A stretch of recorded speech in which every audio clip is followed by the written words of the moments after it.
lifts that veil of denial and shows us our own maladaptive patterns in which we must make those corrections without judgment, punishment, or condemnation, but only through the type of emptying that you are facilitating for the people today. And I hope that I got that across to you. For me, it's very, very simple because we're all actually existing right now eternally in that state of holiness and wholeness. And then we're going to seek something outside of ourselves and otherworldly and get high and go on a trip and bad trip and good trip and hallucinate. And all these things in English are just, they don't apply from what I'm saying to you about just give up the denial of oneness and correct the root cause of your out of balance conditions, and then empty it, and then that's going through the cleansing and purification. So I already told you that earlier, that this is an actual cleansing and purification ceremony process. So we're approaching the midnight hour, and that's why I put it in a template. And that template is the sequencing that we're following the natural order. So it's not a man-made ritual, doing a ritual. The ceremony and the words are connected to the vibration of the natural order, and the holy people are assisting and helping our with us through the vigil, through the night hour to the morning dawn, a new day, new beginning, new life, and the blessed way of life.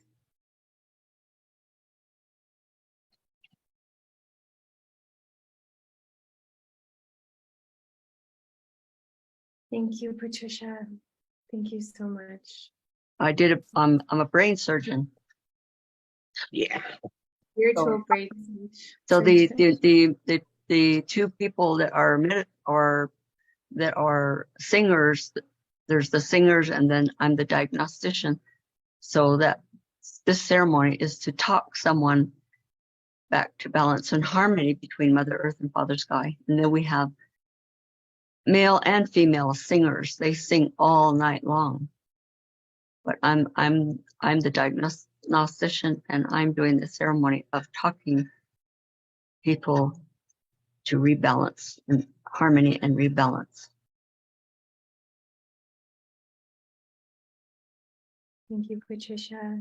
Yahira, are you on? Oh, you're muted. You let me one moment. We're having a little technical thing on my end. Let me switch. Okay, here we go. Yahira wants to share. You should. I got it. Thank you. Thank you so much, Grandmother Patricia. Thank you so much. I'm almost at no words for all that wisdom that you just gave, and downloads, activations. So much said with in between the spaces of the words. And I'm so grateful beyond anything. It's a little, what a gift. What a blessing. It really touches me deeply. Everything that you just shared. Astaria, I was going to ask you, do we have a way to get the documentations that she shared in the beginning at her first hour? I would like to know if we would have that. The second thing is this recorded? May we have a copy of it?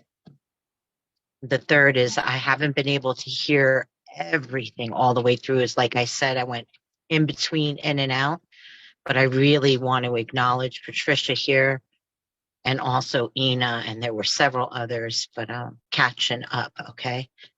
And I'm putting all the pieces that I first started to hear Patricia when she was speaking. I got pulled away. I ended up at a park, but I did see an eagle and an osprey hawk circle me while I was sitting on a lake. I went to go ground with a medicine woman here, and then we ended up at a labyrinth, for real.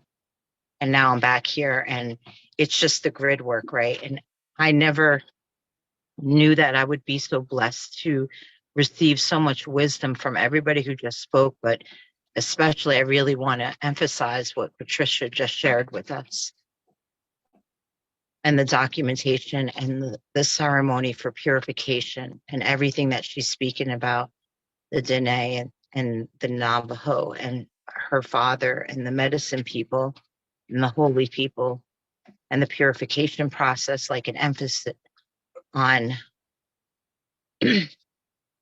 when I went to the Hopi last year, it was on a mission that I was just receiving from Great Creator.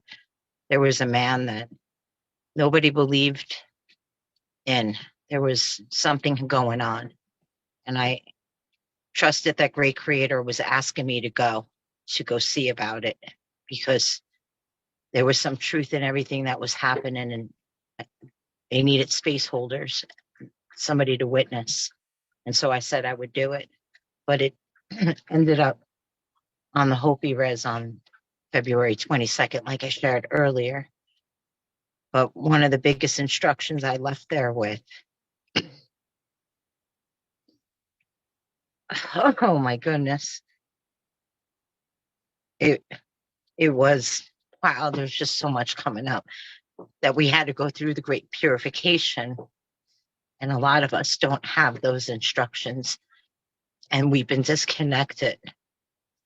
And we're having this panel that's speaking about how to come into the sacred and how to protect our children and all of us that are healing our ancestral traumas. We don't have those original instructions of those ceremonies and the songs. And when I traveled around North America, I was blessed to meet a lot of people. But because of my journey, I've been invited, but it hasn't been the time. And everything that you're sharing right now is just coming freely from your heart. But to me, it's prophecy. We talk about the eagles and the condors, and to me, it's about this great purification that we're all going through. And my big question to you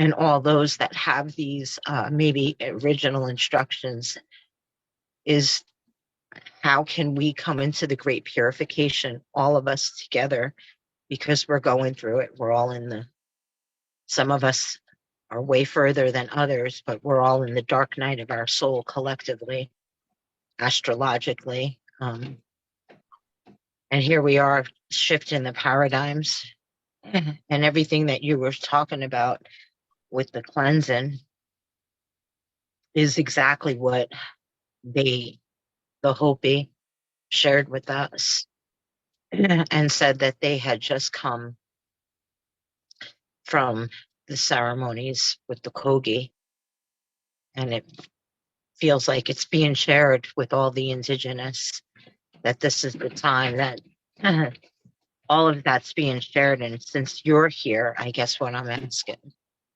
is, how can we, those that are here, people are asking me to help them purify in the sacred waters, and we haven't taken them. And I've been sitting here asking Great Creator, what's the original instructions? And you're just speaking about it in such a way that that's why I'm crying, is because it feels like, would this be possible? Because there's so many of us. Oh man, I'm thinking about the thousands that I met, but everybody's scared right now because of what happened with not just ayahuasca, but ceremony in general. How about, yeah. And that's it. I'm complete. Thank you so much for sharing everything that you did. Wow.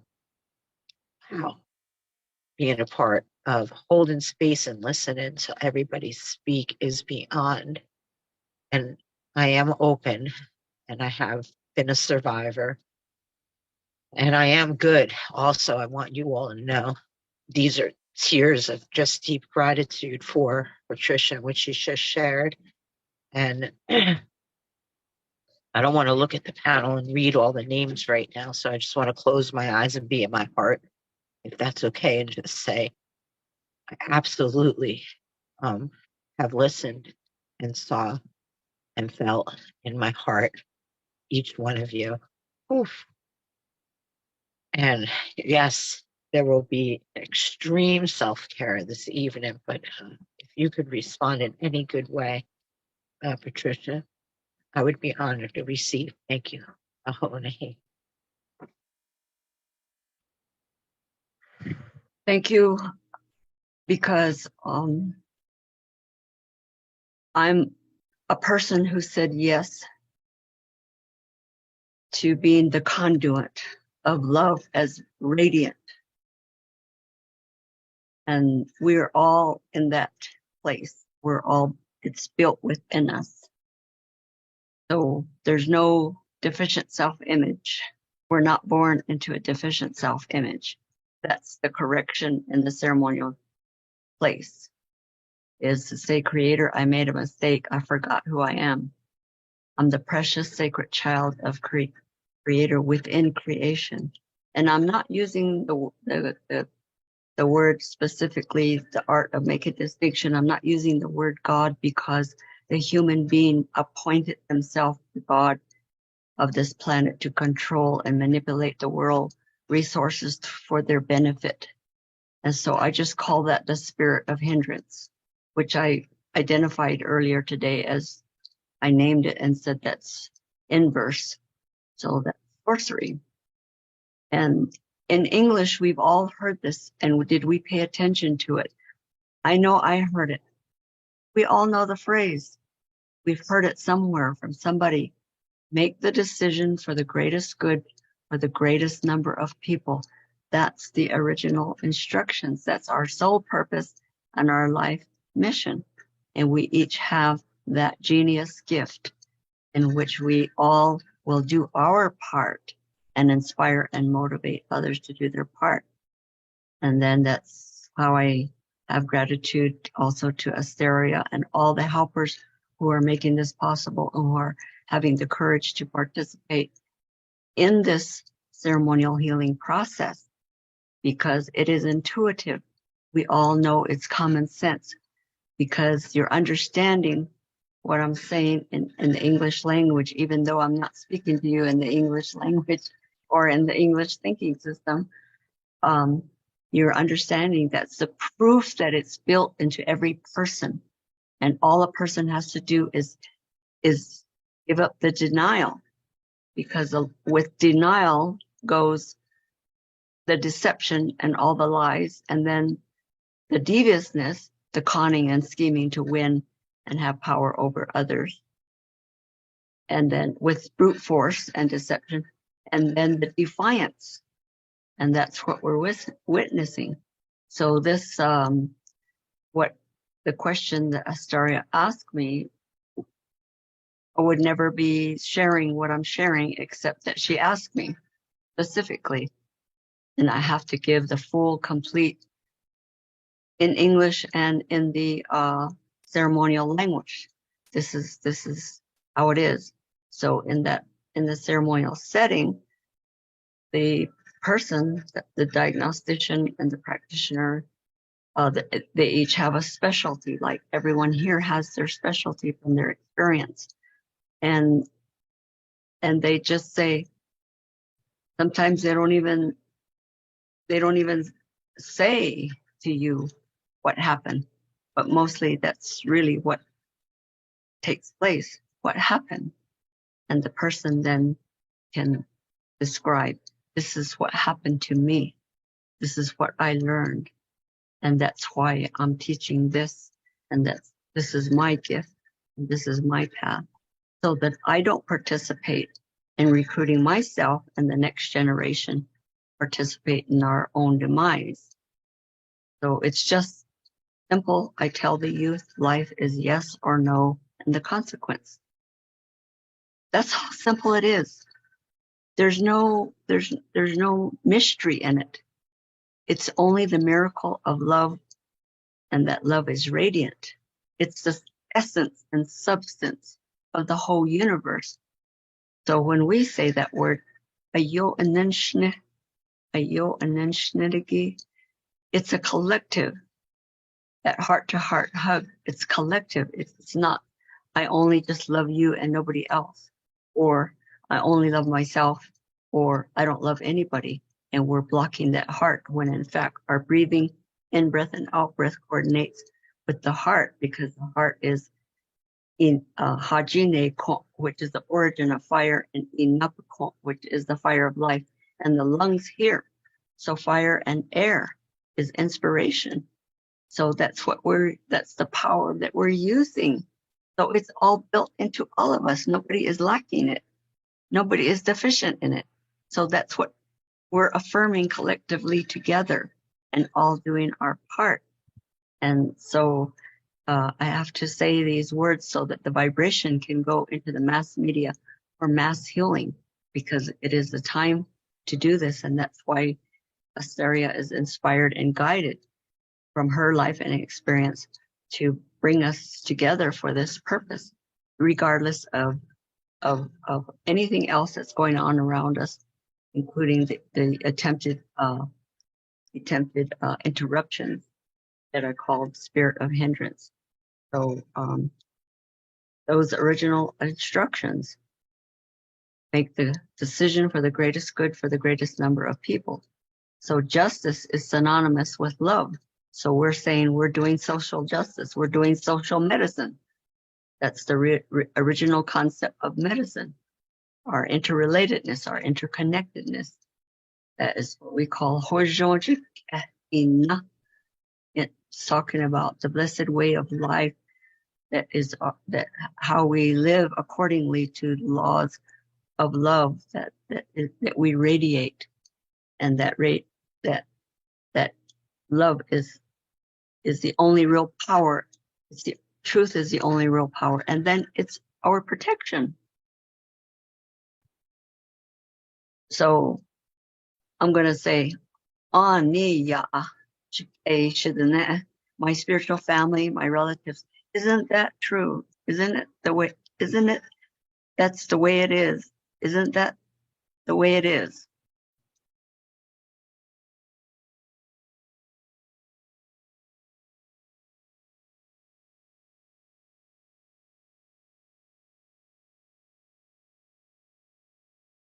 Thank you, Patricia. Thank you. Khalil has had his hand up for a moment. Khalil, are you there? We'll unmute you. Sorry for the delay. You have a question? Hello, I just want to give gratitude to this whole Zoom call and everybody in here. Today is was a very powerful day for me, and observations being present today.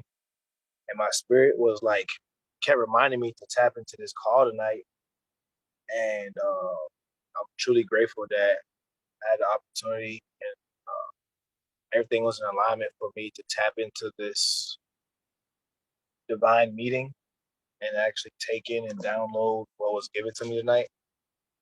And I just want to give my gratitude. That's really all it is for me. It's giving gratitude and being able to be in touch and see the beautiful souls that are operating in this higher space and higher realm to heal. Um, yeah, that's all I want to do in my life now is just heal and help other people heal. Because I went through my different spaces of healing and working with miracles and doing miracles. But like now I'm just in a space of like just kind of sitting back and like working on myself more because I know I need to do that in order to actually care for others. So I just want to say gratitude. Thank you for everything that you guys shared today. And and all the emotions I felt within everything. So that's it. Thank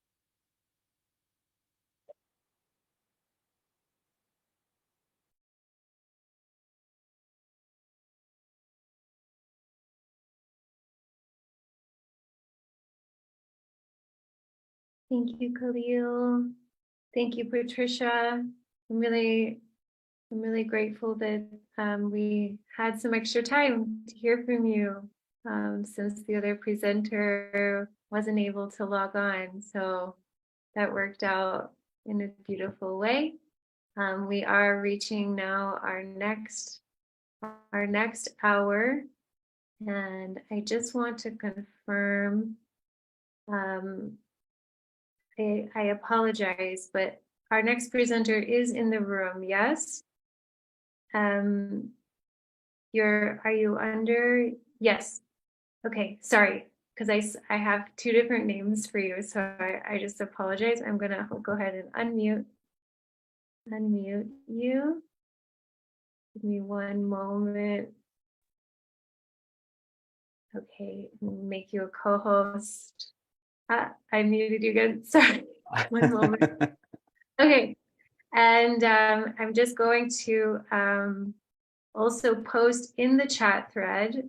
I'm going to post our safe space agreements, and we are starting our next hour.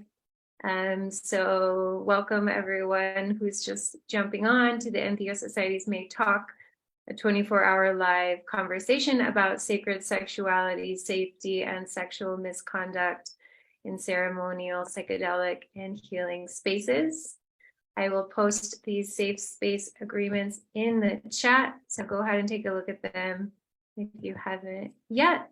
And then we will pass it over to our next presenter to introduce themselves. Go right ahead, the stage is yours.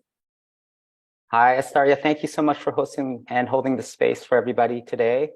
My name is Yuki, and I kind of been in and out hearing different people talk throughout the day, and it's been so amazing to hear everyone sharing, and just it's been so informative, educational, and it's something I think is very important. You know, it's a kind of discussion that we don't normally have, you know, freedom to talk freely, I think, in our society. Just it's something that I think we're not so comfortable often with. And I did kind of want to just, you know, after hearing everybody kind of talk about containers in general.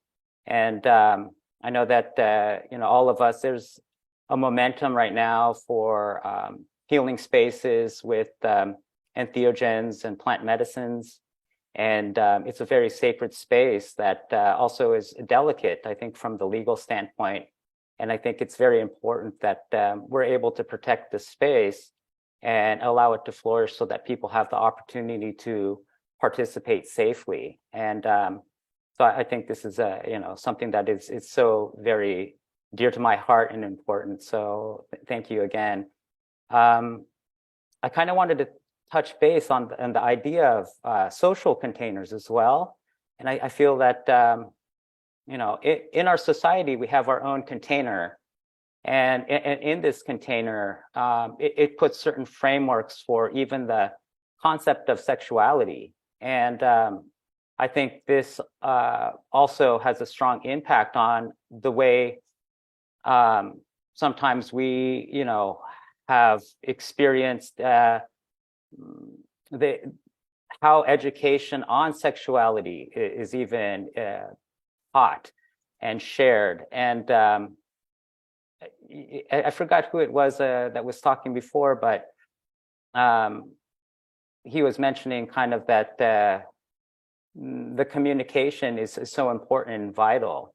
And I do wonder, even within families, I don't have children, so it's going to be a big thing that, you know, people with children, how parents feel about the idea of sexuality. It brought forth the children into this world.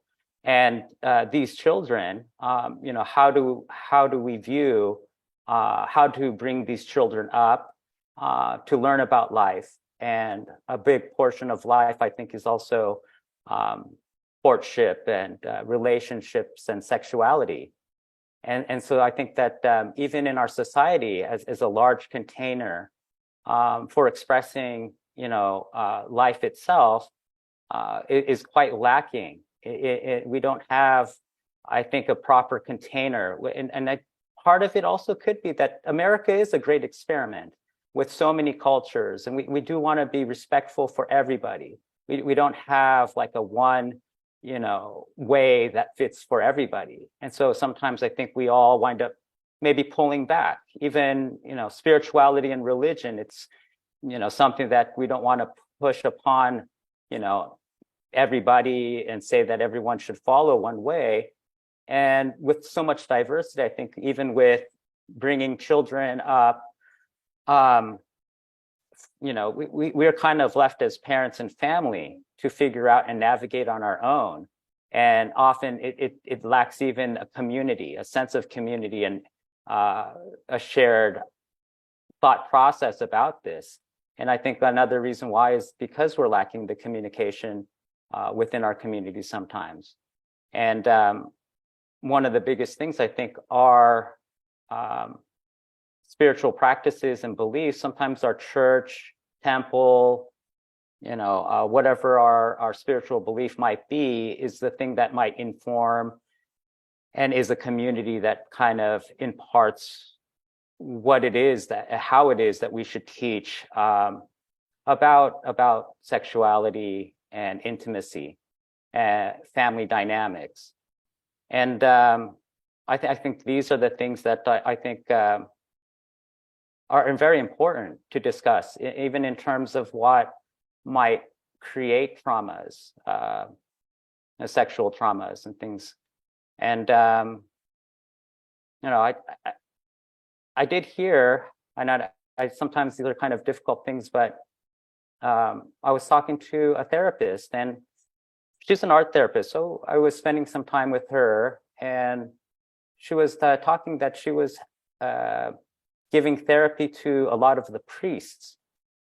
And she did mention this, and it's hearsay, unfortunately, so I didn't verify, but it did make me think that sometimes when society does not know how to deal with certain aspects related to sexuality, then that itself creates problems. But she mentioned that in a lot of these Catholic priests were her clients, and that that a lot of them were actually also gay. And they mentioned that there was a lot of shame put on them. I know this was a topic as well, the idea of shame, and that they were kind of led to think that it's safer or better for them to be outside of society because that their sexual orientation was unnatural or is not right with God or something like this. And they were then put in a position to take on celibacy and to kind of be put away from society. And, made me think a lot about the way that many of the religious structures are the containers that often inform, the way that we should approach family structures and sexuality. And so, I do think that talking about all of these different containers that do eventually relate to also creating a container within the psychedelic healing space or any spiritual modality. And, I think that for me, it's something that I think gets closer to possibly, looking at root causes, where do we go to, fix what we call a problem? If there is in our sacred space that we're holding in our community, people might be predatorial or, these kind of things that are happening, causing trauma in a healing space, then obviously first thing is quickly like we need to not have this happen because it is defeating the purpose and the intent of the space that's created. So when we create these sacred spaces for healing, and in actuality is creating more trauma, then it's defeating exactly the intent. So, I think that obviously that's one aspect to consider of how we work to create the safe space for, the immediate circles that we work within, but also that larger context and a larger conversation, I think, on a social level. How do we move forward as a society? How do we also that I think helps to not shame as well when there are deeper root causes that we can try to address and hopefully we all help all people heal. Even perpetrators of traumas, they've been traumatized as well, need healing, and so there should be that level of compassion. And I know that the other idea that was discussed about allowing as many types of ways of being and to be inclusive, to allow everyone to feel that they can be themselves and have a container for their own way of being. And there's a certain amount that I know I value that idea, because at one sense that we might think that it's a problem and then we should eliminate it, but maybe not always. Sometimes even if there's violence, and where is a safe container, I think, for violence? Maybe people do sports, boxing, and then the idea of consent comes to mind, because now we have two people consenting. They're going to go and punch each other, go in a boxing ring, and they've both consented to do this. And it's a place maybe that's a safe container to express that energy. As far as a social outcome, is it good for society as a whole is another question, but at least we're creating some container that, allows that to go in a place where there is consent, and so even sexuality, that's another, I think, when we think of what is a container that's proper for working through sexual energy, and I think sometimes part of it is also our own definition. Even what we find is okay as where we express and explore our own sexuality is its own container that I think is important to define. Because that allows us to also know, I think sometimes what would be more appropriate or not. Because if we wanted to do and explore sexual things, and if the healing circle is not the appropriate place, then maybe it'd be nice that there are places that they have that proper avenue to explore what it is that they're trying to experience. And so I think if people want to have polygamy, if whatever kind of structures they feel comfortable with and the rules within that is also something that I don't judge, and so that idea of not shaming, I think, comes to mind with that as well. But when the intent is to heal, then I think people do wind up crossing a line that's inappropriate. And so although we want to be inclusive and allow everyone to be themselves, when the space's intent is for healing, and the actions are basically causing the opposite, then that's, I think, another topic of how to go about approaching that. And I'm always curious what everyone else thinks, but I did a lot of these ayahuasca circles, and like sometimes they're divided where the men are on one side and the women are on the other side. And it's kind of an interesting way to go about it, because it is something that is always on the minds of people, I think, that whole space. Like, how do we make sure that people aren't crossing any boundaries and creating any harm? And when I went to these circles, I found that that did help, you know, that one, we should be in our own space first and foremost. So we're try to sit in our own space, and no one really comes into our space. And we should feel safe that we have our own container, our own space, and the facilitator can hold the rest of the space. But we are the ones in our own journey. And if we need help, then we are the ones in control to request it. And so there's, in that sense, not the violation, you know, and it gets complicated because then people are like, what if you are attracted to the same sex, or, you know, you're bisexual, or then maybe that doesn't work, you know. But, you know, I think these kind of attempts of trying to minimize harm, I think is still helpful. And I know that we were talking and heard about if there's a way we can standardize this, and that I actually am not sure if there really is a way. But I think conversation, openness, communication, and also within the community to hold each person safe within the space is a big thing. You know, that if anything seems to deviate or make someone uncomfortable, that there is everyone around that's going to be part of the community to hold each other, you know, to hear each other, to be there for one another. And in the event anything, you know, is happening, that there is a support network within that community, so that if anything seems to be off, at least there's communication and openness about that. So, you know, it's kind of the thoughts that I have, and I wish there was something that was like a solution, but these are kind of just the ideas that I think about. And for me, I don't hold circles, and it's not what I do. I'm not a professional of anything, you know, and most of my work is always almost solo.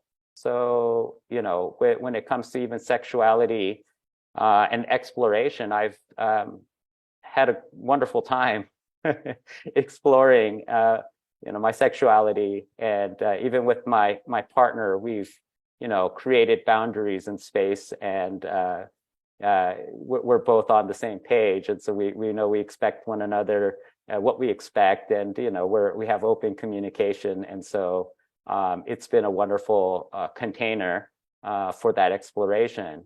And so I'm kind of curious what everyone might think if, you know, the relationship of the society as a container, and, you know, how all of these things might play into address some of the issues within, you know, what does happen as far as sexual, you know, issues within any circle at all. And so I'm kind of curious what everyone would think about that. If anyone would like to pitch in.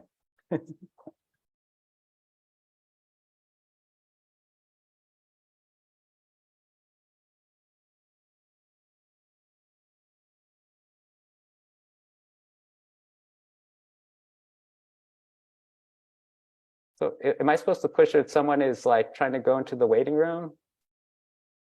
I got it. I got it with the waiting room. Yeah. Yeah. Are you able to just share your invitation for sharing once more? Sorry. Oh, how do I do that? Oh, sorry. Just like your verbal invitation of what you were inquiring about in the space here for our reflections. Yeah, no, I did wonder what people thought about kind of, you know, the overall social container that we live in, you know. And I mean, I don't know if everyone here is in the United States, but if most people are, that I mean, then the country of the United States as a container, and, you know, where maybe some things could be changed or could help to improve communication and just sexual health overall for everyone living here. You know, I'm very curious to think, you know, hear what people have to think about that larger container. So Thank you. I'm going to read, Andrea wrote here in the comments, and I'll just read it out loud. I think it's important to share what she wrote. She wrote, boundaries are typically an issue for anyone with a trauma background. Speaking up and owning your voice is a huge step for most women in general. Downright earth-shaking. I think leaders must speak to giving permission, to standing for oneself, etc. Women are taught to sacrifice for the good of others, that they are less than.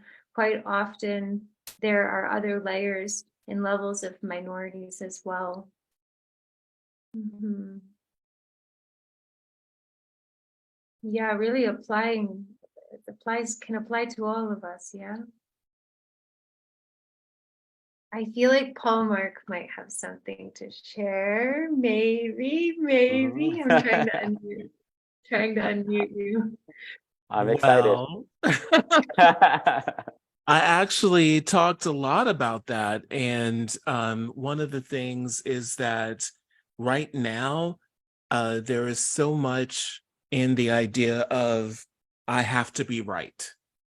And I'm not just saying me, but each person feels like they have to be right.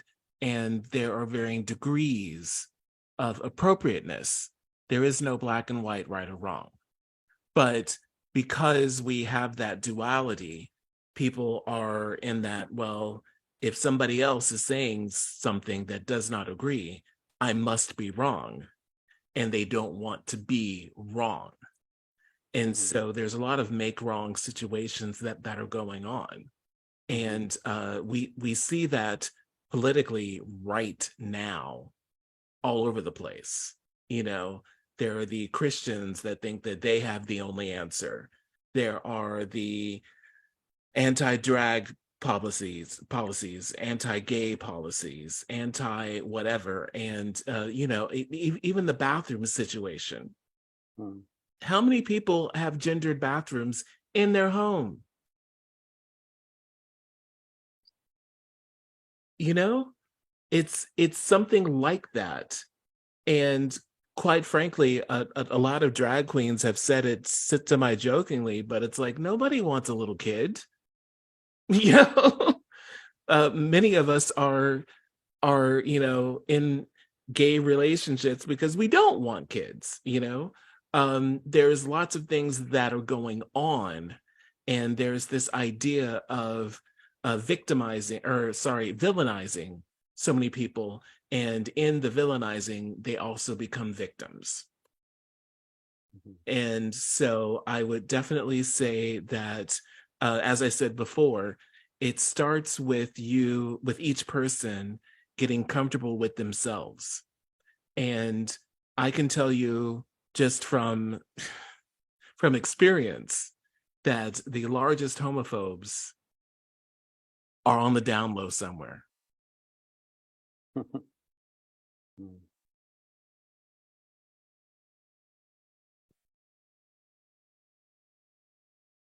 Wonderful. Thank you so much, Paul, for sharing. And I did listen to some of your It's Paul Mark. Yeah. Paul Mark. Wonderful. Thank you, Paul Mark. Yeah. Actually, I did enjoy your talk before when you had your hour. I was there for some of that. So that was really inspirational and eye-opening. And so I did like everything you had to say. Yeah, so it's one of those things that I did wonder if a certain amount of the things that are out of our control, like religious institutions sometimes, you know, having a hold on ideology, on what you know, relationships to look like, and also how sex should be. And it's kind of something that I'm not sure if you can go and change, you know, anything outside of yourself. Sometimes it's an institution that's, you know, that might be going on for some time, you know, and how we don't have that pushed upon everybody else, you know, and that's I think sometimes a difficult thing where if the ideology sometimes also makes them feel that they are doing good and right by trying to help everybody, you know, that's also something I think is very difficult to change. If I can chime in, Yeah. I will say that again is getting into what we in the Condor approach call the OTT, the oppression trap triangle. Hmm. And so anytime you're trying to do something for everybody, you're in a victor space. Mm-hmm. And so anytime you cast yourself in victim, villain, victor, you are shadow casting people in the other two spaces. And a lot of times we are in these spaces where sometimes we are both victim and villain. Sometimes we are both, we're all three at the same time. And anytime you get into the triangle, you're going to end up being all three at some point in time. So it's important for us to look, and I look at the languaging. So anytime we are in a space of I have to, that's obligation. Put it down. It's not yours. Right. So when I'm teaching my clients, when I'm talking, I say often, remember, it's option over obligation. So if it's an option, then yes, choose that. If you are feeling obligation, maybe no. And actually, if it's a maybe, it is a no. When we go to consent, if you're a maybe, it's a no. Mm-hmm. And so when we're told to be nice rather than being kind, nice is obligation. Nice is meeting somebody else's idea of what you should be. Kind is from the heart. So I will not be nice. I will be kind. Mm-hmm. And when we understand that control is an illusion, the only person you control is Yourself. exactly. Mm-hmm. Yeah. So I know that I agree with that. Yeah. So go ahead. you can be an example, you can be an inspiration, and that's it. You can make a request of somebody, but they get to choose. Allow people their choices. Mm-hmm. Yeah, I definitely agree with that. And a lot of the spiritual practices that I've done, it's basically to change the world, change your space, change yourself. And so, all the work that I've done is just internal work. But then there is that thing where when do you put a stand on something? That was the same idea of whether on a context of someone holding their own circles and creating trauma to step in, and how do you stop, change something that's external to you in a larger context. There might be governments and other institutions and these kind of things. And so although we want to change our inner space and do that work, and we have control over that, hopefully as much to some degree, and we'll work on that. But then there's also that when do we actually step out and maybe we're wrong with what we see sometimes, or our approach too. But sometimes we see these things, and I think that's also the topic that we're discussing, is that when we see these violations, people having traumas, having the opposite of the healing experience, and actually needing more healing after going to these healing experiences, that then how do we work with that to eradicate that? And we are then going externally. We're going outside of just changing our own views, but stepping in and taking a stand. And and I still don't know what is always the best approach for this. But where are you in the triangle right now with that thought? With which thought? With that last thought, where are you in the triangle? where I'm at is that, for me, I'm pretty solitary, to be honest. So, I have circles that I go to, and the circles that I go to, Okay, and right? hang So, on. yeah. Let's go back. Mhm. Your last thought was how do we eradicate that? Mhm. So with that thought, Mhm. where are you in the triangle? With eradicating Yeah, with the this, thought of eradicating potential harm. Where are you in the triangle? and what is the triangle? There's three parts. Again, say it again. Villain, Villain. victor, Uh-huh. victim. I don't feel like I'm actually, can I Oh, be you're in. not, I have to be one of those three? You are. You definitely are. Actually, you're in two, but there is one that you really are in. Hmm. That I feel like I'm not in any of the three, but but I mean, for my reality and thought, I do think that to eradicate or whatever, it's not like an all, across the globe kind of thing, or thought maybe if it's like a universal one truth or anything. But I think that if the intent of a space is supposed to be for healing, that my approach would be like, how do we put protocols in place? And that's kind of like I saw some circles put in, like, maybe separating the men and the female, maybe that'll help to diminish some issues. And so it's like a learning process, and then screening, and then also who's holding the space, if they properly trained, and there's many things. But as far as where am I at with the process of eradicating anything, I'm not eradicating anything yet. Yeah, In but all honesty. where are you when you say that thought? Where are you in the triangle when you voice that thought? It's very simple. There's three choices, Hmm. and two of the three are correct. There's a victor, the villain, Mm-hmm. and the third one was Victim. victim.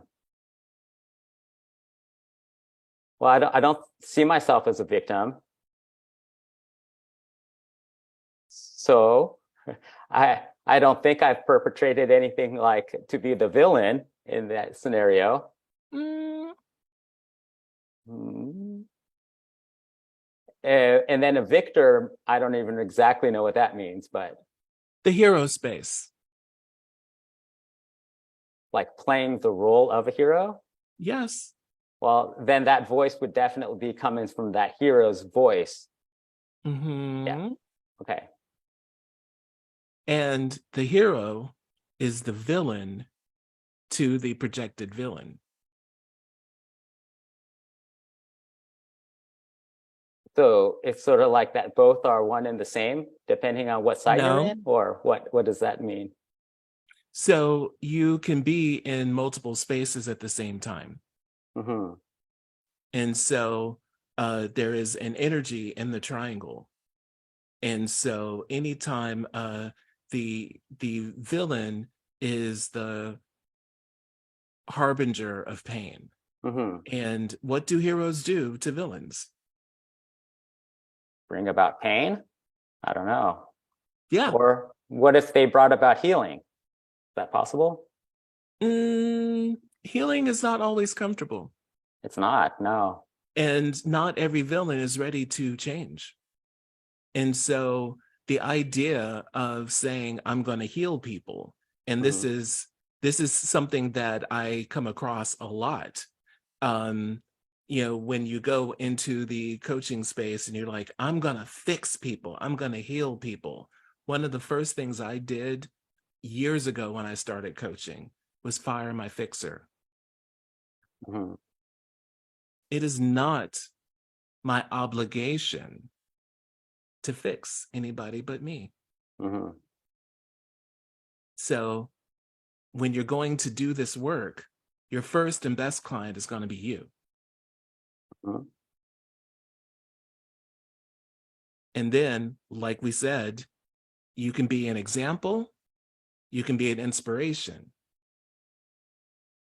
Mhm. You can't control anybody but you. I don't disagree with that for sure. And now, when we're talking about creating a container, then that is where the intake and intention come into play. And so the strength of your intake is going to adjust the safety of the container you create. Mhm. And with that, it's also important to know what you have the bandwidth for and what you do not. And Right. it's okay to not have the bandwidth for something. Mhm. It's okay to admit that you are not trained for something. Mhm. No, I appreciate that. I think that I don't disagree with the most of you know, your thought is in line with what I believe. Where it comes to that, you know, I do my practices and they're pretty much solo, and that's, you know, been my path is a solo, and I feel like my life gets better every day and every year. But people have been coming to me, and it's like, oh, my friends show up, and the next thing you know, I'm holding space for them, which has not been too complicated, but it worked well. But if they, you know, when I see things grow and things like that, and you join even communities, even as a participant, how do I know, like, I go to a place that's going to be safe?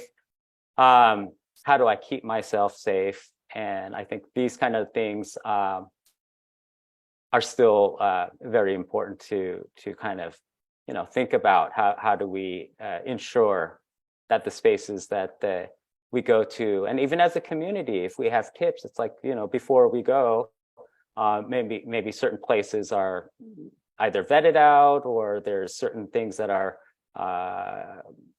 safety protocols, community networks, and things like that that we can avoid as much as possible. You know, that people go to a space to heal, but experience the opposite. So I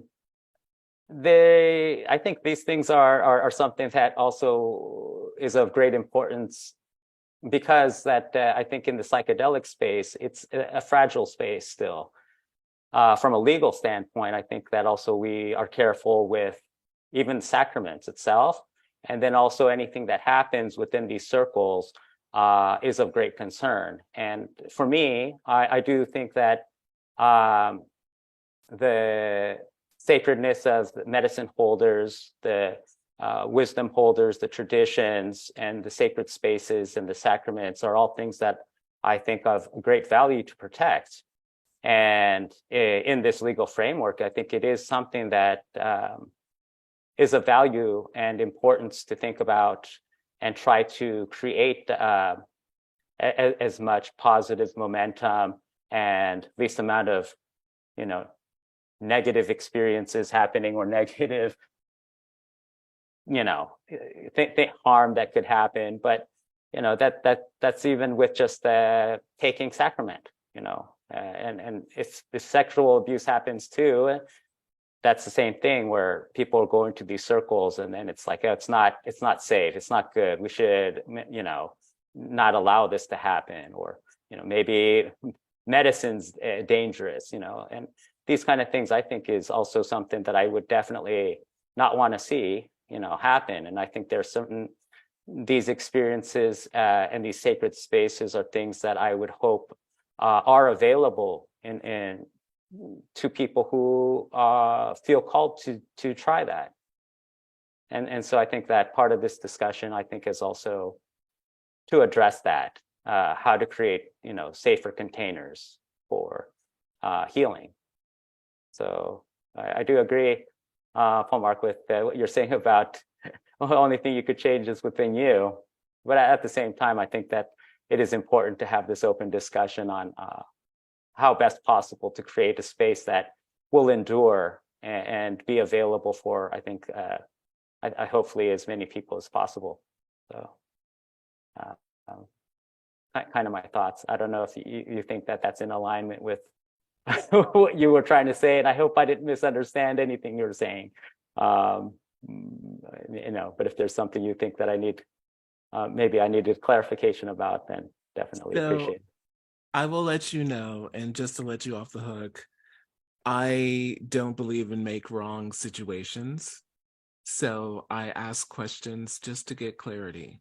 And it's up to you how you grow into it, or it's up to each person how they grow into those questions. So I'm just making space, and sometimes the question needs to be pondered for a while. I'm gonna at least write this interesting thing and see where that leads. Is the victor, the villain, and the victim.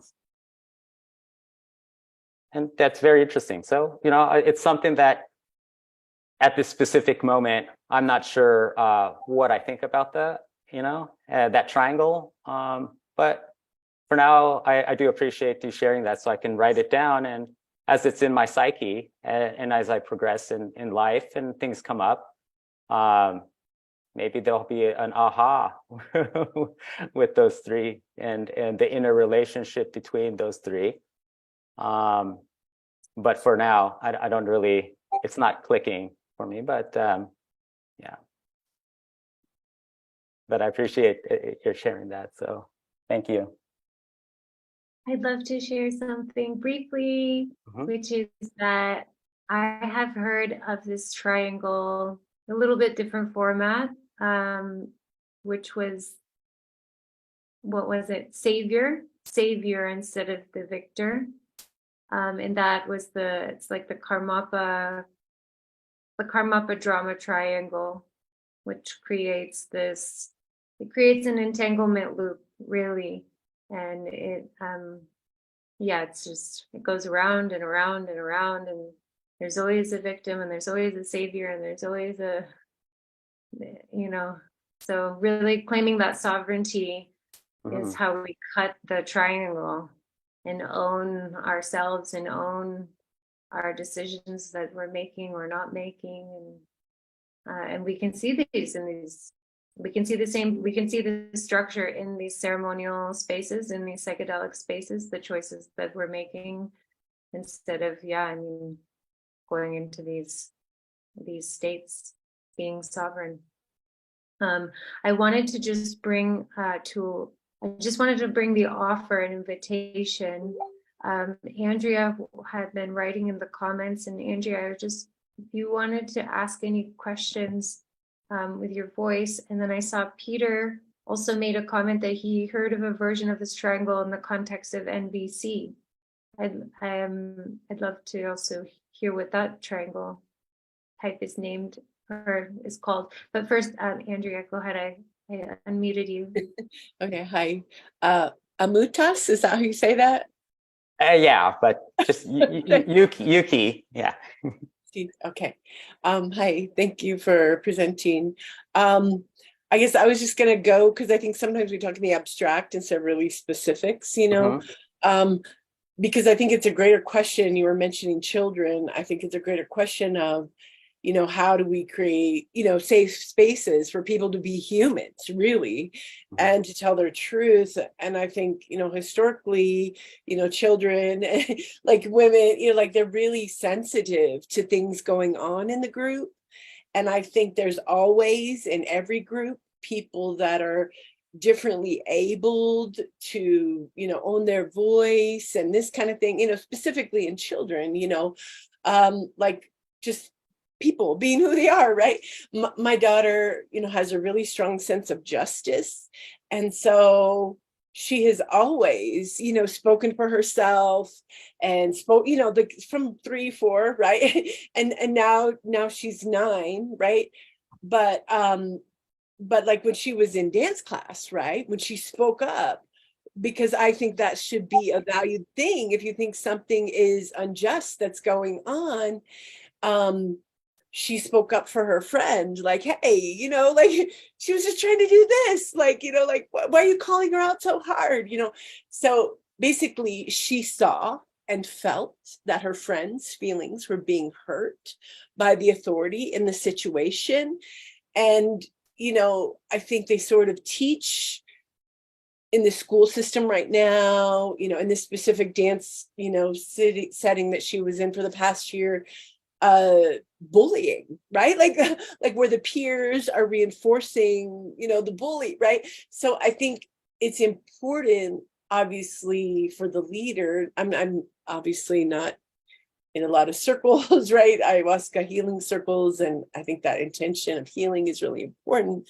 But I think there's also people in those circles that are, we're all responsible for ourselves, all these things, but what's being triggered, right, is their inner child, and these kind of things. And so I think it's just to each individually have that awareness of who's around you, what's going on for them.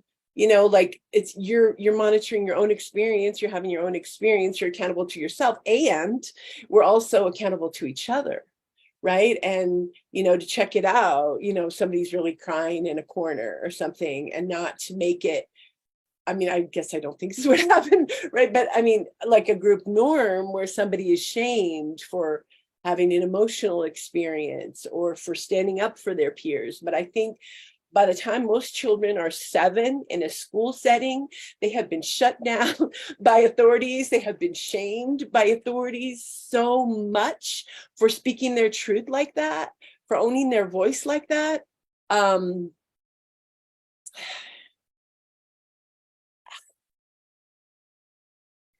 To me, it's more like a bigger thing where we have to allow children to be who they are. And you're talking about like what kind of protocols or whatever, like if our value is kindness, how can we, hold the can the student call the teacher out when they feel like they're being unkind, right? Like, can that also be safe? Without retribution, right, from the group or from individuals in the class, like you're going to be kicked out of the team, or like this kind of thing. So I think we have to understand that as a society, speaking up for people that are having things of harm done to them is really not a norm. And it's been shut down in a group setting over and over and over because we're social beings, right? And so anyway, I guess those are more questions than answers or statements, but Mhm. I think it's really important to, because I think like her school for her was a safe space where she went this year, but then her, dance, the specific dance teacher was not, right? And, was regular grading, and causing fight, flight, freeze responses in the children over and over and over. Every class, different girls would come out crying out of this class. And I didn't really find out much about it till the end of the season. But what I'm saying is that's an example of not a safe space, right? And so everything is a microcosm. And I think obviously this happens, with adults, but I think, you're saying, what's the solution? What's the answer? How can we help, right? What can we do?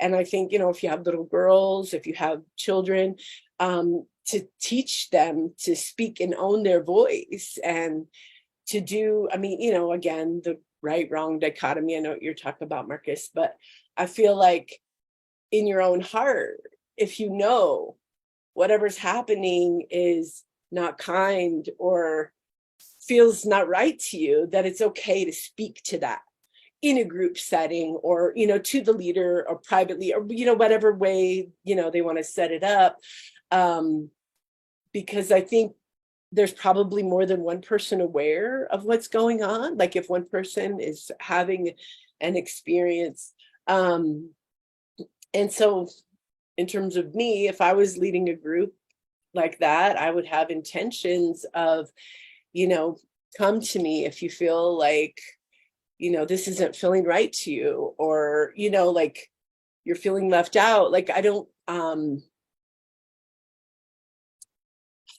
there's also that thing, Robert Greene talks about it. It's called Outshine the Master.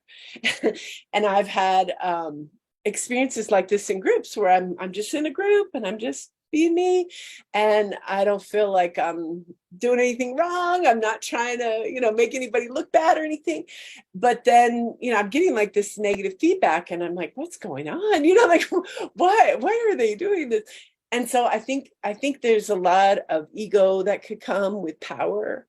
And so anybody who's in a position of power needs to make sure that they're checking that, and that they're honoring, the weakest members of the group as well, and allowing everybody, to have a voice and a say. And I think it's really hard for people not to pass judgments on things. And so I guess if it's not kind, right? Like that was my daughter passing a judgment maybe, but I think her intention of her heart was pure and good to protect her friend, right, from something she was seeing as an injustice. And so while that may make her, right, like a little caretaker or something in that moment, I don't think it was, totally codependent. I think we should all stand for each other. You know what I mean? Like somebody sees something happening to the ticket counter at the airport, right? Like my girlfriend Cami Goldhammer, she does this. Like if she sees somebody that she feels like is being abused in front of her own eyes, she goes over there and says, "Hey, stop! Don't do that. That's not okay." So I think a real liberation, I guess, at the individual level, at the parental level, at the school or education level, to be free, to be powerful, to own your voice, to not have to shut up or feel ashamed if you have opinion that's different than somebody else.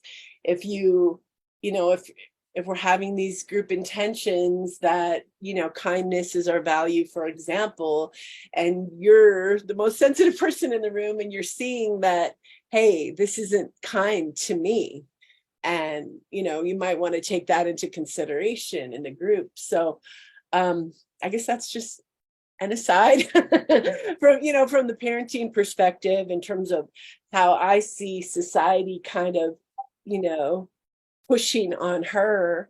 I got, like, when she did this because she wanted me to talk to one of her preschool teachers when she was 3, and she was having a real issue. She's like, "Mom," like she basically felt singled out and she felt shamed, and whatever.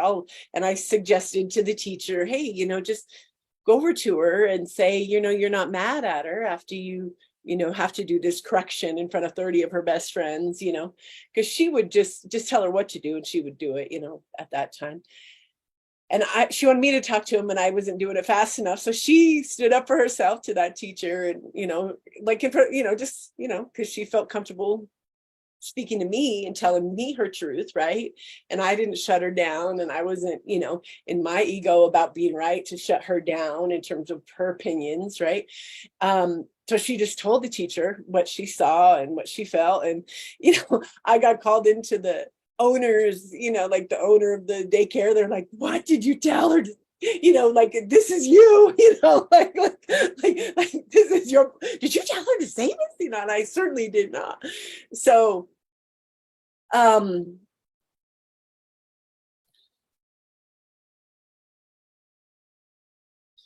guess I just hope that parents, society, teachers, they don't beat that individuality out of the child. Does that make sense? That they still get to keep their spirit, like before they have this sense of self, when they're just kind of absorbing everything that the world is telling them about themselves. that they don't try to shut it down because it's easier. They don't try to, children are made to be seen and not heard, this kind of thing. It's really, it's painful probably for most children. And we're such social animals that I think if the group norm is, you just shut up and take it kind of thing, instead of speak up or stand for your friends or, any of this kind of intentions of, hey, these are our group values, and you want to share and bring in your ideas on that. If you're seeing this isn't happening, feel free to talk to me about it, or let's have a way that we collectively approach that. But I would like for not only the children, right, to be speaking for each other and to be standing for each other, but for adults to be checking themselves and apologizing to children if they cross the line. And you know what I mean? I feel like adults aren't always right. And sometimes it's only the most sensitive person in the room that's feeling what's going on. And so I think just, we don't need permission, right? But I think to always give yourself that permission to operate in courage when you're feeling like something isn't right, to go and check on it or speak to it, or stand for that, Yeah, I think, Andrea, it's like a lot of good points about how we retain our voice, and how retain our truth, or be out of fear, and where these things actually come from. And I don't really know, but for my personal journey, everyone is unique, and each person will have their journey with things that will work or not work for them. And I think that for my personal journey, I don't know what happened, but I wind up doing this idea of the opposite, to do this reprogramming. So like what Andrea's talking about, if we lose our own voice, or if we are, taught to be a certain way, that I wind up just doing a lot of things that were the opposite. It kind of became my own path, and it was interesting. And I mean, even to see other perspectives was something of value, I found, thank you, Paul Mark, for sharing this. I'm going to screenshot that. But and I did wind up even when it came with like cross-dressing, and I found this a very interesting thing, because I know a lot of things came up about like male energies, or things that in the beginning there was conversation about this. And when I did a lot of this cross-dressing, the most interesting thing I found was there was a shift also energetically in myself, that masculine energy it disappeared. It was a flip. And I remember just walking outside and feeling an experience that I had men look at me and send energy towards me in a way I've never experienced before, which was fascinating, and gave me a different perspective. So I think doing things that give, I think, experience that I can put myself in another's shoes felt very helpful for me. And I don't know what compelled me to do that, but it was natural for me to just go down that route and experience what I did.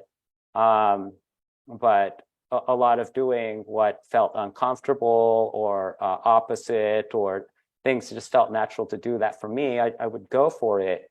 And it seemed to be interesting to see from another perspective. And I think being in this platform here and hearing everyone's opinion is eye-opening, and it's helpful to hear from everybody for me. And so I do appreciate everyone sharing here.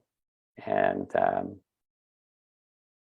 I don't know if I hope this was at least some dialogue that has something that might be of some value. But I do feel really grateful for this opportunity to just be here with everybody and to be allowed to just share and talk and exchange ideas. So, thank you all so much for allowing that for me.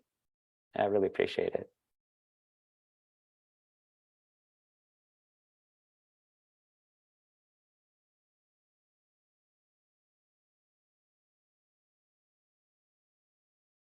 Oh, I don't know if there's another next speaker, but I think I'm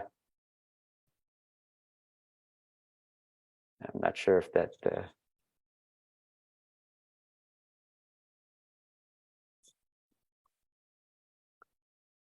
Unless there's somebody, I mean, I guess the open discussion is also fine if there's anything anyone want to talk about.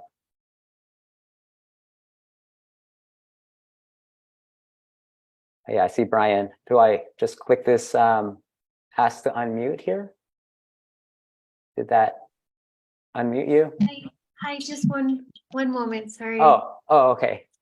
Sorry, I ran to the restroom for a moment. Mm-hmm. I just wanted to say thank you. Thank you so much for your hour.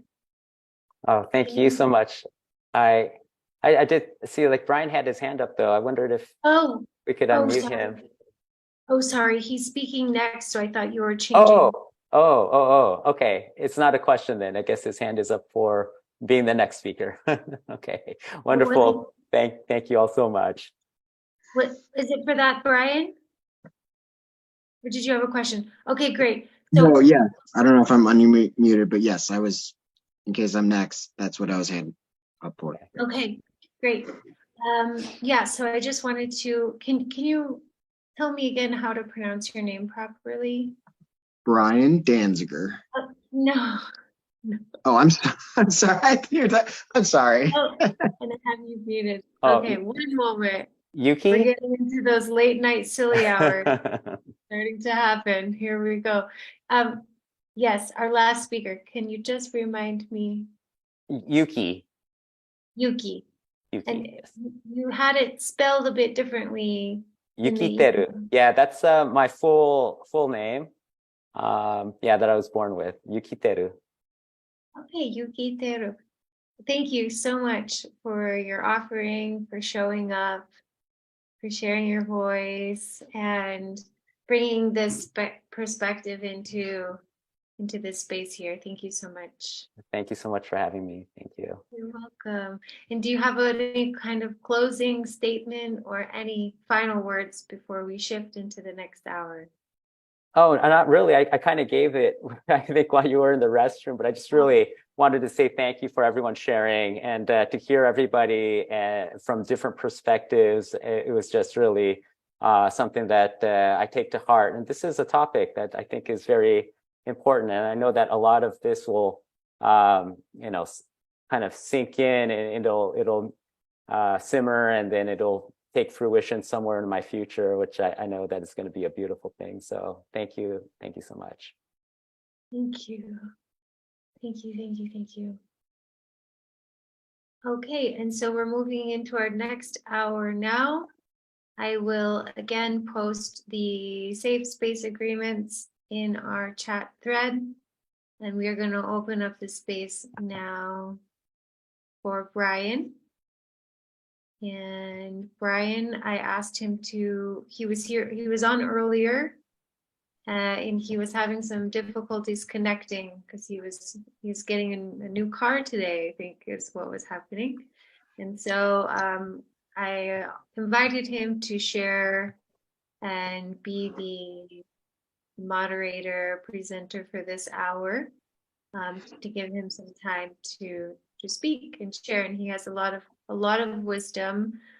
We did chat that his wisdom isn't so much in the spectrum of sexuality with psychedelics, but I do feel that he has a lot of wisdom in the realms of the psychedelic field. So yeah, I'll pass it over to you, Brian. Thank you. Well, thank you. So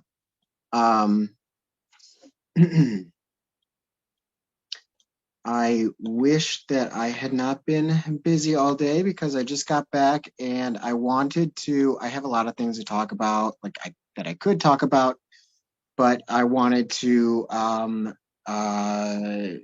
touch on the subject of what we've been discussing. So I've pulled up a number of articles, and there's a lot of stuff that I want to touch on. Okay, so I'm sorry, it's also a little late for me, so I'm getting a little loopy. So I'm gonna not take up a full hour, but I'm just gonna try and get some thoughts down, and then we can have sort of a dialogue.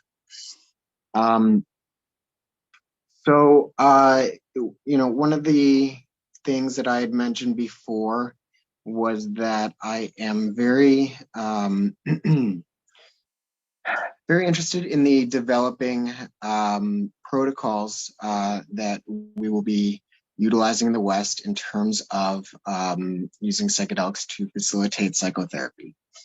And a lot of what has been discussed in terms of sexual misconduct is not unique to entheogenic practices. It occurs in them, but I would say there's almost an archetypal sort of narrative in terms of the same way that you see it with spiritual teachers and gurus. There's some degree of power dynamic and vulnerability where these things can manifest themselves. And so, sort of when I was pondering upon that, and then also pondering upon how it is that we'll develop our own sort of Western modality of utilizing psychedelics in a medicinal manner. It seems to me that if we approach it, which we are so far, in a manner that is so there's clinical aspects that can seem sterile, which may not align with the approach of creating a psychedelic space. But I think that if we can utilize different psychotherapeutic modalities and like specifically ones from analytical traditions. I mentioned Carl Rogers earlier, but in the sense of creating a space that is therapeutic in the sense that there are not power dynamics, which can ultimately lead to abuse or taking advantage of vulnerable individuals. That potentially it could even lead to a safer space. And so I pulled up a number of articles, and I really wish I had had a chance to prepare this more, but I would like to just sort of touch upon some of the codes of ethics that are being developed for these sorts of practices because they specifically relate to how we can avoid um, uh, the risks that come with not only with sexual misconduct, but with uh, creating a uh, creating a space that does not have um, sort of the therapeutic environment that allows a person to have a healing process um, in I'm sorry, I was much more lucid earlier. I just want to read a couple of things that I highlighted that I think are interesting. And like I said, I'm definitely not going to take up an hour. So, but I appreciate you guys letting me contribute. So one of the things also that I thought was interesting, and I started to pull up, was the idea of touch in psychotherapy, and how that can obviously be a risk between when is it appropriate and actually beneficial to use touch in a therapeutic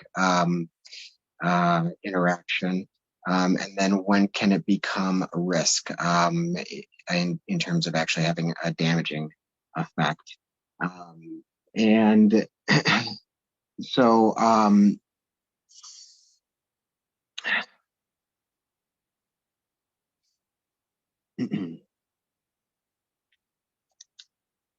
sorry, I feel so unprepared right now. MAPS has outlined it.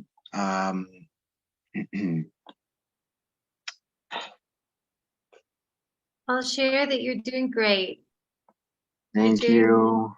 yeah, you're doing great, Brian. And Thank- you don't need to have a presentation prepared. Normally these spaces are less formal and yeah, more conversational if that's what wants to come through. But yeah, it's great with you're great with your words, and I'm deeply listening, and Thank yeah. you. Thank you. Yeah, and I heard so many great speakers, so I wanted to just sort of um, uh, pull up a few things. So there's a really, so like I was saying, there's a number of guidelines that are being developed in terms of the ethics of conducting psychedelic facilitated psychotherapy, specifically with the progressive work done with psilocybin and MDMA, which is very quick coming. But I also wanted to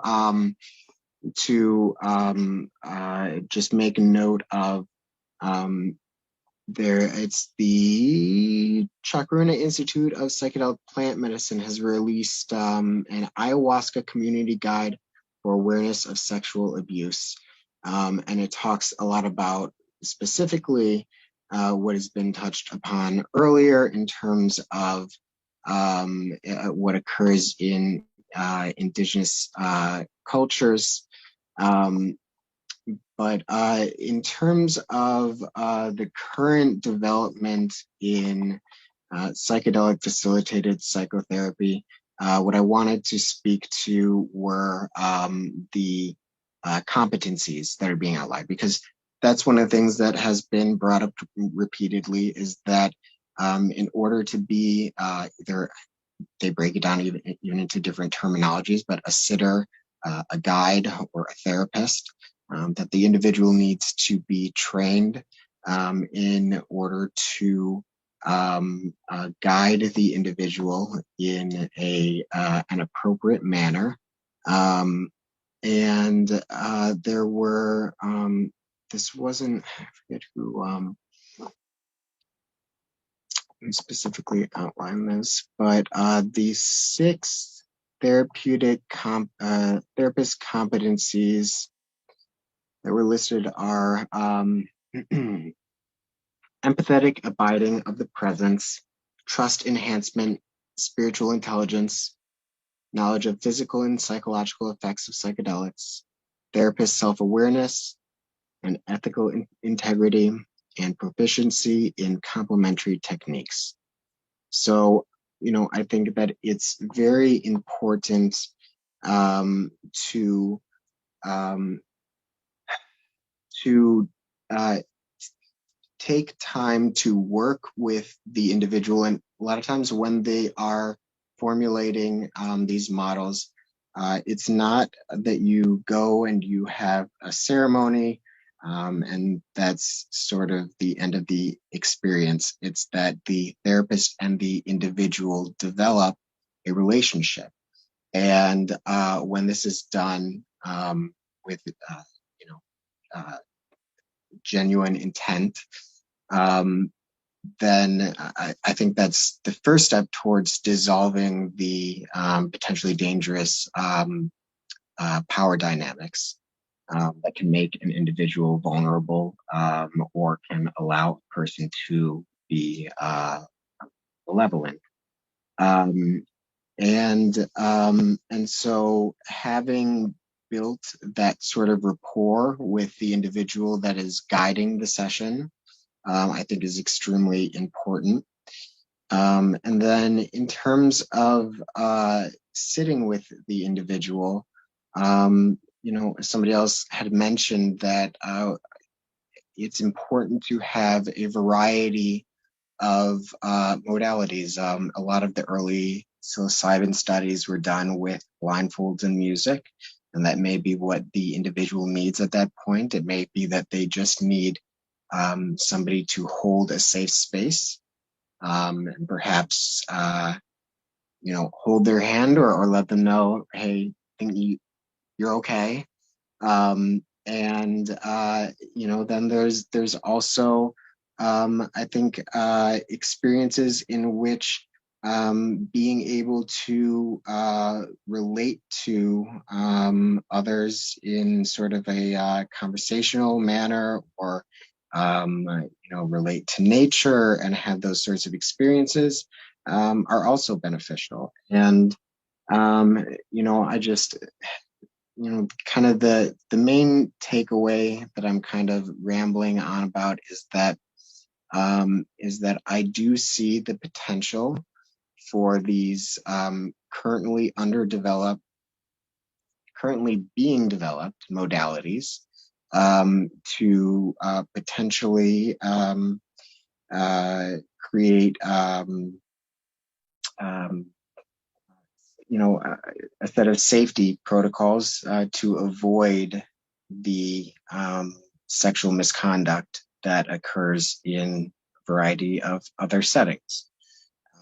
So, I don't think that it needs to be a clinical modality in the sense that it's that there's not a person-centered approach and that there's not a genuine connection. I think that if done appropriately and if done by individuals who are trained adequately, that we can create a space where we can facilitate growth. And I mean, the whole concept here is facilitating the psychotherapeutic process. And I have, like I said, I haven't done much research on the risks of sexual misconduct, but I'm well aware that they occur. But I do have hope that by creating these modalities with awareness of how it occurs in other contexts, we could perhaps design a system that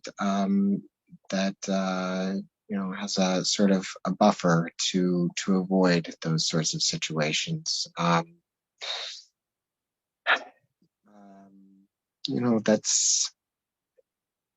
That's kind of just my general thoughts on that.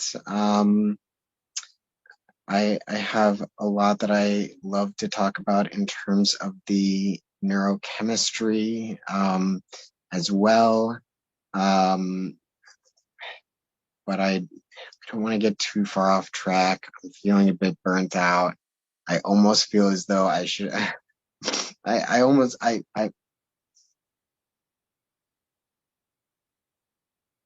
guys. So I really just want to say that I wish that I was in a different headspace, but I appreciate having listened to all of you and learned from all of you.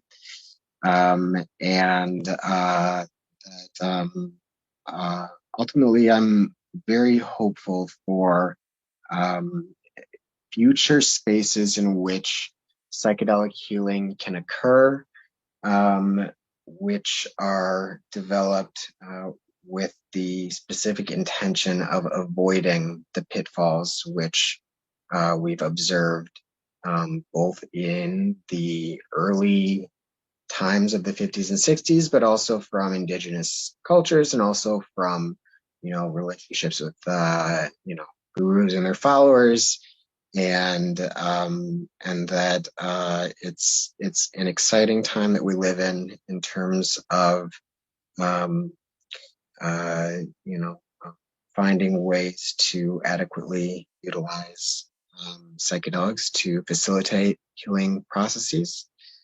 And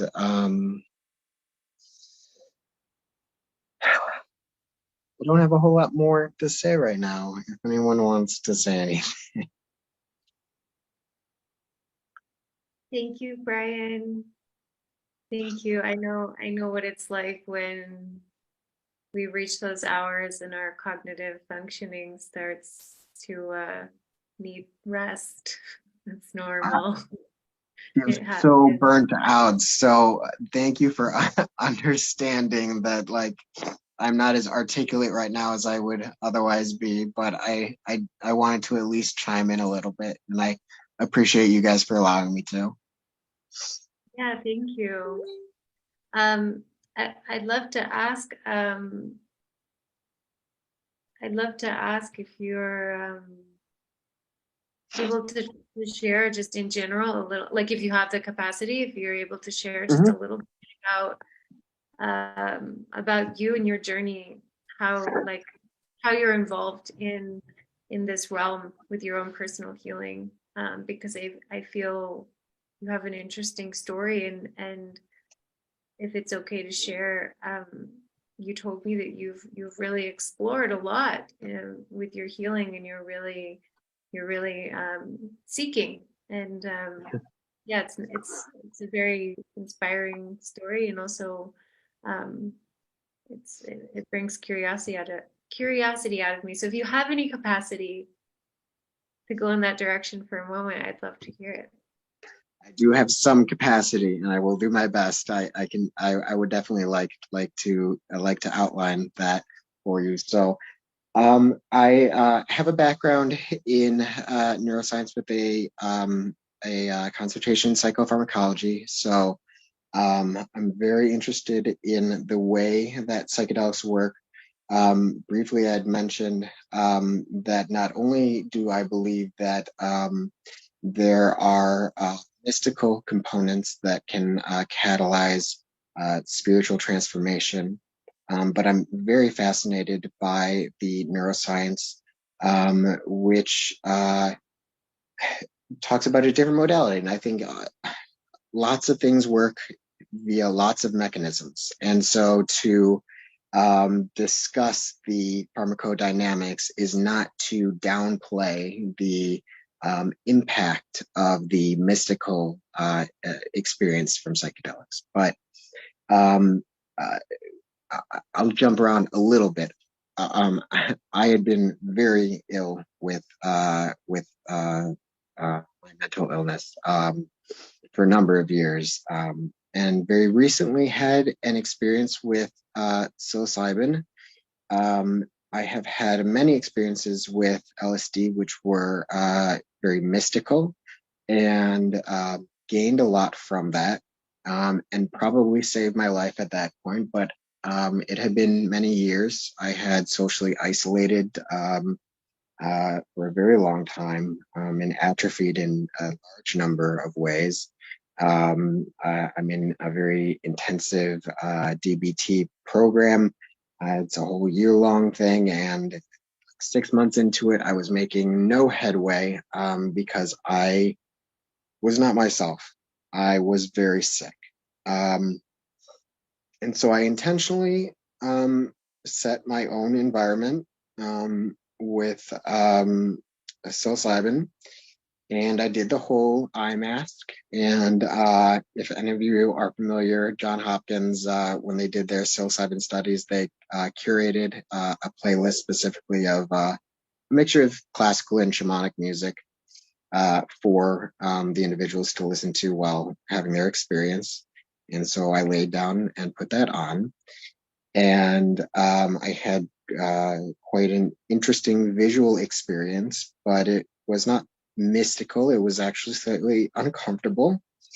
Um, I would not say, having had experiences of, you know, What I mean by mystical is in the literal sense, that sort of experience of oceanic boundlessness and a union with the divine, and these sorts of things that can actually have curative properties for somebody who feels isolated and depressed. But I did not have that.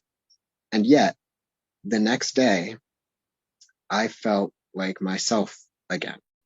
And that has continued for about 4 weeks now, knock on wood. And I bring that up because I wanted to just also bring up the interest in the neuroscience, which is growing. But in depression, there's a large degree of atrophy in the prefrontal cortex, and psilocybin and other classical psychedelics, through activating the serotonin 2A receptor, increase BDNF and increase synaptic density of serotonin. And so I truly believe, having been very treatment resistant to conventional antidepressants and being extremely hopeless, and not having had a mystical experience, I do believe that there was rewiring that was done without the guidance of anybody else, but on a pharmacological level. And that to me is very fascinating. So that is a little side point of sort of a healing experience that I had. I'm also now working on getting my LPC, and I would like to get certified to become a psychedelic facilitated psychotherapist, now that it's finally actually becoming a legitimate career opportunity, at least in Oregon for right now, but very soon elsewhere. So, I, from my very first introduction to psychedelics was reading The Doors of Perception. And then the second was Rick Strassman's The Spirit Molecule. So from the very get-go, I recognized sort of a capacity for psychedelics to be used as therapeutic medications. And, at the time that I had found that, it was still a taboo topic. Now you see many scientists talking about it, and it's like, it's no longer something that before you could get fired for discussing. And so to see it blossom and to see it come to fruition in the West, I think is a fantastic, it's an amazing thing, because, unfortunately, the treatments that we have for psychiatric illness are often not adequate. There's a high degree of treatment resistancy in depression, as well as other mental illness. And so we need new avenues. And, one of the most unjust things that occurred from the Controlled Substance Act, that it was that it essentially stopped research. So, not to say that it wasn't, that I can't understand why there might have been this sort of knee-jerk fear reaction from a public that didn't understand psychedelics, seeing it being used so often recklessly by the counterculture. But to stop research into it, I think really set us back, because if we have so many people that are untreated, and when we're talking about mental illness, I mean, we have to face the reality that that there is a mortality rate, that it's serious business. And the only way, even if we did studies and found that there were no benefits, we need to do the research to find out. And the preliminary research suggested it, and I am so grateful to be still alive in a time when the research is building beyond um, beyond statistical doubt, and so you know I being that when I first became interested in it, it was so taboo, and I was often my interest in it was lumped me into sort of a drug use culture, which I was not a part of in terms of like euphoric narcotics, opiates, and amphetamines, and anything of that nature. And it it it actually caused a fair bit of trauma to have to, when trying to treat my mental illness, bringing up my experience with psychedelics because I had specifically researched its potential, being told, well, you're not just mentally ill, you're a drug addict. And to now have a space where we are, discussing legitimately that these compounds have healing properties has been extremely validating. And I love the Jungian archetype of the wounded healer, and I would say that I relate to that strongly. And so, if I can make it through the dark night of the soul and come out the other end to facilitate the same sort of process in others, I can't imagine anything more rewarding.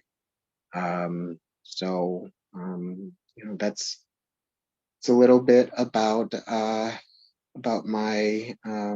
my path and background and interests, and yeah, just to constantly be seeing the growth. You know, I've been following it academic, so I have a strong academic or a research background. So doing the research and like watching that explode has been amazing. But now seeing all of these groups of people who, with the taboo gone, are no longer afraid to say, this has been healing for me. Like, this is not only has been healing for me, but the potential of it is something that that restricting access is an injustice. And so I am happy to be grateful to be in an age where that is coming to fruition. And it couldn't be more obvious than having been in this meeting and listening to all of you wonderful folks discuss a variety of topics that, when I was a teenager, I had an intuitive feeling we would get here, but I was told by society that we wouldn't. And so it's great that we're at this point. And so if I had time to actually do a little lit review, I could have gone into the topic of sexual misconduct specifically. Unfortunately, I didn't, and it's a little late where I am right now. But yeah, if uh, hopefully that gives you guys a little bit more of an idea of who I am, and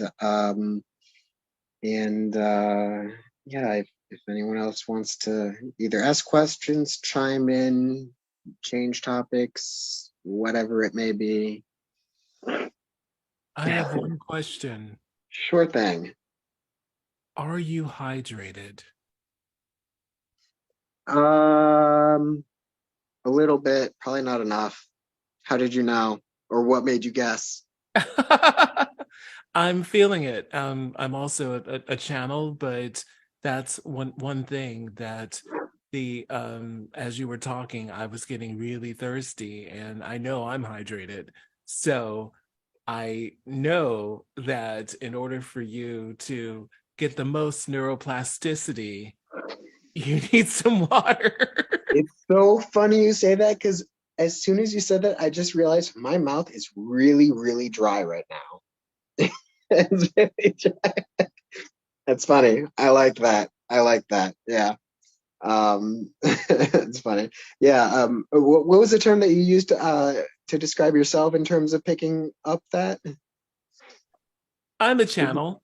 Channel, yeah, channel. I Mhm. like to use. I consider myself to be an empath, and I don't know that they're different, but similarities in terms of just being able to get energy off of people, and feel that sort of, you know, you know what I'm saying. So anyway, that's funny that you said that, and yes, you're right.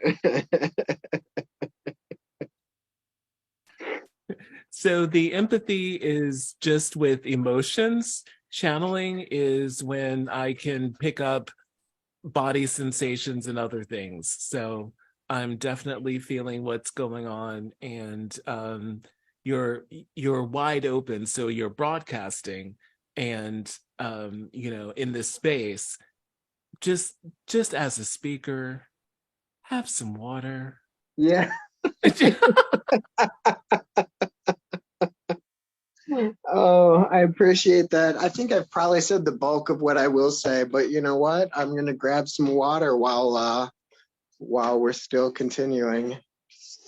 That was funny.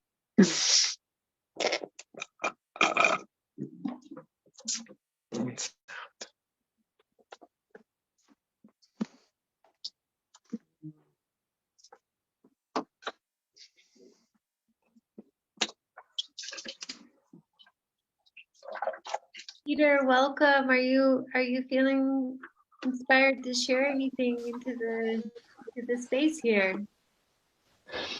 Oh, I'm a little nervous and a little uncomfortable because I don't have that much experiential in spaces like this. I feel like I might offend somebody for saying something naive due to lack of experience. The only reason why what's that word? I shared my camera was because I was smiling at that little interaction about the needing water, and I thought, oh, you know what? Maybe it might be a good idea for me to share that smile and just let that convey as it is. Thank you, Peter. Good to have you here. I know you're a friend of Patricia's, and you met her. You told me you met her back in New Mexico, I think. I think you said. Beautiful. Well, it's good to see you. Uh, yeah, but I was also interested in other topics too because although I don't have, no, at least not that I'm aware of any memories of sexual misconduct, for whatever reason, this topic really hit me really strongly. And cu- curiosity and a desire to learn was what brought me here, not just Patricia. And unfortunately, my internet has been lacking for the past couple of days. And so I was only able to catch small glimpses. But I'm grateful for the words that I have been able to hear and participate in. Thank you. Do you have any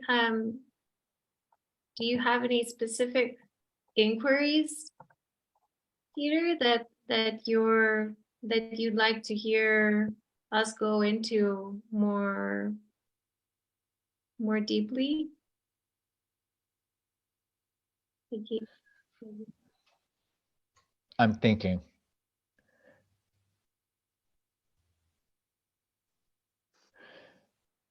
The only thing that kind of sticks out to me right now is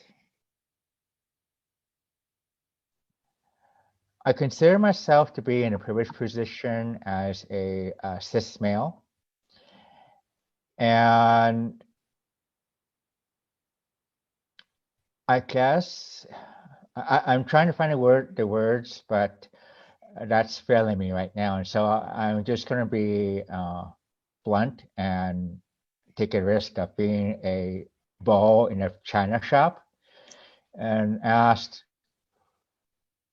with the intention of being supportive and kind, I would love to know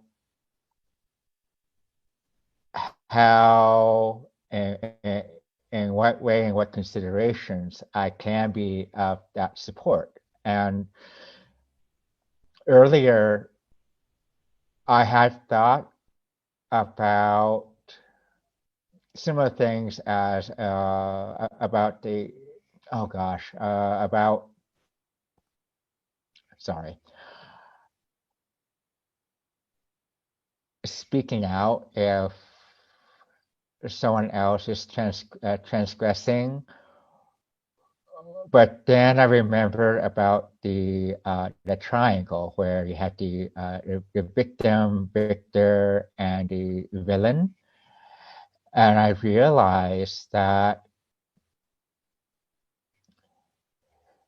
not being innocent, not being innocent, not being an innocent bystander and speaking out may not be the most helpful thing. But at the same time, I wasn't sure how to navigate that versus the what I felt was also a bit of an injustice of being a bystander and letting something transpire. So I guess that's my question in a very roundabout and inefficient way. Should I take that one? Go for it. Okay. So when something is going on, sometimes your presence is enough. So to just get closer and let them know that they're being observed. And then instead of stepping in the victor space, you may become more inquisitive and ask, is everything okay here? Is there a reason why this is going on? So to be in the victor space, it is, I'm going to come in and save the day. Well, there's a lot of assumptions there. And so the way we deal with assumptions is by asking questions. And so if you're seeing something that doesn't look right to you, but you go over and ask a question, if they're saying, no, we're okay, then you're like, okay, well, I did what I could do. Now, again, if there is a container that is not supposed to have that sort of activity, then you can, speak to whoever is in charge of the container and say, something feels a little weird over here. And you can call attention to them. But ultimately, it is the responsibility of the person that's creating the container. And it is, each person is responsible for speaking up for themselves. And so, again, when I talk about the triangle, I also add, option over obligation. And so if you're in a space where you feel obligated, is that really a space for you? Now, if someone is being harmed, like physically beaten up or something, and, or if someone is, choking or passes out, then, I may not be, I took CPR, but I've never had to actually use it.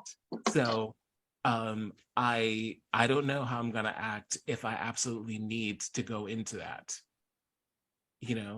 I do have a little bit of an idea because I've done compressions for people, but I wasn't the one that initiated it. So so in that situation, if it's if someone's got a weapon or something like that, then yes, you can step in and be in that space. However, there are times where you might be putting yourself at risk by doing something like that. And so if it is a space where there is an agreement in place, the first thing is to, ask, is this part of the agreement?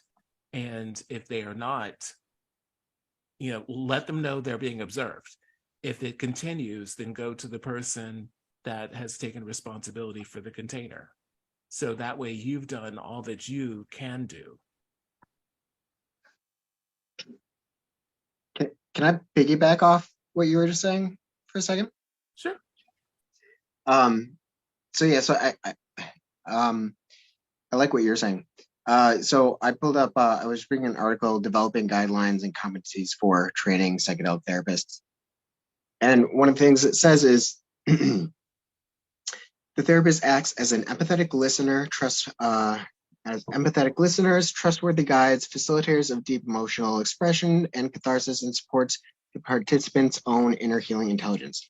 The therapist's role is often to follow rather than guide the participant, as she or he explores new and unexpected perceptions and realizations. At other times, it may be helpful for the therapist to remind the participant that facing painful experiences is actually a path towards healing. In this situation, it's valuable for the therapist to intervene and guide the participant back to his or her internal experience. In this case, guidance should be offered as a possible choice without implying that it is expected or that is the only correct course of action. So really, it goes off of what you were saying in terms of that sometimes somebody may just need for somebody to hold the space for them. Then I was saying,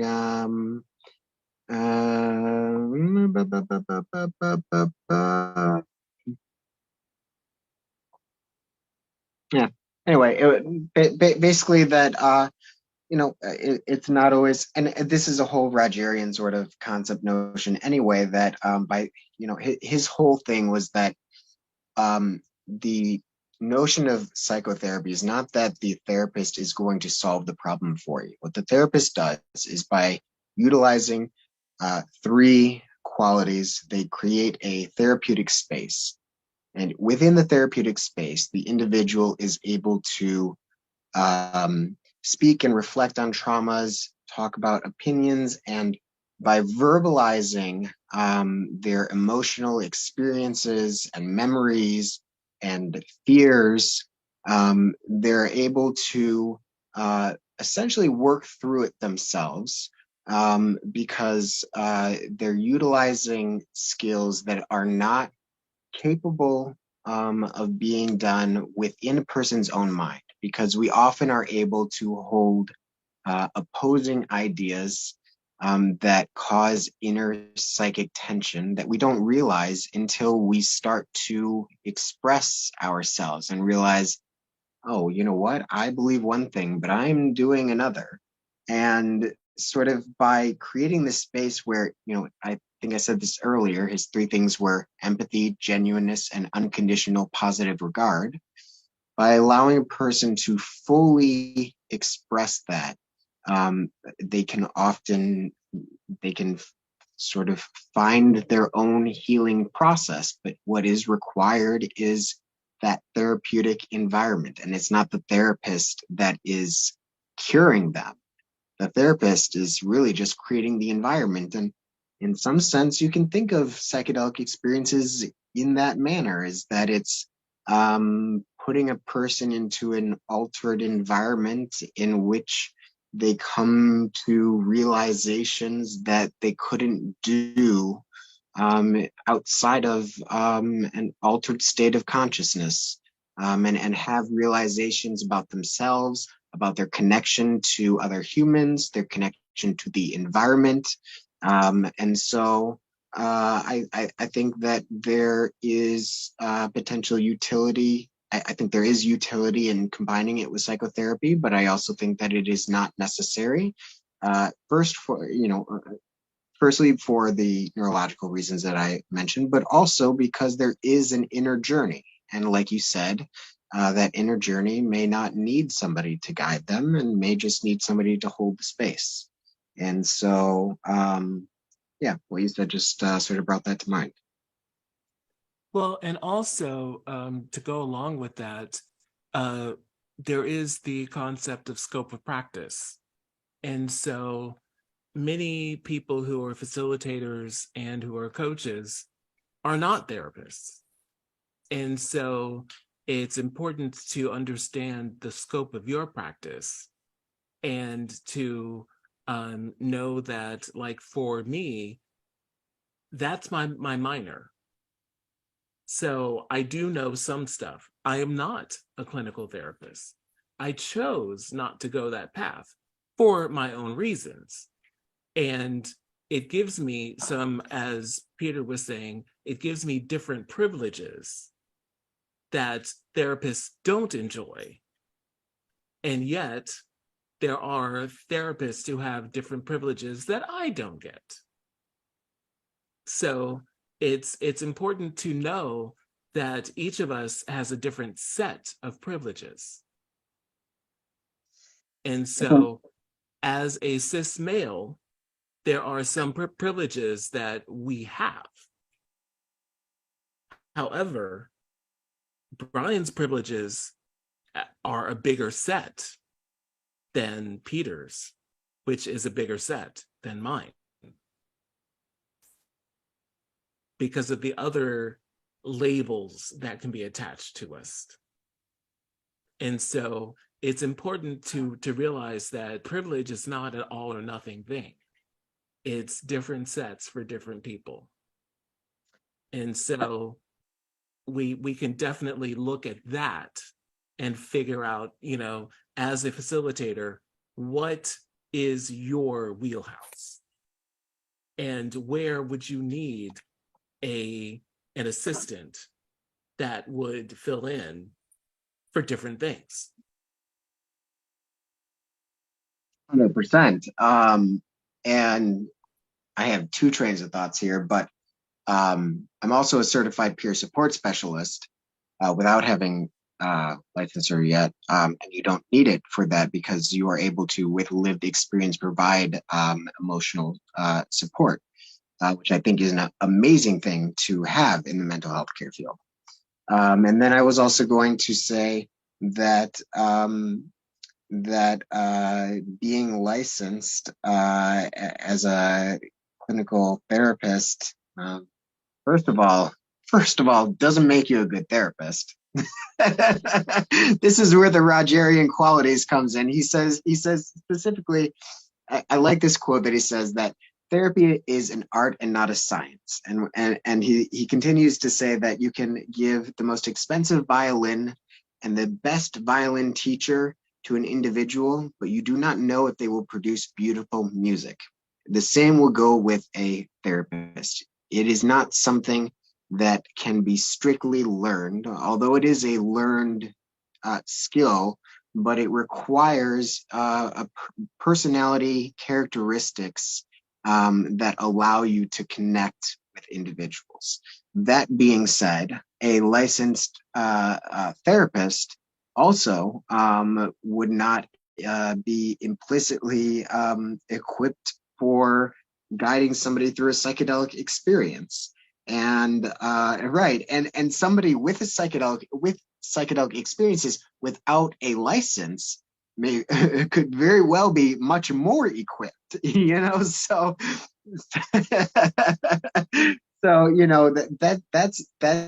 that's what I find to be the good thing about the fact that we are currently designing certification programs specifically for psychedelics. So, whether or not you will need to have a base licensing as a professional counselor or a clinical psychologist, I don't know how that will play out. But there's multiple ones being developed, and there's no gold standard, and this is all brand new.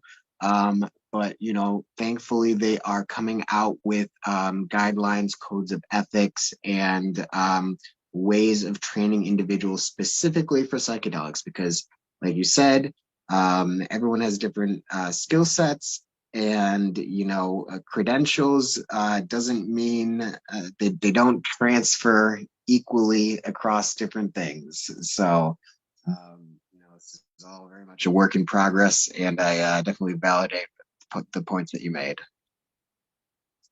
And let's also remember that when you get into the licensure, and this has happened with massage therapy, there are people who've been doing it for 30 years.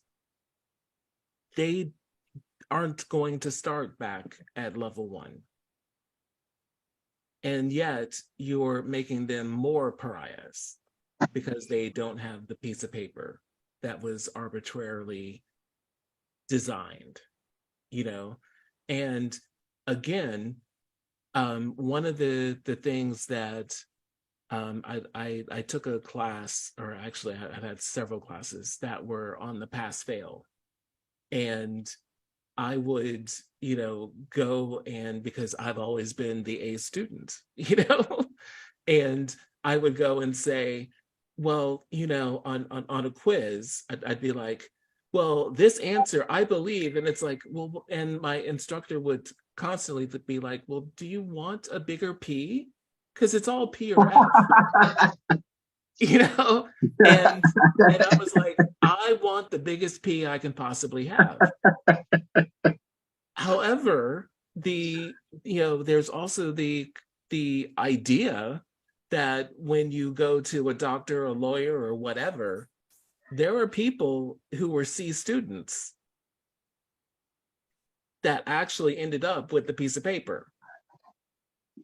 Very And true. so, do you want the A student, or do you want the C student? Yeah. And that there are nuances, and this is one of the things that is problematic when we talk about the medical model, is the fact that they're looking for a medium, and there really is no medium because it is bio-individual. And so even in a space of microdosing, every time you get a new batch, you're going to have to retitrate for how your body reacts to this batch. And there's, if you start trying to medicalize it, you will get to a place where things are synthesized, where, and of course that's in the long run, but you're going to get to this place where they're trying to, there won't be a homogeneous batch. And people aren't going to be doing the work. And so you're going to need to have people that are psychedelically informed to handle all of these things. And this is actually getting out of the sexual aspects of it. This is truly getting into the psilocybin of it. And this is where I work. This is the space that I'm in. And yes, I'm a self-acceptance coach. That's how I started. But right now, when I'm dealing with people who come to me to facilitate their microdosing, and again, I'm doing the integration part, and I'm giving them rules of thumb on how to figure out their own dosages. I'm just there as a sounding board to make sure that they're doing their integration work along the way. And so we do need more of people like me. And I am trained by the Condor approach. And we're looking for more people in rural areas, because there are lots of places that don't even have a psychiatrist, let alone someone who is psychedelically informed, let alone, other types of counselors. And so, but people are going to be trying different things. The psychedelics are out there, people are trying things, and then they're out there and they don't know. And then That's why we so desperately need a system to provide that guidance. but what I'm saying is that we also need to have coaches, and it's not going to always be in a clinical setting. Right. Because there are certain things that people with clinical licenses are not allowed to do that we are allowed to do. There's certain spaces. Your clinical therapist is not going to move in with you, and it's not going to spend the night. A coach can do that, and not that everybody's doing it, but that may be something that is necessary for a journey, and so we can definitely understand that, yes, a piece of paper is great. However, that also can be binding because it is a contract. It is agreement in and of itself. I agree. And these are all flaws of the current system. And I agree with what you're saying. And I see a system evolving in which those roles are no longer underground, but are legitimate, because I do believe that they are completely necessary. And I see that we just ran out of time. So I just want to real quick ask, because you touched on this, and it's just a real short question.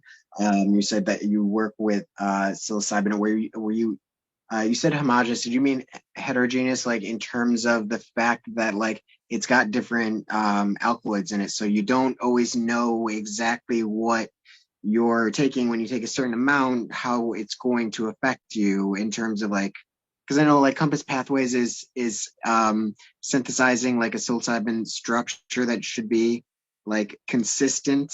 And in fact, I said I took psilocybin, but in fact I took 4-ACO DMT, which metabolizes into psilocin. And the reason I did that was because I could order it legally for analytical purposes only from a lab that comes with GCMS report saying it's 99.8% pure, milligram scale. I knew exactly what I was taking. I knew how it would affect me, and it was consistent every time. And that's one of the things that makes me a little bit nervous about mushrooms specifically, is that with the way they're grown and the constituents of them, it's different every time. And I don't know. There's some naturalists that say that's better, and there's some purists that say it's better for consistency, and it's up to each his own. But I thought it was interesting that you had mentioned that. Well, from a scientific point of view, and I'm going to speak as a chemist right now. Mm-hmm. Anytime you pick up a mushroom, a fruit body, there's going to be different levels of psilocybin and psilocin in different areas of the fruit. Right. So it is not the same all the way down. If you have a 10-gram dried fruit, which would be about this size, and you call yourself microdosing, you don't just take a nibble. What you want to do is, especially if you're doing a microdosing protocol, you want to take all the ones that you have, grind them up, and now you have a reliable dosage. Right. And then you titrate to see what your microdose with that batch Right. is. Yep. And that is something that we lose when we go to the medical module, because people are going to, they're looking for a blanket statement, one dose for everything. And it's not a one dose type of thing. It's just like diets. All diets work. The thing is, for whom, for how long? I like that. Very good point. I like that. Well said. So if you're interested in the Condor approach, you can go to condorcoach.com and find out about what we're doing. And there's also a lot of different free things that we do offer. And if you're interested, if you're interested in coming for a training, it is a year-long training. But if you're interested in coming for a live, reach out to me and I can give you or actually it's in the chat, but it's kind of far up. So just reach out to me. Definitely, I appreciate that.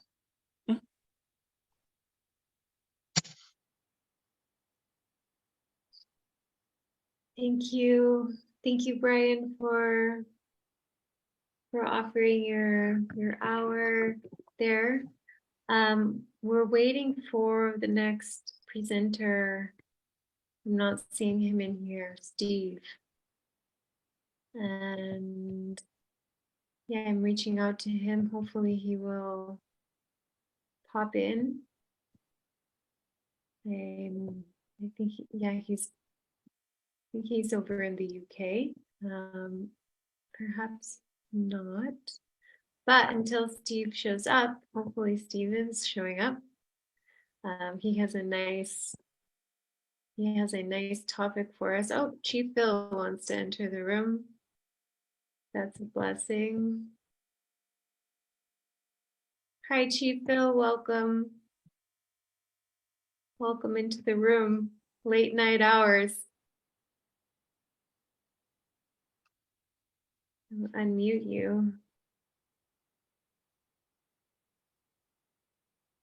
I'm attempting to unmute you. There you go, Chief. All right. Yeah, I'm just checking in, Toja. And I'm gonna make sure that I had the link and everything ready for the morning. And so Yes. I did a little writing today on this issue, which I sent to you. And Yeah, it's a very beautiful writing. I'm not sure if you saw that I just shared it about, I don't know, like 40 times, but I'll keep oh, sharing it. great. Yeah, I had and thank you for putting the links up there. I also added them at the very bottom, but it's really good that you put them there. I never even thought of that. So you had them really nicely down. So I'll look forward to seeing it at 9, right? It's 9 you're in PST. Yeah, yes. 9 Yes. PST. Oh no, it's actually 10. I 10 apologize. 10 PST. 10. Okay, perfect. 10 a.m. Perfect. PST. Do you want to share us with any late night wisdom here? We're waiting for someone to show up. So if you have anything for us to share. Well, Toja, I think that as I shared, this issue is really at the core of so much healing that's needed. And I shared that when I'm sharing in the morning is not based in some kind of intellectual study. I was sexually abused when I was 12. My wife was raped down in Bolivia when I was 1970, and 2 daughters were sexually abused, and a sister sexually abused, spiritual sister. And I've seen this, in my work with residential schools all over Canada, and in the US too. I mean, literally, thousands of relatives I've gotten a chance over the years to be with, and I quote certain statistics in what I've shared, but I didn't put in there that really these are just general population statistics. If you go to you might say marginalized communities, you'll find those rates are much higher in terms of child sexual abuse and so forth and so on. And so I think that so there's that side of it. But I think as well, as I share, that the current global system of justice in most cases is not about healing. And I'm not saying, by the way, that takes precedence over the person who's been victimized or abused, because that's the first care. But through a unitive or restorative justice process, if the person really wants to address the root causes, there's this process by which you can either choose to go the old traditional way of punishment, which really, if you think about it, there's no treatment inside a prison for these kinds of deep issues, many of them going back to childhood, literally. I mean, when they themselves were sexually abused or whatever happened, that because I don't believe we're born that way. There may be again, I'm not any scientist, but certainly there may be relatives, and we don't know all the reasons why this is part of creation, that this might, be kind of amoral or immoral. I don't. It's. I believe though that in looking at our indigenous societies on the high plains, where we had very, very, very, very, severe penalties for this kind of behavior. But there was hardly ever that behavior because of the fact that everybody was open, and of course we live in small communities and so forth. And that's why we knew such a thing would not only destroy the person who was being abused, but the abuser, and then could destroy an entire camp because everybody's interrelated. So anyway, those are some of the thoughts. So and so I think that we have to really look at a whole new justice system, and that's what I, of course, wrote about in terms of okay, so here's the issues. We know what we dealt with in the past. Castration, person would be killed or would be banished, which some people say is worse than being killed. You're just banished. And that might seem severe, but you have to really understand the context. And again, I don't understand this just well as the people there, but it's shared with me. You have to understand the context of well, we can imagine in a very small, interrelated family circle, this kind of behavior would just destroy the camp because it went against everything we knew about the sacredness and intimacy of life, and this intimate power we have, this power that we possess that literally can create life. That's powerful. That's a powerful force, and it's a force that really is at the very heart of our energy, so to speak. My father shared with me, that this is after I'd been sexually abused when I was 12, and I was about 14, 15, I remember.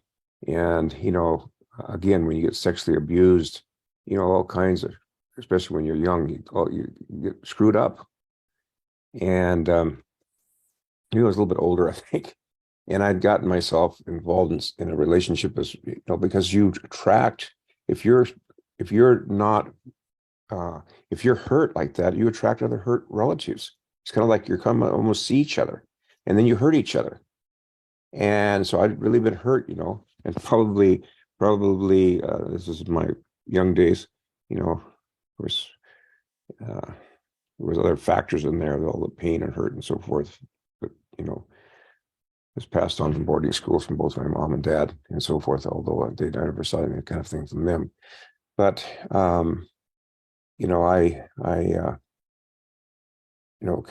can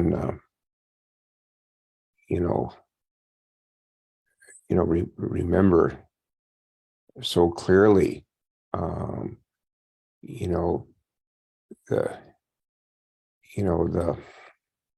I guess the underlying rage and anger that this causes inside somebody, and the destruction it causes to your life. And it's just not in a male sense, but as human beings. This is the most intimate, the most tender, delicate part of our being. It is, on one hand, it's something that can be the most beautiful, sacred, of course, passionate experience you can have in life. But if this holy power is not treated respectfully, it can really hurt you and hurt others, because if it's not respected. Now, one thing I want to correct a little bit when I was writing, And let me know when the person comes. I'm just kind of just babbling. I didn't know he was going to do this, but anyway, here we are in this late night session Yeah, here. I want to make sure you get some rest, Uncle Yes, Phil. yes. Yeah, Okay. you're welcome to share. The person isn't here, but yeah, maybe there was a good preview, but I want to make sure you get rest. No, I'm good. I'm Okay. good. I'm good. I was just going to say this that I'm going to kind of rewrite something because I was thinking, I talked about, how, and why and how hurtful it is when someone is seeking spiritual healing or spiritual knowledge or truth, and the person who is supposed to be the healer or the spiritual teacher, sexually abuses them, or you're calling it a nice way, sexual misconduct, or has some sexual misconduct, because that's, I think, even more so describes this. But I think that, and this is, I'm going to close off here. I was just thinking about after I wrote that I think it'd be important to have a group of men and women of different ages come together who know ceremony. And I think it's really important that we really sit together. And I was thinking men should come together, women, but I think we all should come together and talk about, what is to each of us uh, uh, sexual misconduct. Because some people, if you've been abused, they don't have very good boundaries.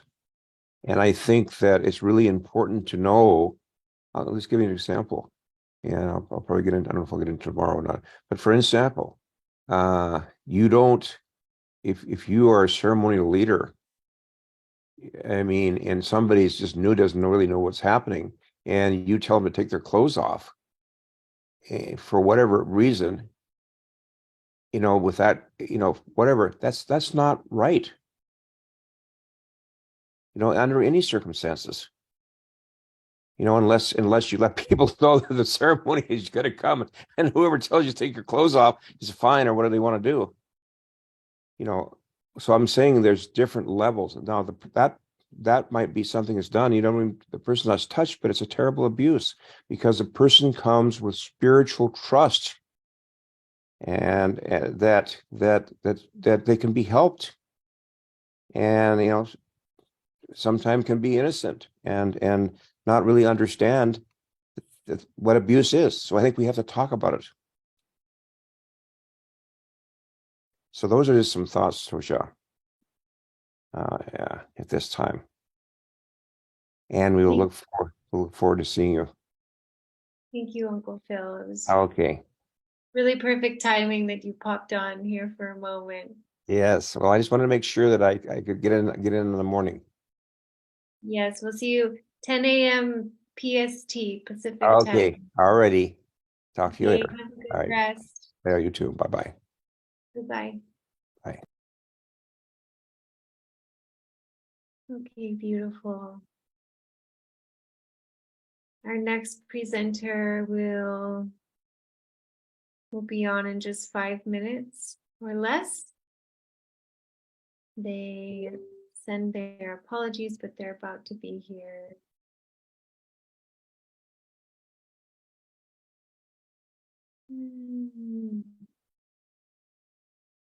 Yeah, we'll just give a moment to do any self-care as we're waiting for the next person. Steve, he's gonna share with us about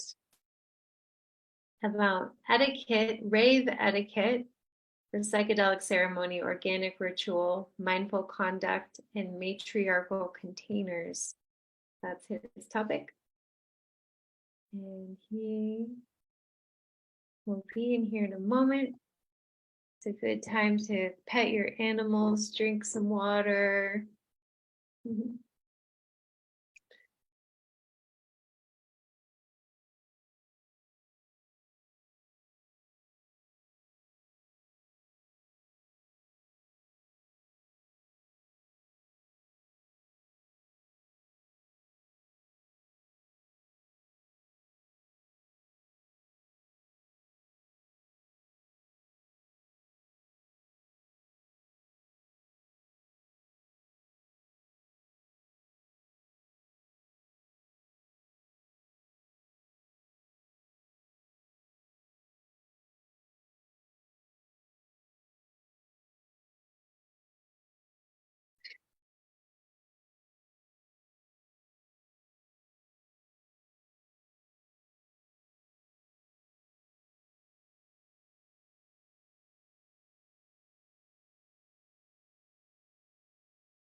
There's Steve.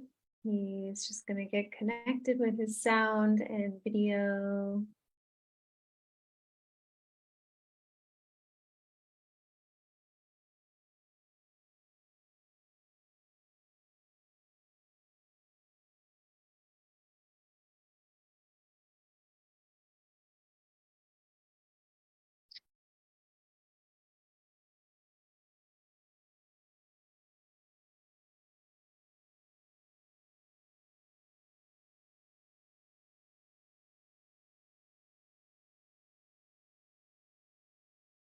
All right, beautiful.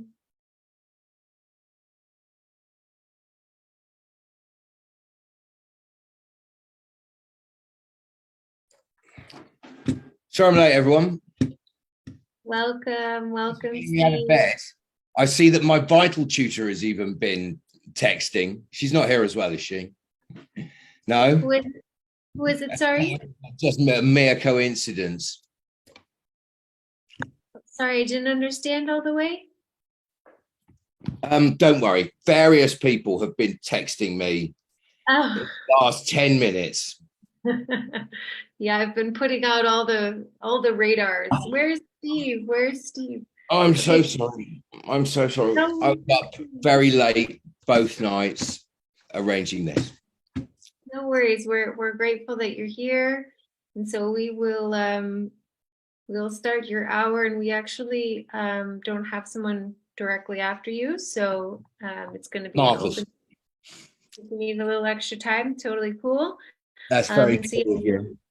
Start your next hour, and I'll give a good welcoming to Steve. Welcome to NPO Society's May Talk, a 24-hour live conversation about sacred sexuality, safety, sexual misconduct in ceremonial, psychedelic, and healing spaces.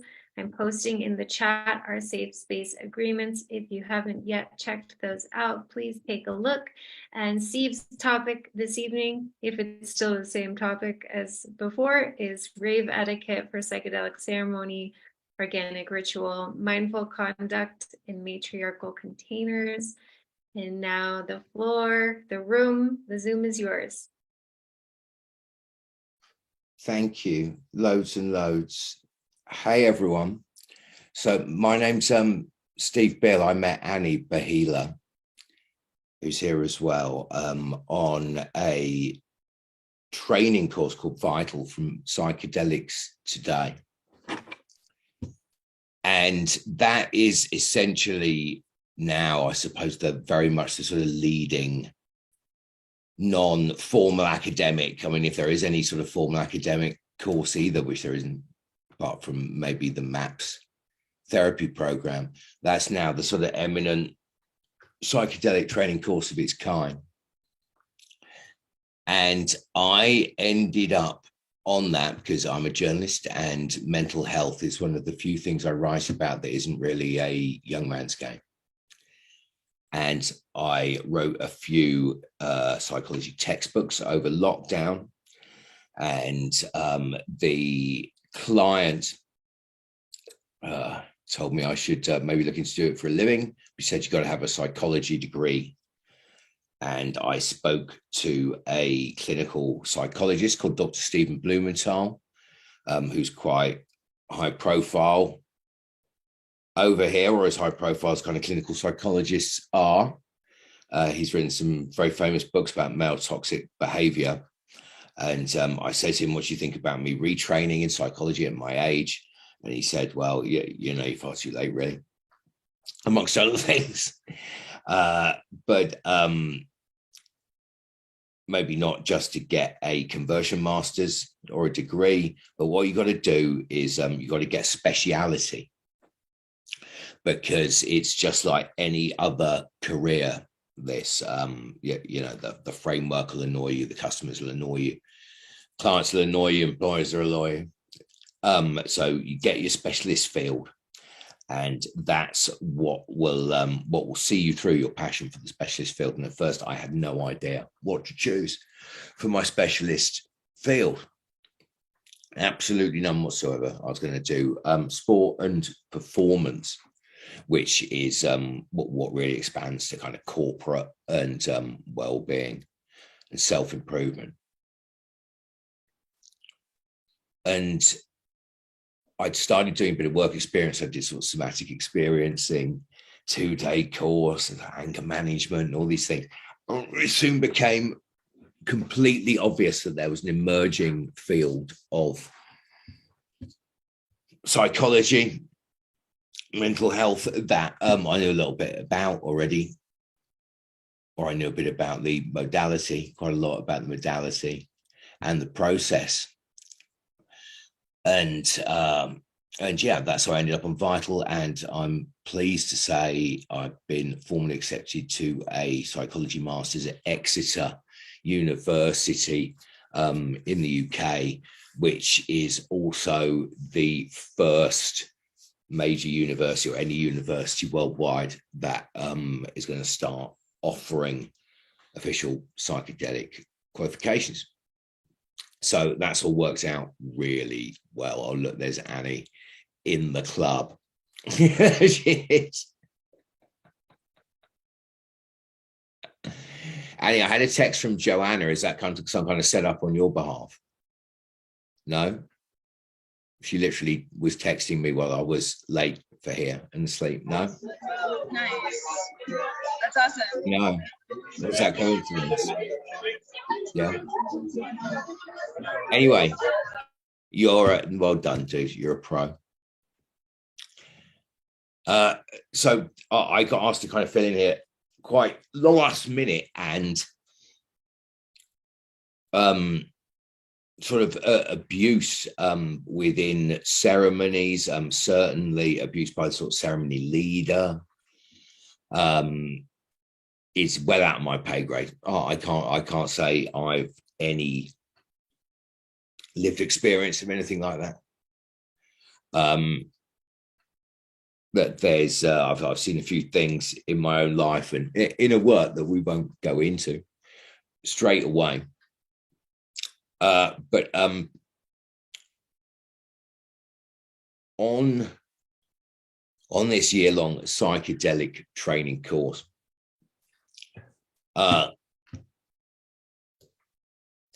we liked to have ideological discussions in our study group about how everything's going to be when it gets made legal.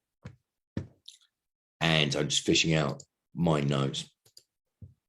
Pardon me. Here we are. And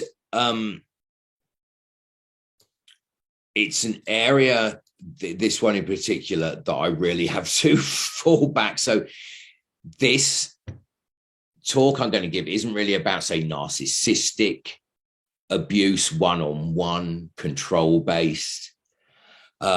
What it is about is the kind of faceless, impersonal, toxic, bureaucratic orthodoxy that we manage to sort of abuse ourselves with at the moment. That sort of technical side of the machine that makes the inhuman every day, and everyone seems to agree is ghastly.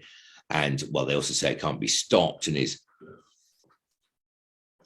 almost certainly part of the Anthropocene, the geological era where technology becomes more of a indefatigable, unstoppable force than anything natural. Yeah, it is bureaucracy part of the Anthropocene.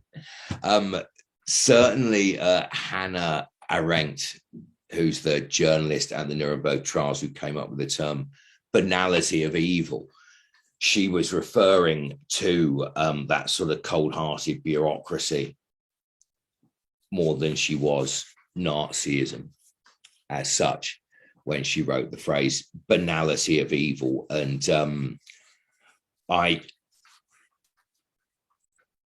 there's a place for yin energy in arguments and debates. I'm trying not to be that guy. I'm a bit old these days to be that guy who's kind of fighting the cause down the front. And I think control is something I've learned you can't do to other people. as much as I agree with all that, I thought it would be fun if we took a right sideways look at the question of what the ceremonial scene could maybe learn from underground drug use. And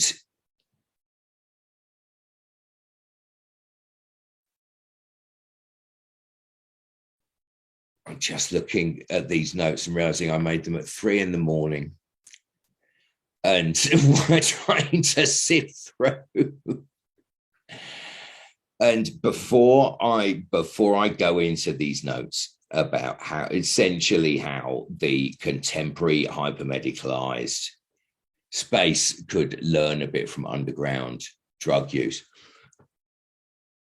talk a bit about me now, and this is something I wouldn't do in Britain, but obviously I should say that I am obviously a cis white male, and I'm aware of the stark privilege that I have enjoyed compared to most people that would ever take part in this discussion. And I'll give you one example. Is when I first took LSD a couple of weeks short of my 17th birthday. I was able to do so amongst the gorgeous Somerset countryside that people or the culture now practically associates with psilocybin and druidry and magic mushrooms in the West Country of England. We were actually studying in our English literature lessons the metaphysical poets like William Blake and Coleridge at the time, John Donne. Those are later metaphysical poets, of course. And I found all the books like Tom Wolfe's The Electric Kool-Aid Acid Test and Carlos Castaneda. I found them all in the school library in the following weeks. So that's how privileged my early life and psychedelic education in particular were. But the sacrament, of course, was still very, very, very illegal at the time. And Annie and I back in Vital were talking with the rest of our study group who take quite a different attitude to me. And Annie made the very good point that because psychedelics were illegal back in the day, and of course there's quite a bit of snobbery for us sort of middle-aged people who grew up taking LSD,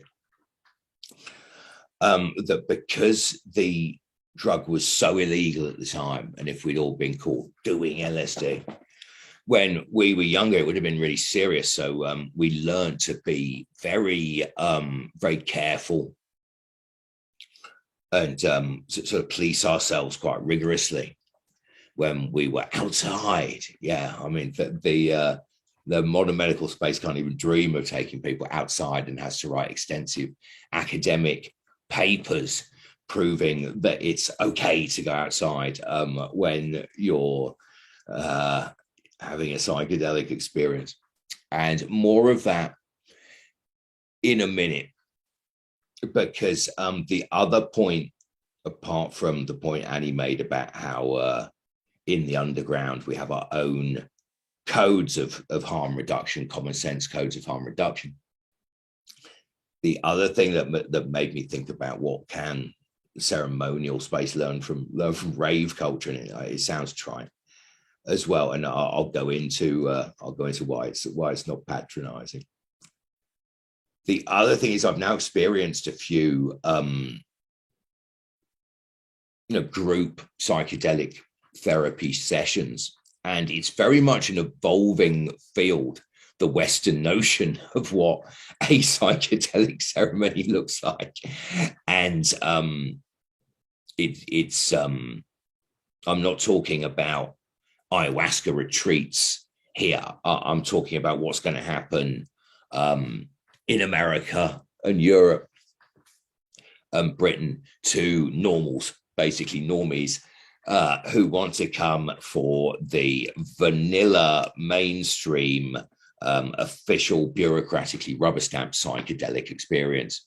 In the future, I've been to a few events where that model is being pioneered, and it's a very new science, let's just say that.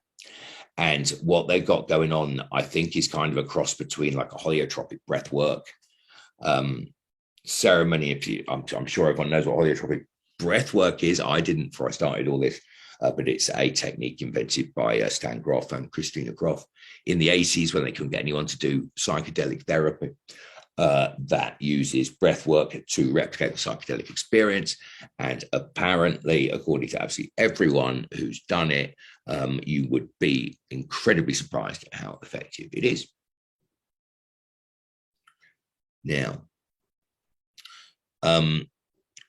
yeah, I've now been, as part of my psychedelic training, to at least one more of those. And I really identified the first time with the people putting it on, with the organizers, with those accountable for both the aesthetics and the safety and the quality of the experience. I really sort of over-identified with them, perhaps because my own media career takes in both the niche and the mainstream. And I don't know how many people can identify with this. But I've worked on events and other projects where you're taking a subculture to the mainstream, and it's kind of where the work is really. Again, I hope people can identify, but sometimes it can kind of be easier to be an indie band and always be cool and never have to entertain and satisfy and fulfill a large amount of people. And sometimes it can be harder to be Miley Cyrus or a Taylor Swift and get the job done with the wider market. And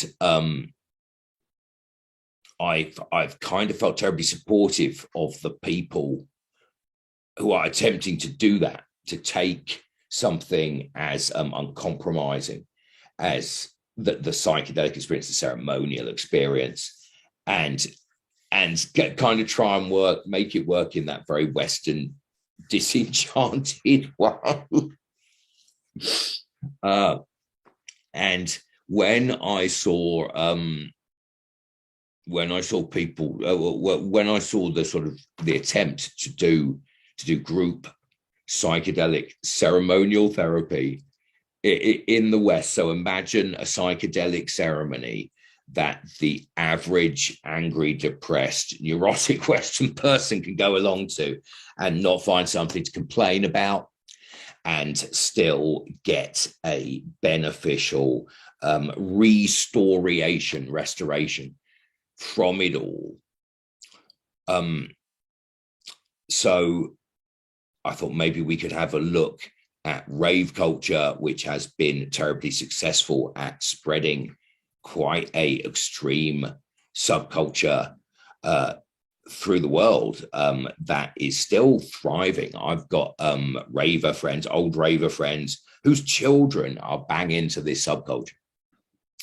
And they've now grown up and they want to be DJs themselves, which I find slightly ridiculous. That one documentary about rave that's quite recent that I really recommend to you is called Everybody in the Place by an artist called Jeremy Deller, who's a wonderful artist who's made things like a vast inflatable Stonehenge, like a bouncy castle. And he made this fantastic rave documentary, Everybody in the Place, that you can find out there. And the rave footage from the 80s, it looks quite bizarre in many ways. I mean, what kind of cool youth culture is that, with everybody wearing silly clothes, doing rather esoteric dance moves in a field. And at one point in the movie, Jeremy Deller takes the footage and shows it to these very, very sharp, switched on, diverse group of politics students in East London, school children. And they say to him that you could never go raving anymore because someone would film it and put it on social media, which is terribly sad, of course.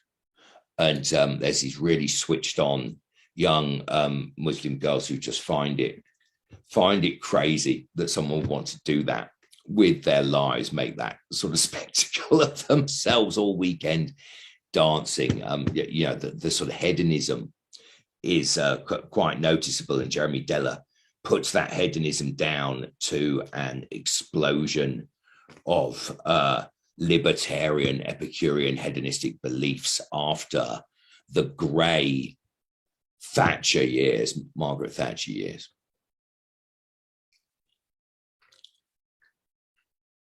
And these things are supposed to be fun. There's a Dionysian revel aspect. And part of that is the sort of the popular wellspring, the sort of raw human vitality from which it springs.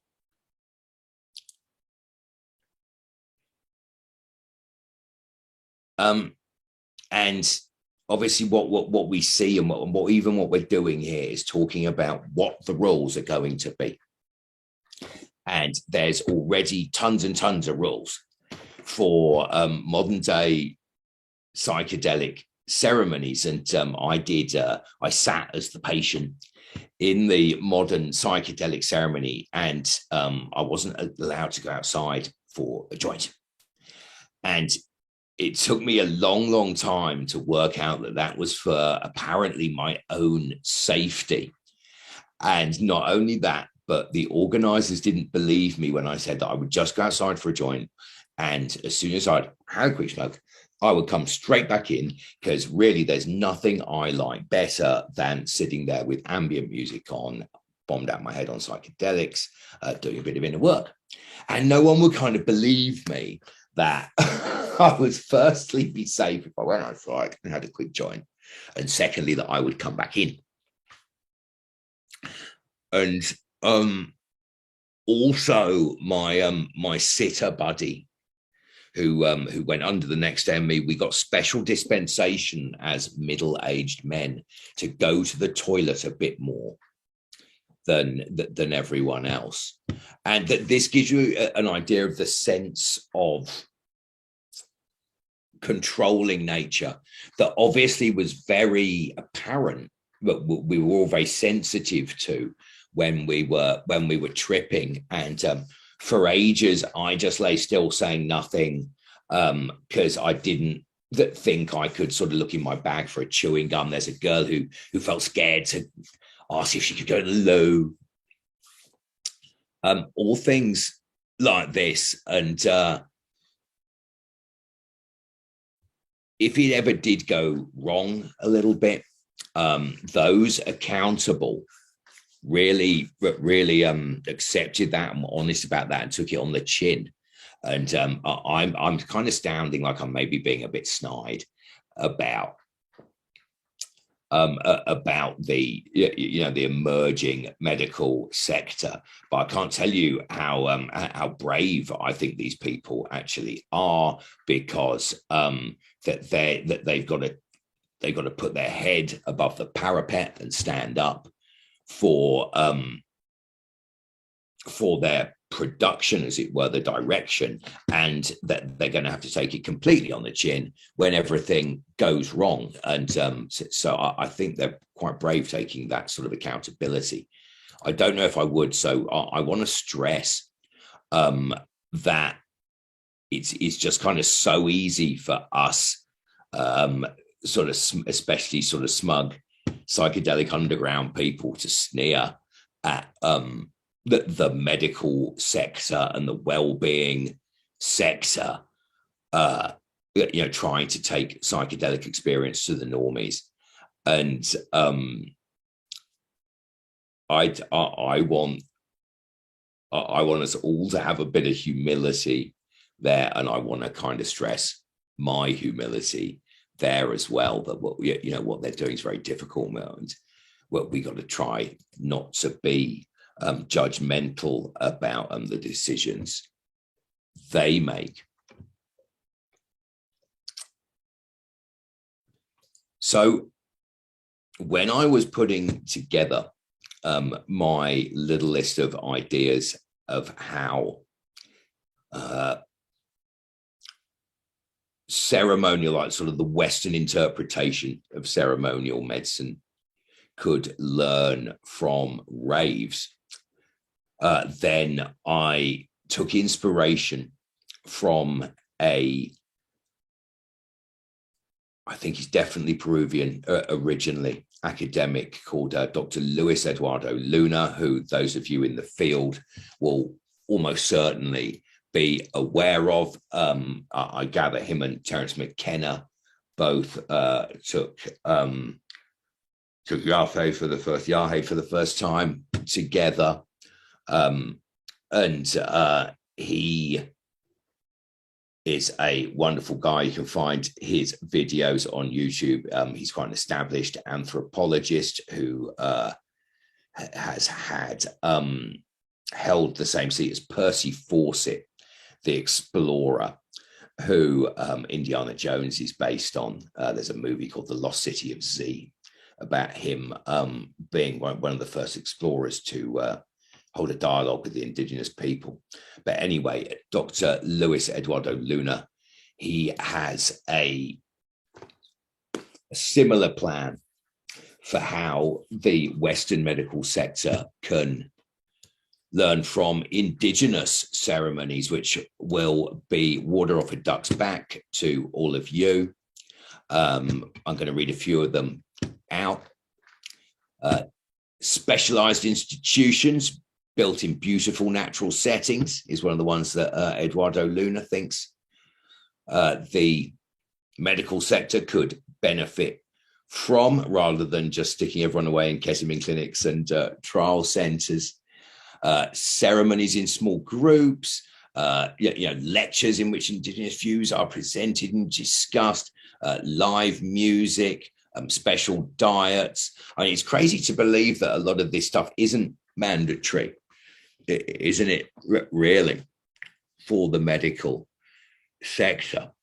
So a lot of it seems sort of blindingly obvious to us of why the medical sector isn't doing all these things. And it almost always comes down to safety or perceived safety and the cost thereof of maintaining that. And as well, how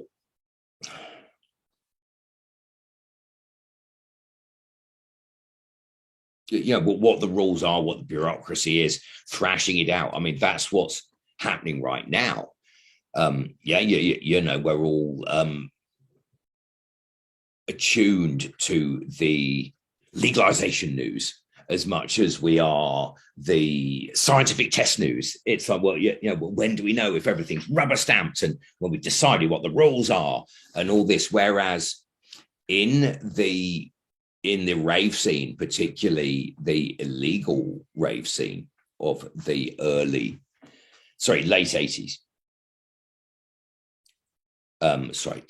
Leo with a text message. And in the rave scene, we didn't spend all this time sat around thinking or sort of discussing what our sort of container was going to be at the rave. Instead, these codes of behavior for how we should all behave together while we were in an altered state, these the rave etiquette, as it were, that etiquette emerged quickly, organically, and sort of disseminated across the scene, was communicated across the scene very, very quickly.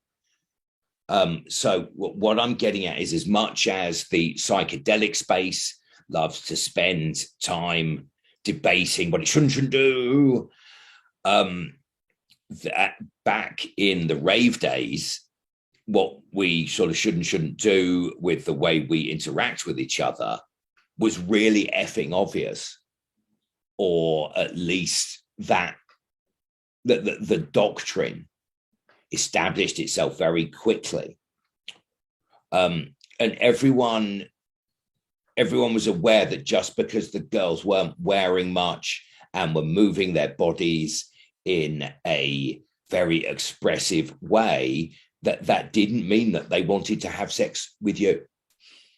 And everyone kind of knew that, and that was instilled within us very, very quickly. And obviously it kind of came from the sacrament, as it were, the MDMA, that was the drug that powered the rave scene. And on the psychedelics training course, I even heard during one of the many discussions about whether it was okay to go outside or not, I think someone commented, oh, wouldn't it be fantastic if we could enjoy these modalities as a group in the countryside, maybe with music playing as well and dancing. And it's like, yes, this is raving, right? This is raving. And all kinds of people, including Christopher Partridge, who wrote the 2 volumes, The Reenchantment of the West, have spoken about the rave scene as a partly by accident, partly by design, spiritual community Dionysian ceremony that happened because it kind of had to, because people had to find something in the same way that they have sought out psychedelic ceremonies as well, something in the way of reenchantment and restoration. And certainly the bit of raving I've done since recovering from very traumatic life incident, the little private rave I go to has helped me enormously. And that has a very rigorous container where you're allowed to bring whoever you want. I say invite only, you're allowed to bring whoever you want. But if they if they hurt themselves, they hurt someone else, they stagger around making a spectacle of themselves, then they'll be thrown out, you'll be thrown out, and you're never coming again. So there's this very rigorously enforced container. And I was thinking, how can you bring that container to the psychedelic space, that that kind of container, where you're given what the rules are, and then you're comfortable to have your own experience within it. And that's kind of what I mean by matriarchal containers. And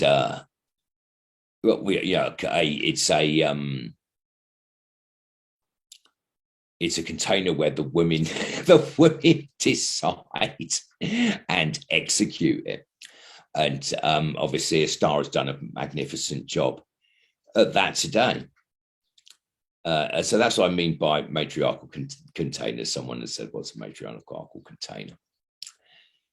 And the other thing people said was, Steve, you can't possibly be saying that the ceremonial space can learn about respect and ethics from the rave scene, because how about all those horrible sex pest DJs from recent times? Eric Murillo being a famous one. I think he killed himself, didn't he, while waiting to know whether he was going to be charged. And it's a funny one, isn't it? Because let's face it, all the dubious shamans used to be DJs, anecdotally. And certainly I know some people I've worked with who've had a dubious former DJ shaman who was enjoying himself far too much and got out a DMT vape and started asking people, telling people they should get on that at the same time, which to me seems pretty ridiculous, on top of a psilocybin mushroom trip as well. People who never had it before, and this guy's passing around the DMT vape. That is terribly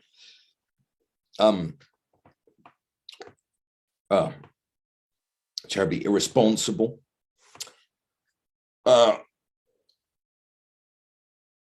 And when in the sort of early 90s, when it started to become sort of cool to be a DJ, what we kind of remember is people would identify. That's when people started sort of self-identify as a DJ, and to get the kudos that came with it, or the social leverage that was attached to being a DJ. And so this would be my first point number one, about what the ceremonial scene can learn from the rave scene, is we need to have a fearless moral inventory, as it were, about the sort of lived experience of people's their authenticity, as it were. What is the what are their credentials as a ceremony leader? Because, and it's been said a lot, there's a lot of folks who want to practice psychedelic therapy, psychedelic ceremonies, who they don't have particularly extensive experience of psychedelics or the culture of them.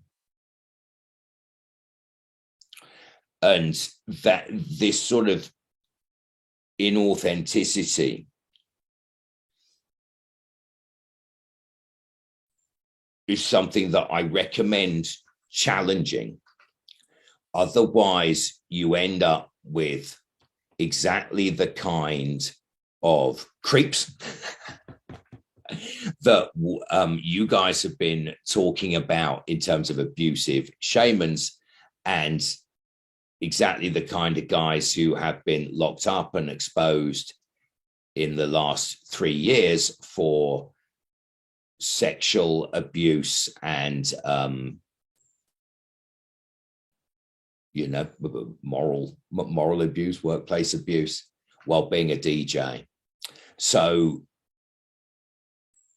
I think as well that partly comes from less of a sort of fetishization of the ceremony leader role, because back when the rave scene came through, the DJ was inconsequential, and it was more about the crowd. And what that phenomenon of trying to turn the DJ into a role model, a star, a celebrity performer. What we've ended up with is the DJ goes on the stage like a band, and the crowd, you've probably seen in sort of ghastly Coachella or whatever, the crowd then lines up in front of them like a rock and roll crowd and sort of marches in time to the DJ on the stage. And no longer is the ceremony in the round where everyone can see each other. So immediately that there is more potential for abusive situations, and the communal aspect of the rave that's all about the crowd, where everyone can see what's going on with everyone else, is immediately lost as this very sort of Western idea of fetishizing one individual and celebrating them bastardizes the original purpose of the ritual. And instead of a communal bottom-up healing experience, you get a top-down, non-participatory audience experience that fits a lot more snugly into a business model and disempowers the audience members. Now, would anyone like to clarify anything I've said or pick me up on anything? Because you must call me out on stuff, because I'm a journalist and I don't have the same experience of this space in terms of exercising compassion and curiosity and tact and sensitivity to all concerned.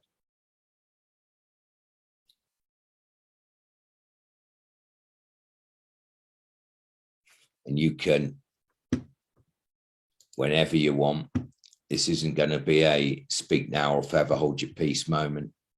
I want to make sure you know you can jump in and say, Steve, sorry, you're talking shit. You need to rethink that. All right. No. And so I was just talking about the bastardization of the rave ritual and how too much attention's been put on the DJ, and in the past too much attention has been put on the substance, and there's a lot of talk about ceremonies right now, Western ceremonies being too much about the substance. They even have this what they call ayahuasca, which is just some DMT and a MAO inhibitor. So it doesn't have the other sort of 26, 27 plus ingredients that go into the jungle brew. It doesn't even use psychotic abedris, and the ayahuasca fine, it uses it. Yeah. It's completely a sort of a plastic simulation. And most importantly, it doesn't have all the other elements that make up what I gather is called forca, the efficacy, the power of the healing power of the ceremony, which is about so many different things other than the brew.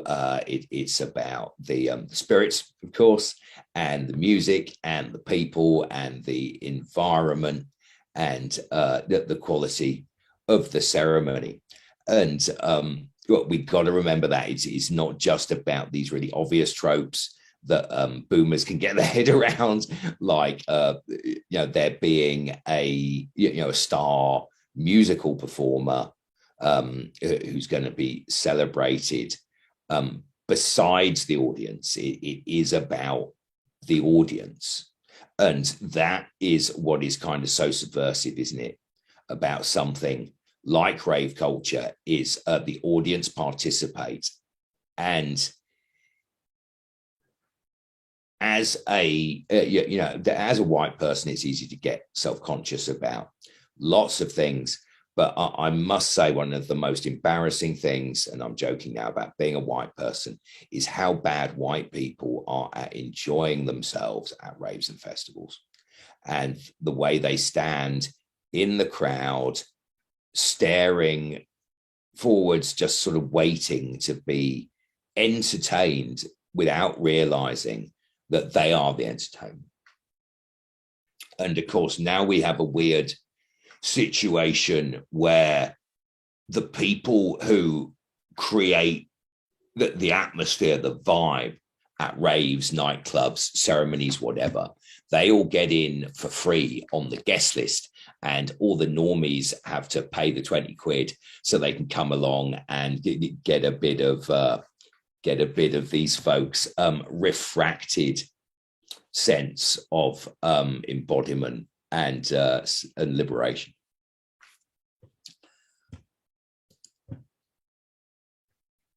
So I digress. And how did we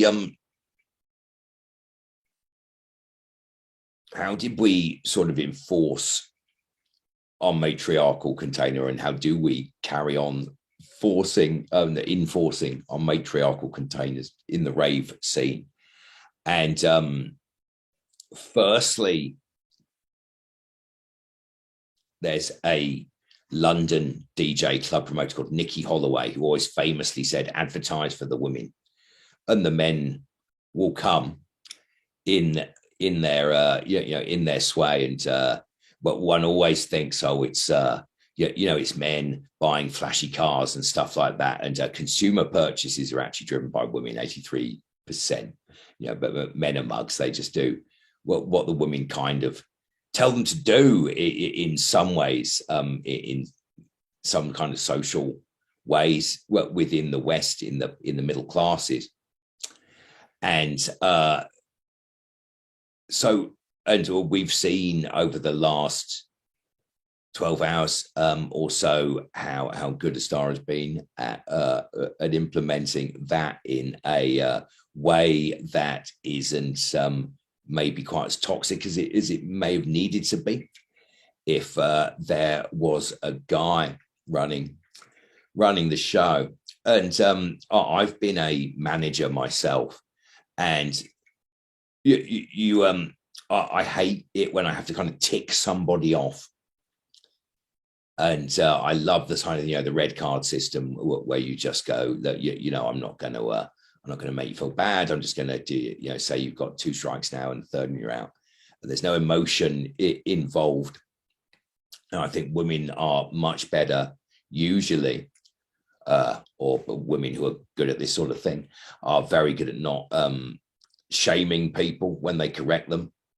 And they can also, I've heard some female commentators in the psychedelic space speak incredibly clearly and elegantly about difficult issues. I did hear recently that's something that ayahuasca in particular helps with, a bit like one's vision. It helps one sort of choose one's words when sharing one's emotions and ideas a lot more succinctly, and I'm very envious of that. Yeah. Hi, Steve. I'm Rick. I think Asteria is going to try and get a little bit of shut-eye for a couple hours. So before she signed up, she might already be gone. I was just gonna I got a text off of Leo saying about 5 minutes ago saying, do you mind sort of carrying stuff for Asteria? Because she must be quite pretty beat by now. Yeah, cool, man. And I got here a little bit late. I had to take I'm on till like 6 or 7 in the morning, so I was taking a nap too. So unfortunately, I missed most of your presentation. Oh wait, we got someone with a raised hand. 1 second. Hold on. Go for it, Christina. Thank you, Rick. I'm not sure what she's trying to say. I think I might have to unmute her. I think we've got quite are we still? Oh crap. Jesus. Yeah, so you look into that, mate. I'm gonna put Yeah, okay, hold on 1 second. Oh man, I'm gonna ask you, so I have to, okay. I think you got it. Yeah. Yeah, okay, there you go. Yeah, I'm gonna try and, so we had some like trolls hop on the call and like start posting some porn, but that was like 10 hours ago, and so I It was a long time ago. So I'm gonna start laxing up the security. If you would mind taking the floor for a second, Christina, I'm gonna get this sorted. No, I don't mind. Hi, Steve. My name's Christina. I am part of Entheo Society, and I also missed most of your presentation. I was busy. I really wanted to check it out, but what I did catch was you talking about how the culture has changed, and that originally the rave culture was about the audience. Yeah. And when I hear about rave culture back in the day, it always sounds so beautiful, you know, plur, peace, love, unity, respect. And I actually didn't really get much of a taste of it when it first started. I wasn't really old enough and or daring enough to sneak out and just go anyway, like some of my friends went. But I did start joining the rave scene super late, like let's see, like 2013, 14. There's been this resurgence in Seattle, and then techno's been really big over the last handful of years in Seattle, and I love all of it. However, I have noticed what you were saying is that there's this very strange glorification of the DJs, and some of them are producers, which makes it a little different, but it's this very strange phenomenon where everyone's just, like you said, zoned out, staring at a dude. You can't even tell what he's doing. Like, he could just be hitting a button. Like, sometimes they're really what's the word I'm looking for? Transparent, and they'll hit a button and walk away and go to the bar. And I just they'll make a thing of it. Yeah, absolutely. That cracks me up, and I love it. But then there's some people, I don't know. Anyway, that wasn't my point though. I wanted to say that I agree with you, and there has been efforts in certain communities in Seattle where we've gotten together outside of clubs to talk about safety, because there's been a lot of people getting drugged and taken advantage of and all of this. Yeah. And I've been a victim of that. I've also seen it happen, and I've tried to help accommodate making more safety. And so one thing that I really appreciate is that there are sometimes conversations about it. So I've made it a real big habit to actually turn around and face the people that are on the floor and dance with them, and just trying to get people to do that. And there's like a whole crew of us that do that. And I love it.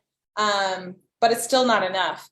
Anyway, so I just tuned into that. I'll have to come back and listen to your talk, but I have a very big beef with the rave scene now because of how dangerous sometimes it feels. And so I was really curious what you had to say.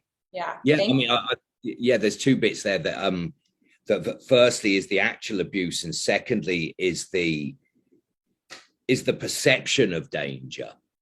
And of course, within a psychedelic ceremony, it's all about sort of super heightened perceptions, and it's the kind of thing that we've almost sort of lost. What have we done? That's sort of desensitized the term, because it's the kind of thing we all say. Oh, senses are heightened in the psychedelic experience, and we kind of forget what that really means. And it's why we have containers, isn't it? Not to look less because these are the rules, but more because then everyone knows what the rules are, and there's no room for the kind of cognitive dissonance that causes suspicion and really negative experiences to kind of sneak in.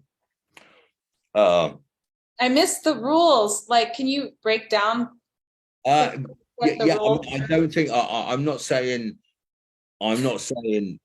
these should be the rules. What I am kind of expressing is the importance of a container. Seriously important.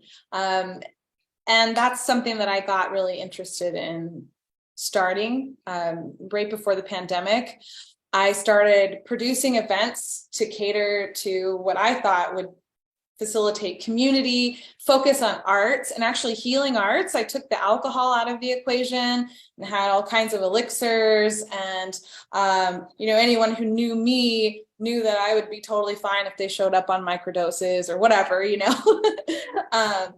And so that was a really fun experiment. And I only got to do one of those parties, but it was. Yeah, they were never alcohol-based events in the first place, were they? I mean, if you think of what one of the influences of the format was the loft parties in New York, where I don't think there was any alcohol served, right? And one of the seminal clubs in New York of the last 20 years, I think, of Body and Soul, which was also a very, very black and gay crowd, and there was no drink served there. And I actually was shown around a very big, quite famous local church that has had a huge sound system put in, and they asked a number of contemporary artists to do religious art and put it in there. And of course, all these fine artists said, "Oh yeah, I'd love to do that, actually." And they were having electronic music gigs in there. And of course, they couldn't have rock gigs because your rock crowd needed a beer. And it's part of the culture. But a electronic music crowd will come along and watch an electronic music act on stage and not need to have a beer. And the church, what are they called? Is it the verger or the warden who looks at it? He said, yeah, we're going to have raves in here and then the service the next day. And I said, dude, how are you going to do that? And he said, we're not going to serve drink. And that's how we're going to do it. And it would be, it's slightly sort of against the hedonistic nature or the Dionysian nature to say no anything, really. But the original raves didn't have any booze. And recently as well, what I've found is a bit of a return to the rave being intentional, as in it's about going along and being on the dance floor and summoning that rave energy as much as it is about, and I love this as much as anyone else, as much as it's about, maybe meeting a member of the opposite sex or catching up with your friends or being, sort of a regular night out and just going and having it at the rave. And this is how these cultural totems get watered down, is the attendees are attending because they don't know what the fucking hell else to do, and they just do what they think they're supposed to do. And they rock along. And I read a blog post the other day about how the table service clubs in Manhattan are half empty, those kind of VIP nightclubs of the meatpacking district. And the reason they're half empty is because all the girls are in Peru on ayahuasca retreats, and all the ghastly bros who follow along those girls are, are wondering where they are or going off to ayahuasca retreats looking for them. All right. I love this so much. I have to just say, I came to Maui to start working on ayahuasca to escape the rave scene in Seattle. So I'm one of those girls. You are. And I mean, when I mentioned those table service clubs in Manhattan, I mean, they can, but we're still talking about this same guy, aren't we? And of course, we're slightly kind of othering. And we maybe have to be careful there, because we would love to be inclusive. And of course, what we used to have back in the day was what is probably problematically called a door bitch. And that is a commanding lady or a non-binary individual who identifies as having a lot of female energy, but was sometimes used as well, with a clipboard, who just say, you can't come in. All right, you people who you're kind of following everybody else, you can't come in. And the reason they always used to give, which became a cliche, was it's not your sort of thing. And of course, they were right. It's not their sort of thing. And they're going to go inside and they're going to kind of giggle at everybody else and make fun of them. And then people are going to make fun of them back. And maybe there's going to be a bad-tempered incident and it spoils everyone's night, all because individuals who came along to something that they weren't going to enjoy, that they didn't really like, that was antithetical to them and their own journey in life. But they kind of had to go along, didn't they? Because everyone else was there. Everyone else. All right, not everyone else. Just a certain kind of energy that they wanted to essentially vampire in a very sort of low level, perhaps innocent way. And I feel kind of bad saying, talking about boundaries and containers in this way where they actually get implemented. And I think the therapy space talks about boundaries without really allowing for what happens when you enforce boundaries and what boundaries really are, which tends to be a declaration of a threat of violence or a physical barrier. And so I feel kind of bad saying people who aren't suited to it shouldn't come. But I think the only reason they would come is because of inappropriate sort of capitalist dynamics or extractive economy dynamics more than anything else. And if it's going to be my life experience, my journey versus somebody else's, I choose mine. Yeah, it's okay. And Zach Leary, son of Timothy, is very fond of saying, my father was not a pacifist. And I think what he means is we have to kind of stick up for ourselves, and we can't be so much about sort of cosmic union that we become disenchanted ourselves. Yeah, does that make sense? It's like burning karma. I got a little distracted. What was your last sentence about cosmic union? It got really fast. I'm going to kind of offer it out because I feel confused as well. What are we allowed to say that certain human beings aren't allowed into the space because otherwise they will corrupt it? because that's exactly what we're talking about here, really, isn't it? Is certain elements, and I know it'll happen kind of whatever, certain archetypes. I think it's okay, honestly. I mean, you're just reminding me of, so part of the reason I wasn't in the rave scene for a long time is I was in the goth scene, and we also had what you called a door bitch, and they were like very, very, very good at their job, being goth and all. And so, and I actually really appreciated that because it didn't have just like a bunch of jocks coming in after the Super Bowl to come and see what are often scantily clad women and men dancing. It's a very erotic type of scene. Oh, I've always wanted to go out with a guy. and so the thing is, like, having that boundary and having a dress code. There was always a dress code. Yeah.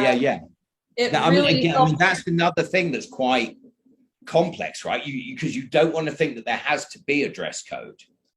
And right. Often these things start out without a dress code because no one who would come wouldn't be in the dress code. And then you have to start enforcing the dress code. Right.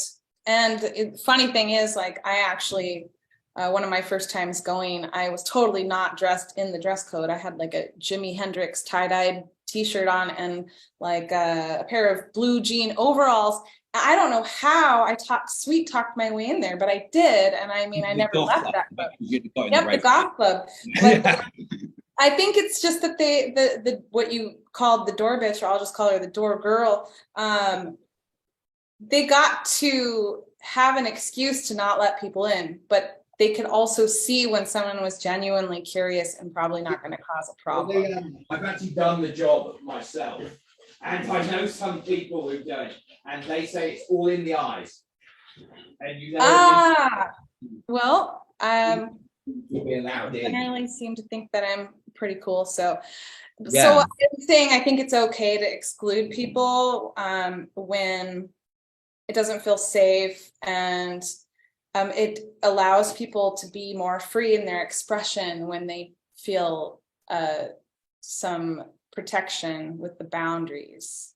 And then I will say that particular club I'm thinking of, they started getting a little more lax, and I do think that it had to do with numbers dropping and them needing to make more money. Yeah. But they do like a monthly membership drive where anyone could literally come in off the street and sign up to be a member, even if they've never been. And it used to be that you had to come with a friend like 8 times before they would consider membership. So I do think that a lot of boundaries and standards diminish when, you know, the capitalistic. Totally. Because what happens now is with here in London is everything is kind of tickets in advance, and the enchanting, shall we say, rather than the better clubs are emerging are ones where you can't buy a ticket, and there's that kind of spontaneous nature to where it doesn't have to be quite so sort of rigorously pre-planned. You're enchanting sort of semi-religious cultural, sacramental experience doesn't have to be planned sort of weeks in advance until it begins to lose a bit of the magic. The Renegade, was that original rave thing? Because there's a lot of renegade parties and just like random warehouses. They might be illegal. Yeah. Originally, it was kind of all illegal because a bit like the kind of the block parties in New York, the hip hop block parties. That the idea was you'd just turn up with the sound system wherever, and especially like in the countryside. And the rave idyll is a glade in the woods with a sound system, and you don't just go all night. You go during the day, as well. And so that was the earliest times. And I think again, right now here in the 2020s, the most curated rave experiences will mimic that, and there'd be sort of less organic and sort of DIY. They'd be very arranged, shall we say, but it will be within that sort of agrarian. I think anything that like starts off underground, but then just gets like slowly saturated and mainstreamed and made more for profit as the years go by. Like I remember even back in like the mid 2000s, the people I knew that went to Burning Man were like, "Oh, it was so much cooler 10 years ago," you know? And that just like continuously just like kept happening, even up until today, where it's like now only like CEOs and it's like some of the countries that are the only people that can even afford to go. You know? Or take a week off or whatever. A friend of mine just got back from, what is it called? Electric Daisy Carnival or something in Las Vegas. I guess it's like one of the biggest raves in the world other than Burning Man, but right. It just sounds overwhelming. It's like, how are you supposed to establish any connection when there's like thousands and thousands of people just drunk and high, and I don't even know. Again, it kind of got, I think, initially because the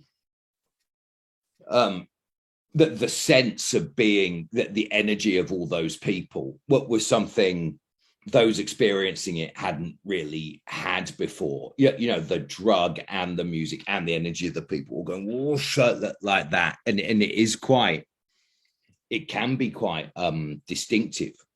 The first time someone else sees it.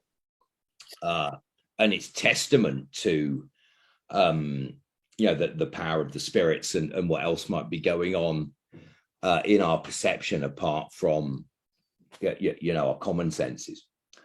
I've experienced a lot of entities in situations like that. Someone tried to tell me that there were MDMA entities, and I said, "Brilliant! How much MDMA do I need to take to meet the MDMA?" You don't want them. I think I would have probably met them already. I most commonly hear of the entities from like DMT and ayahuasca, and then I think psilocybin comes at a third place, where like some of the people that take like monster doses and mushrooms. They're around all the time. Entities are around all the time. It's just that when you're on these things, you're more porous, but same with alcohol. It's just that psychedelics often allow people to see them, whereas some people are born able to see them without any of that. And I have been able to see them a few times without any of that. And I've noticed that entities really just enjoy hanging around sex and drugs and debauchery. That is a very interesting hypothesis that I have not heard mentioned in all the entity chat. Oh, really? Privy to. And I was actually on a call last week with, which has been, had a lot of attention with the guys who went in the extended DMT machine here in London. Have you heard about all this, where they gave it to them on a titrated trip? I haven't heard. I don't keep up on the DMT stuff that much. Yeah, no. I mean, no. Neither do I. But it is a. Certainly there was a lot of entity chat there, and they said that one of them said that when they put him in the MRI scanner, he was immediately surrounded by entities who were going, what's going on? We do the scanning. Oh, was it the machine? The machine elves? The machine elves? But I'm not sure. I think folks have quite a everyone has quite a subjective entity experience, don't they? Despite the fact that there are common factors, and this is one of the big areas of DMT research is phenomenologizing. Yeah, does that make sense? For categorizing entity experiences, because some do come up it commonly, and what informs those entity experiences? Is it our cultural experience or not? Because the first time they looked into it, they thought it would have like a Buddhist framework, didn't they? And it doesn't really have any established religious framework, the DMT experience. Anyway, we're talking about the MDMA experience. Although I have seen DMT vapes at the rave being used very non-intentionally. Yeah. But I mean, that is interesting that we have all sort of agreed that maybe it is a good idea to keep certain people out of the ceremony. Yeah. But do we don't feel bad about that at all? I don't. I mean, I do this for a living. I vet people to be part, like I help people prepare and integrate ceremonies, and occasionally I'll hold space for people too. And I have very particular types of people that I will work with, and I don't feel bad about it because it's what I can handle. It's my capacity. That's my boundaries. And if I don't feel like I can serve someone well, then I don't want to cause any harm. And so, and I think that, yeah, it's important for people to know what kinds of people they can work with. Right, right. I think that's a very good way of putting it. Thank you. Yeah, and unfortunately, it's just like something I think we can expect to see more and more of, the mainstream, like I think the How to Change the Mind Netflix documentary blew up all huge and brought a whole new like curious audience to the conversation. Fantastic Fungi, I think, came out a few years before that, and all the research from Johns Hopkins and all of that cool stuff. And especially here in the States, like there is a mental health crisis, you know what I mean? Like, and there's a lot of people out there that, have real problems that, have turned into like worse things like, addiction and insomnia and all the, symptoms of PTSD. So my primary concern really was, because we are kind of dealing with vulnerable people, was the like narcissistic like frauds and con artists, or the people that are just there to make a buck. And some of the like language I listen for is like, if it sounds like way more like writing affirmations in the mirror than like meditation and communing with nature and some of that stuff. Like, I guess as a person that like used psychedelics to get some serious like therapy, like I'm concerned about other people out there like me, like wasting time and money off of someone that is just in it to make a buck and isn't really a shaman at all, or what like that element. But yeah, no, this has dropped a whole new like mountain of concern into my lap, thinking about the poor women that are out there that are vulnerable and that's just like, holy shit, that's just made it so much worse. But yeah, like I just don't want anyone out there wasting a day or a dollar on some unproven like nonsense. On the other hand, I don't want there to be so much like bureaucracy and red tape that the people that need help can't get it, so. I hear you, Rick. It's a fine line, isn't it? Like, right. Trying to protect people, and also like, who likes a bunch of bureaucracy? Nobody. Right. Yeah. So I think a lot of times it's just under the discretion of whoever's holding the space, whoever's holding the party. People develop reputations, like certain production companies like mine, Well Ovation. I mean, I had a great party, and people knew that next time I throw a party, like I had a certain kind of standard, same for different people holding space and for medicine, for ceremony. Yeah. So I don't think you were there yet, Steve or Christina. So I'm going to tell this story again because I hadn't thought of this until this event. It kind of like jarred loose a memory I have. And that is in 2011, I was dating this girl, and we had kind of like met on some dating site and like steered, some chats about like the thing we had in common was Buddhism, right? She's been doing the meditation Buddhist thing, and I've been doing it for a few years. So we just, had something in common and stuff. And then over like the course of getting to know this girl better, over the course of a couple weeks, she started saying stuff that just set off these like red flags. And I don't want to go into the whole story, but the gist of it is like, she met this guy who was like the head of this like Buddhist household, and he's supposedly enlightened. And so all these people come and like, to live with him and, get his teachings or whatever. And she started describing like meditation, giving her PTSD. And I was just like, had never heard of such a thing, but it turns out this guy would make these poor people just do these like 5-6 hours long where you're like, your knees get fucked off. And if you like try to complain, the guy's just like, oh, I guess you don't have what it takes to be enlightened, and just like there's all this. So then she says like she ended up dating the guy, and like we were in there for a while, and it turned out he was a just total piece of shit. Like Wow. was like locked her out. He said that he locked her out in the hallway of her apartment building, buck naked once. So he's a cult leader? Is that what it is? Yeah, basically. Okay.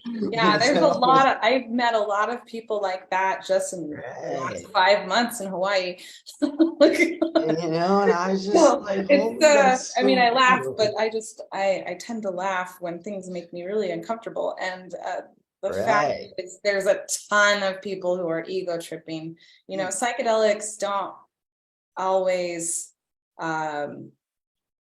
help people have healthy ego. Sometimes they come back with like a super on steroids ego. What I think it is? And it's like, as I've been there, man, when you make that deep, like profound connection with the universe, like it's something so special and so just like, radically like mind changing and beautiful, like drop to your knees and weep, like just like beautiful and comforting and cradling you and shit. And like it makes like it's something just so out of like the norm. Like when you feel that you really feel like you were selected by this like divine force to fucking like, like everyone else can go to the concert, but you get backstage passes, right? And I think, and especially like when you hear stories like from the Bible where like Moses was the only one guy out of the whole freaking tribe that was like got to go climb up this mountain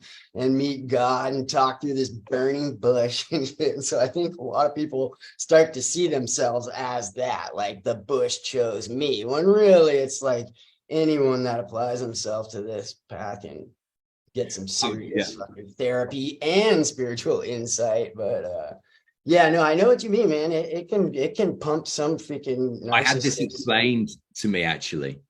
And the profound, deep, special nature of those visions apparently comes from the collective unconscious, which is of course timeless and eternal, and has that very deep, profound nature.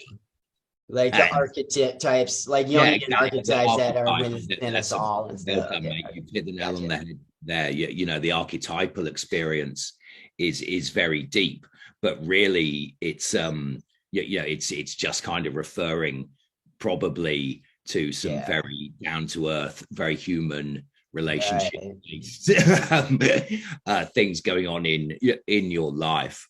And when the goddess says, I need you to be ready, she probably means for that new person you're going to meet, rather than the psychedelic revolution that she wants you to lead, because you are the next incarnation of the Crowley Leary right. I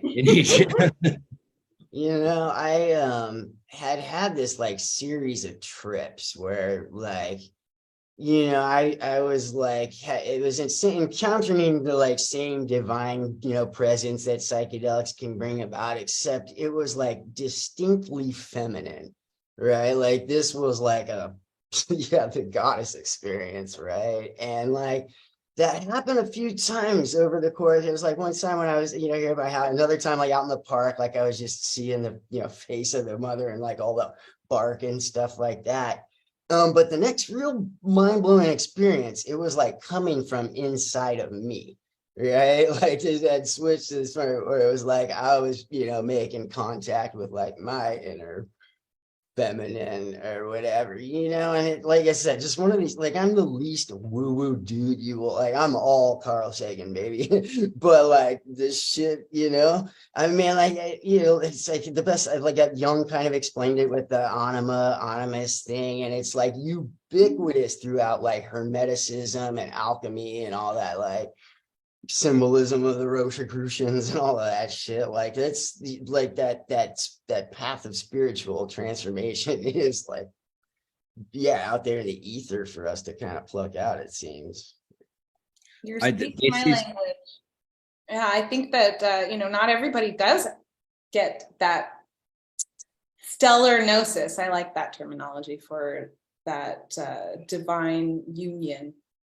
Not everybody receives that download in this lifetime, but as we know, psychedelics do make it more likely to speed up the process.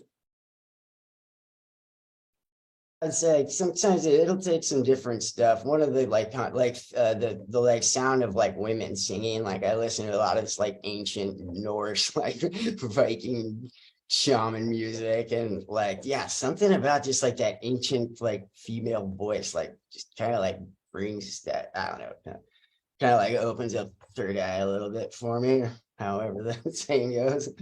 Catapults me. Same with like some qigong exercises and like meditation and kung fu, like, yeah, all that stuff. Like, yeah. It gets me there, I guess, sometimes. The sound of ceremony is all the girls talking to themselves, and it kind of sounds a bit like speaking in tongues. Yeah. It's a kind of contemporary psychedelic version of speaking in tongues, and it's a lovely noise, I have to say. Yeah. Now there are various things that have come up here in my rave advice, and the first thing, a friend of mine called Jenny Valentish, who's written a couple of books, one called A Woman of Substances, about her addiction and psychedelic healing, and her new book is called Harder, Faster Than Everyone Else, where she essentially she was with what they called Ironman marathon runners, where they do the triple marathon. And she spent some time with a guy called Jack Aloka, who's a rising star of the space over here, who's very much about lived experience and very, very much looks the part. And as a result, gets all the speaking gigs, or the Burning Man type bro conferences. Yeah. And she was talking about, she lives in Australia, and she says there's a really ghastly kind of plastic shaman scene over there and in Bali. And she was, in her very journalistic way, beginning to become concerned by all this talk about the divine feminine. And that got me very self-conscious, because of course in Britain, if you want to look at the indigenous tradition, it's very much sort of nature worship, goddess worship, right. It's a big thing here. No, I don't know if I even finished up that sentence or not, but like I'd never heard the phrase "the Great Mother" too. It was like after a night on mushrooms, I got on Google the other day. I was like, let's see what this, and I just found this whole like catalog of like goddess worship going back to the fucking like caveman days. Like, you know what I mean? Like stuff carved out of like mastodon bone and stuff. These like large breasted fertility goddesses and shit. Like we just entered that age again, and that's the direction we're heading. But time of the alchemical mother, a great You mother. know, like, you know, it's yeah, it's like there's just like something about psilocybin for me at least, just like activates this very like ancient like ceremonial part of the brain where it's like, for me, just the fact that it's like chemistry happening in my brain, that nature provided this at all. Like I eat this mushroom and like have this just amazing experience. Like it still is, but yeah, it like blows me away sometimes how cool it really is. How fortunate we are. Oh, but yeah, there's been a few times where I've brought some of that knowledge like back over to this side with me. It's pretty cool. Thanks for sharing that link. I'll check it out. The link there, that's by one of Annie and my colleagues. Fantastic article. Girl called Mackenzie Amara wrote about her father's sex offending. And I mentioned it kind of briefly last night about how Mackenzie believes that self-destructive compulsive behavior patterns are from the mother wound. And of course, we all seek to heal that mother wound to an extent that no human mother can be expected to provide. And it's from that sepulchral feminine energy that we're talking about that it can come. And so that is the sort of very positive notion.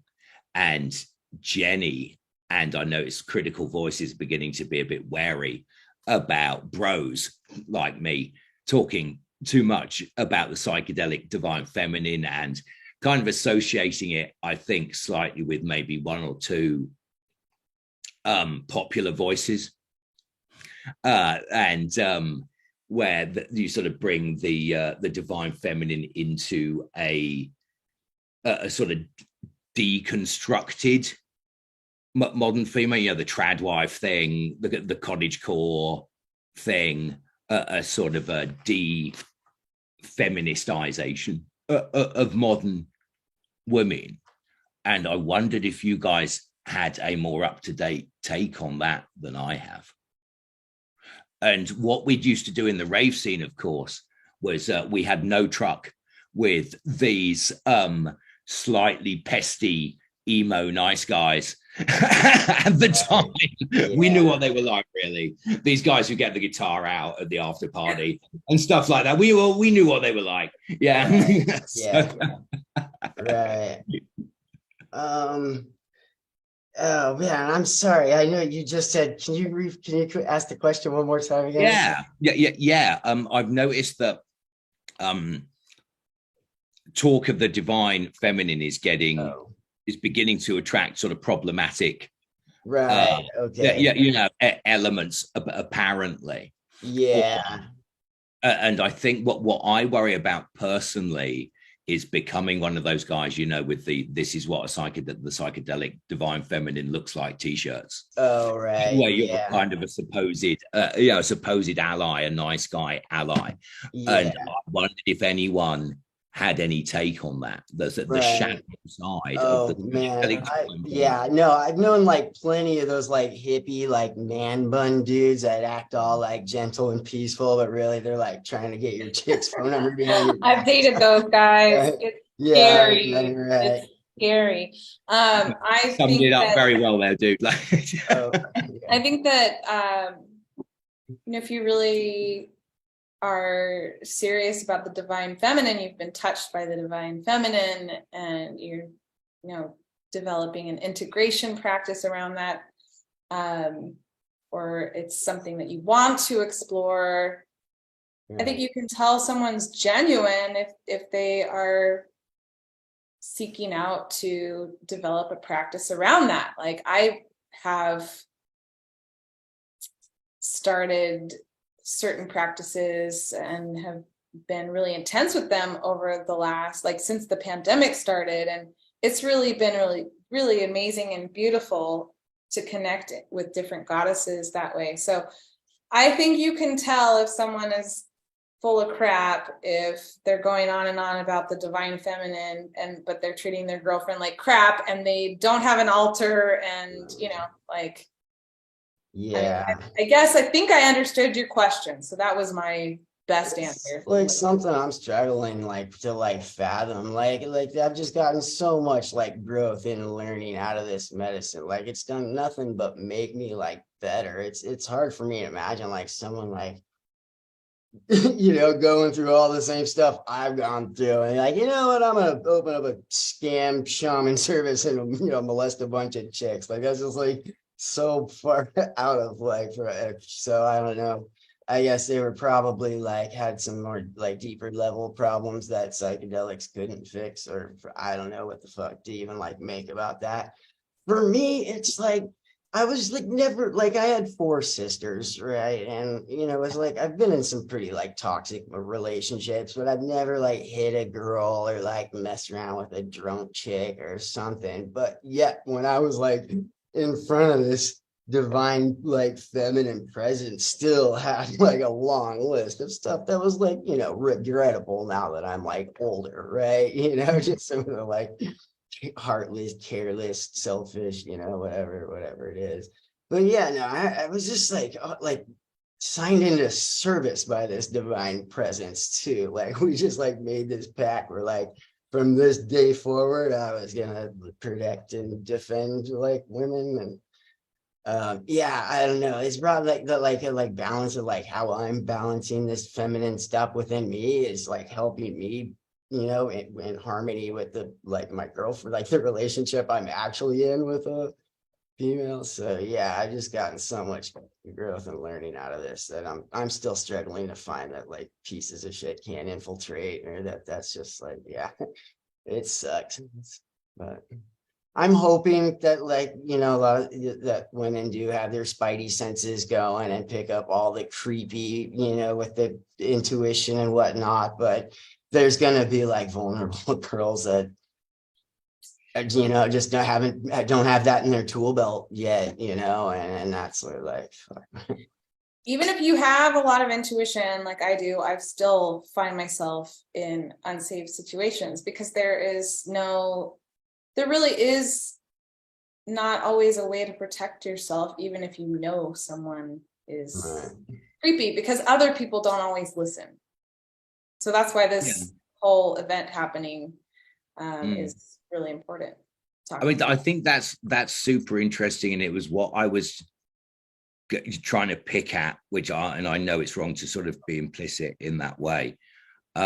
Last night when I was kind of saying, I think we're slightly disempowered against abuse, and the way we're not allowed to sort of make decisions for ourselves or sort of regulate ourselves. It might kind of be part of that, because the book The Sociopath Next Door says that the sociopath thrives in decorum, because no one can call the sociopathic behavior out, because it would rupture the social surrounds too much. It would make everyone feel too uncomfortable. And having been in abuse situations myself, you really get a understanding of why abuse victims don't want to come forward, or how abuse accusations maybe come out in ways that aren't ideal or aren't the expected way for them to play out. Some of the first stories I started hearing about people that had like some significant opioid addiction or what other mental health issues, and actually they were making this pilgrimage down to South America, Peru, to take part in these ayahuasca ceremonies. This is like when like Joe Rogan first, kind of like blipped on his radar back in the late 2000s or whatever. But I remember it didn't take long before stories started coming back from South America of like the market getting saturated. It's now a for-profit tourist industry. So all these fraud shaman are popping up out of nowhere because the real shaman are all booked up. And yeah, next thing you know, girls that spend thousands of dollars to go down there and get, some peace and healing and enlightenment, got touched inappropriately. And I can't, like, that's just like the biggest bummer. I should have guessed it was, I just like didn't realize how widespread the issue was, but I should have known because martial arts instructors too have recently in my last year like popped up on my radar because I train martial arts, and via online YouTube communities and whatnot found out like from coast to coast there's all these martial arts instructors that some of them already had domestic violence charges or some other stuff on their record, but they snuck through or ended up molesting dozens of kids before they I'm in that world as well. And I'm aware. Same thing of just like how you just wanted to learn some self-defense and that happened to you instead. It just fucking it breaks my heart, man. I think it's often in areas, isn't it? I mean, people tell me that their martial arts instructor was the first decent male role model they ever had. So especially in contrast to say TV hard men who are who are either unrealistic or they're kind of bad guys at the same time, and like you can't be tough and good at the same time. And then people go to martial arts classes and they meet these guys who are tough and good at the same time, and they have this very positive masculinity to them. And I think with in the same way that the sort of the spiritual bond and hope is crushed by with shamanic abuse, which I know zero about, but by the way, it's the same with a martial arts instructor or someone close, and abuse happens where it can, in my experience, and probably none of us are immune from the lure of being able to take advantage of someone. And having said that, of course, there does seem to be abuse where you draw a boundary and somebody says, "Oh goodness me, I'm really sorry. I didn't realize." But they're quite rare, aren't they? And I don't know where I'm possibly going with it, because saying, "Oh, we need to call out abuse more," that doesn't necessarily go well either, does it? Or doesn't go completely smoothly either. And I never have answers for any of this, but what I really feel that's important to mention is that shadow integration is really important. Learning how to face our shadows, and like you said a minute ago, that that we all have the capacity to be tempted when we have power. Those aren't the words you were using, but this is what I was thinking. Power is the issue, and how well our shadow is integrated determines what we've repressed and what might come out in those vulnerable moments.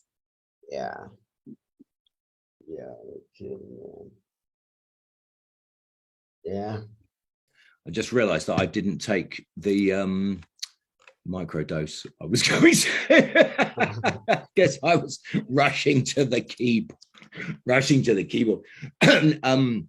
because I don't mean to keep going back to my rave stuff. I just want to make sure you guys get the value out of it.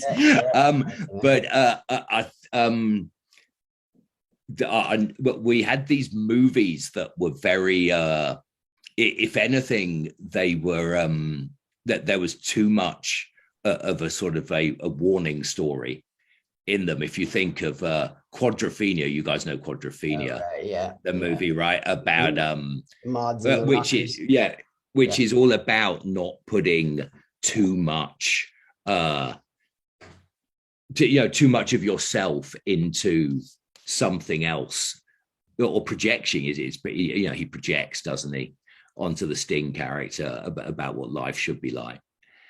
And we had all these kind of cautionary tales in these movies and elsewhere, maybe a bit too much, really. And the sense of kind of self-policing and looking after yourself is something that I think we've kind of lost. And martial arts, it is part of that, or can be part of that journey back to self-empowerment that one needs for individuation and self-actualization.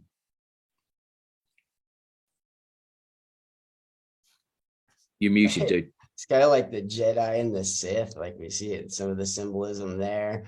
You know what I mean? Where there's like a quicker, path to like strength and power, but ultimately it just like ruins you inside. Or even, I go on this one all the time. There's like in Superman 3 where he fights the Bizarro like Superman. It's like himself. It's like it's something that these people learning how to handle the responsibility and the temptation to like strike out at your enemies, Yeah. I mean, the responsibility is one thing, and to themselves. I mean, we're talking very much, aren't we, about a authority dynamic, and I think we as Westerners want to put our faith in a sort of spiritual authority figure. And because the institutions that we kind of signed up for mentally that would protect us and give us guidance, what we kind of feel haven't, and we're maybe looking for these other institutions, and we turn to Shipibo curandero healing, and we say, oh yeah, you are, but we then project our need onto them instead. And this sense of projecting need all the time that can only come from ourselves. Lenny Gibson, the thinker, psychedelic thinker, who I think owns psychedelics today, he talks about LSD, and I think he gets this directly from Hoffman. That LSD is the next stage in the evolution of psychedelics. I know this is controversial, in the sense that it democratizes the shamanic experience. And then the shamanic experience is no longer so exclusive, in the sense that you don't have to go out on the hillside at a certain time of year to the field that the livestock have been in to get the sacrament. The sacrament is in this sort of colorless, odorless liquid, and you can fit enough of it to turn on a city in a mayonnaise jar. And do we have to kind of learn to hold space for ourselves a bit, not just at the ceremony, but outside in the real world as well, because we're getting eaten alive by toxic employers, toxic relationships, etc. Right now, toxic shaman. Right now. I'm sorry, we'll get right back to that in just a sec, but I know the 1 o'clock hour came and went. I'm not sure if we had anyone scheduled to speak, or if there's anybody out there that has a burning desire. I believe someone's supposed to come on again at 2, but if nobody else is coming on for 1 o'clock right now, then yeah, Steve, go take it away, my man. Carry on talking shit, right? And you'll be pleased to know I'm going to go to church in a bit. And about half an hour or so, I've got to go to church. And let me see if I've got any particularly good anecdotes left on my list of pointers from the rave scene. What kind of church are you going to? Mate, it's just the basic Christian one round the corner. You guys will like this. I'm in central East London, and the nursery rhyme, Oranges and Lemons, the old pagan nursery rhyme. Do you guys know the movie The Wicker Man? Oh yeah, was that Yeah, with Nicolas Edward Cage? Woodward with the Oh boy. Equalizer, where they put the Equalizer in the Wicker Man, like at the end of Burning Man. Yeah, Ah, and yeah, but they yeah. there's a scene in that where they're doing the pagan profession and they put the swords over everyone in the village's head, and everyone in the village has to go underneath the swords. Oh And they right. sing Oranges and Lemons, I think, Okay. the old nursery rhyme. And Right. and Oranges and Lemons is all about the churches. They use it to teach the children the names of the churches in London. And one line says, "When I grow rich, say the bells of Shoreditch." And it is the church from that. It is the bells of Shoreditch, St. Oh, cool. Leonard's. Oh, And wow. it used to be where one of the various points around London where they would have public executions, Oh, which were a highlight of the social calendar. oh, And they used to have the gallows and the stocks. You know, they used to put people in the stocks and shame them. They used to have them in display in the foyer of the church, and they've made them into like the little crucifix. kids would come up with sharp sticks and poke you and stuff. Yeah. Oh wow! Yeah. Maybe that was considered a bit beyond the pale. So it's that, and that they took the crucifix. They took the stocks and made it into the crucifix at the front. I can't. Yeah, that's just like that would torture. I can't imagine. Yes, and one of those things where your hands and head. Like if my nose had an itch on it, I would go crazy. Like I don't think I could last a half hour in that thing. I'd just go nuts. Oh, sorry. Yes, that's why it was torture, right? And I mean, I think I know that there's a lot of problems about with the established Christian church. I don't necessarily consider myself, like Damien Eccles, I would not call myself a Christian because of the implications it has. Also, very near here is Bunhill Row, which is the cemetery where they would bury you if you were what they call unorthodox. And that in itself is very privileged because you could only really explain your unorthodox faith and justify it if you had the education. So there are nonetheless a lot of very interesting people buried there, William Blake being number one, who's essentially a saint of the the esoteric movement. You're muted, dude. Right. Is what a Protestant is consider is Catholicism like unorthodox to the Protestants over there? Or is it... I'd say it's kind of half and half over here with Protestantism and Catholicism. Okay. You don't want to get me onto the prophecy and right. We're back to the kind of the eagles and condors, aren't we? Right. The whole how the esoterists like to think of it is Elizabeth I, the Queen, seeing as we're talking about the divine feminine, Madonna Magdalena Regina. Elizabeth I, Anne Boleyn's daughter, was queen. She was like a genius level intellect, and she was heavily into Neoplatonism and the esoteric teachings that have been discovered in the Renaissance. And that it was kind of fashionable across Europe, and they were all paying huge amounts of money, like an arms race, to try and turn lead into gold. Right. And they were kind of fighting all the different nation states over the top alchemists. And obviously all the alchemists would say, yeah, we do keep telling you that lead into gold is just like a metaphor for the whole process of personal evolution. Right. And some of the punishments, like if an alchemist didn't deliver, like some of the punishments they had in store for, like if you swindled a king out of like hundreds of dollars, like they had some good punishments waiting for those dudes, I'd heard. In certain cases, like no, it wasn't real. Like nobody could actually really do it. You know what I mean?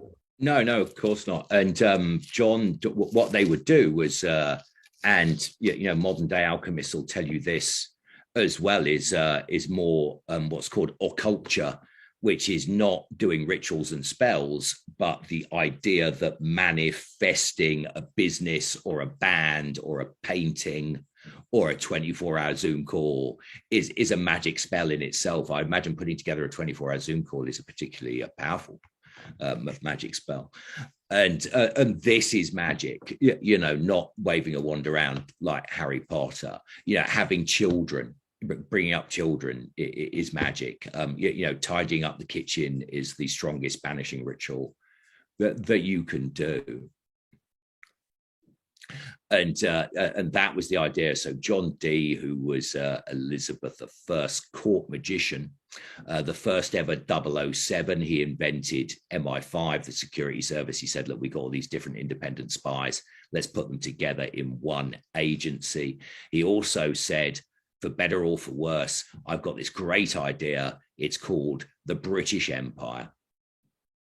And the angels and the Whore of Babylon from Revelation have told me that we have to create it. And it's going to be also like the guys that like created like Shakespeare was supposedly like a fictitious character.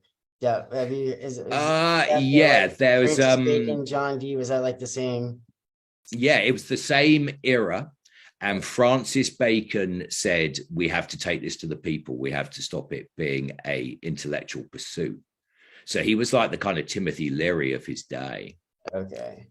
And what happened eventually is it just more and more different elitist groups started springing off the back of it. So they created, the Elizabethans created the Royal Society, which was like a kind of scientific explanation, right, and a kind of establishment, you know, look at religion and metaphysics, essentially. I think it started off in, if I'm not mistaken, it started off in secret, didn't it? Like, wasn't the Royal Society was like underground until, you know, like after Isaac? And they there was the notion of an invisible college. Somebody did a kind of situationist art stunt where they said, right, we got an idea, which is for our new religion, our new kind of form of Christian mysticism.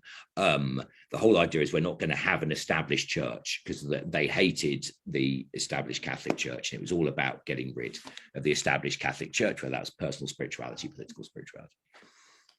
And these guys published a pamphlet saying, all you have to do to be part of the invisible college is create work that is in the spirit of the invisible college, whether that's a painting or a piece of writing or whatever. And they said, you cannot actually join the invisible college. There is no center for the invisible college based in Vienna or whatever that you can write to and say, please, can I be part of the invisible college? It doesn't really work like that. Clever, right? Yeah. And of course, what happened was loads of people wrote to them saying, can I be part of the invisible college? What does it take? Can I pay you? All this. And they just didn't get it. Like at all. I do see a bit of that happening with psychedelic therapy, and things like the likes of Bill Richards, you know, the don of the medical sector, will say things like he's only ever had 2 mystical experiences.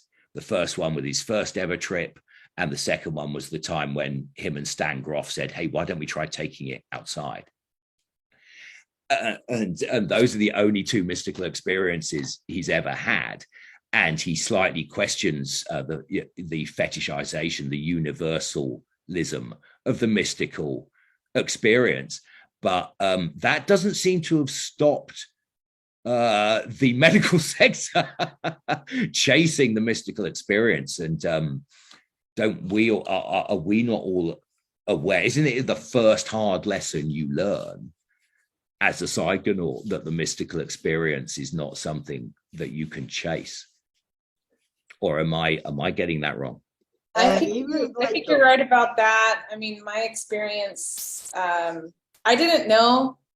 So I didn't read books on psychedelics. I took some psychedelics in high school, and then way later, I took some more. And I had the mystical experience, which it felt like just a total surprise and an accident, and like, or that I was chosen, like you said earlier, Rick. It did really feel special. I felt like I was the master of the universe, and yeah. So I think that chasing it is not conducive to finding it, because I've definitely tried to go back there since, and I found that the more I grasp at it, the further it like slips through my fingers like water or something, just and I think that we find the mystical experience and integrating it.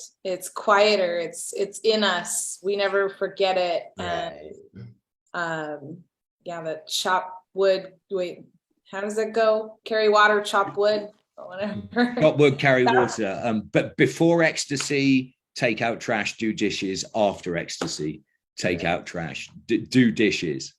Well, I love that you were talking about all this psychedelic alchemy and stuff, because that's my current, I don't know, I would call it sort of an obsession, a healthy obsession. It's added a lot of richness to my life. And yeah, I use alchemy with my clients for integration. And since this whole talk is about, sacred sexuality and things like that, yeah, I'm about to launch a new program, and I haven't told anyone what it's called yet, but it's essentially very much influenced by the alchemical mother, Babylon, a lot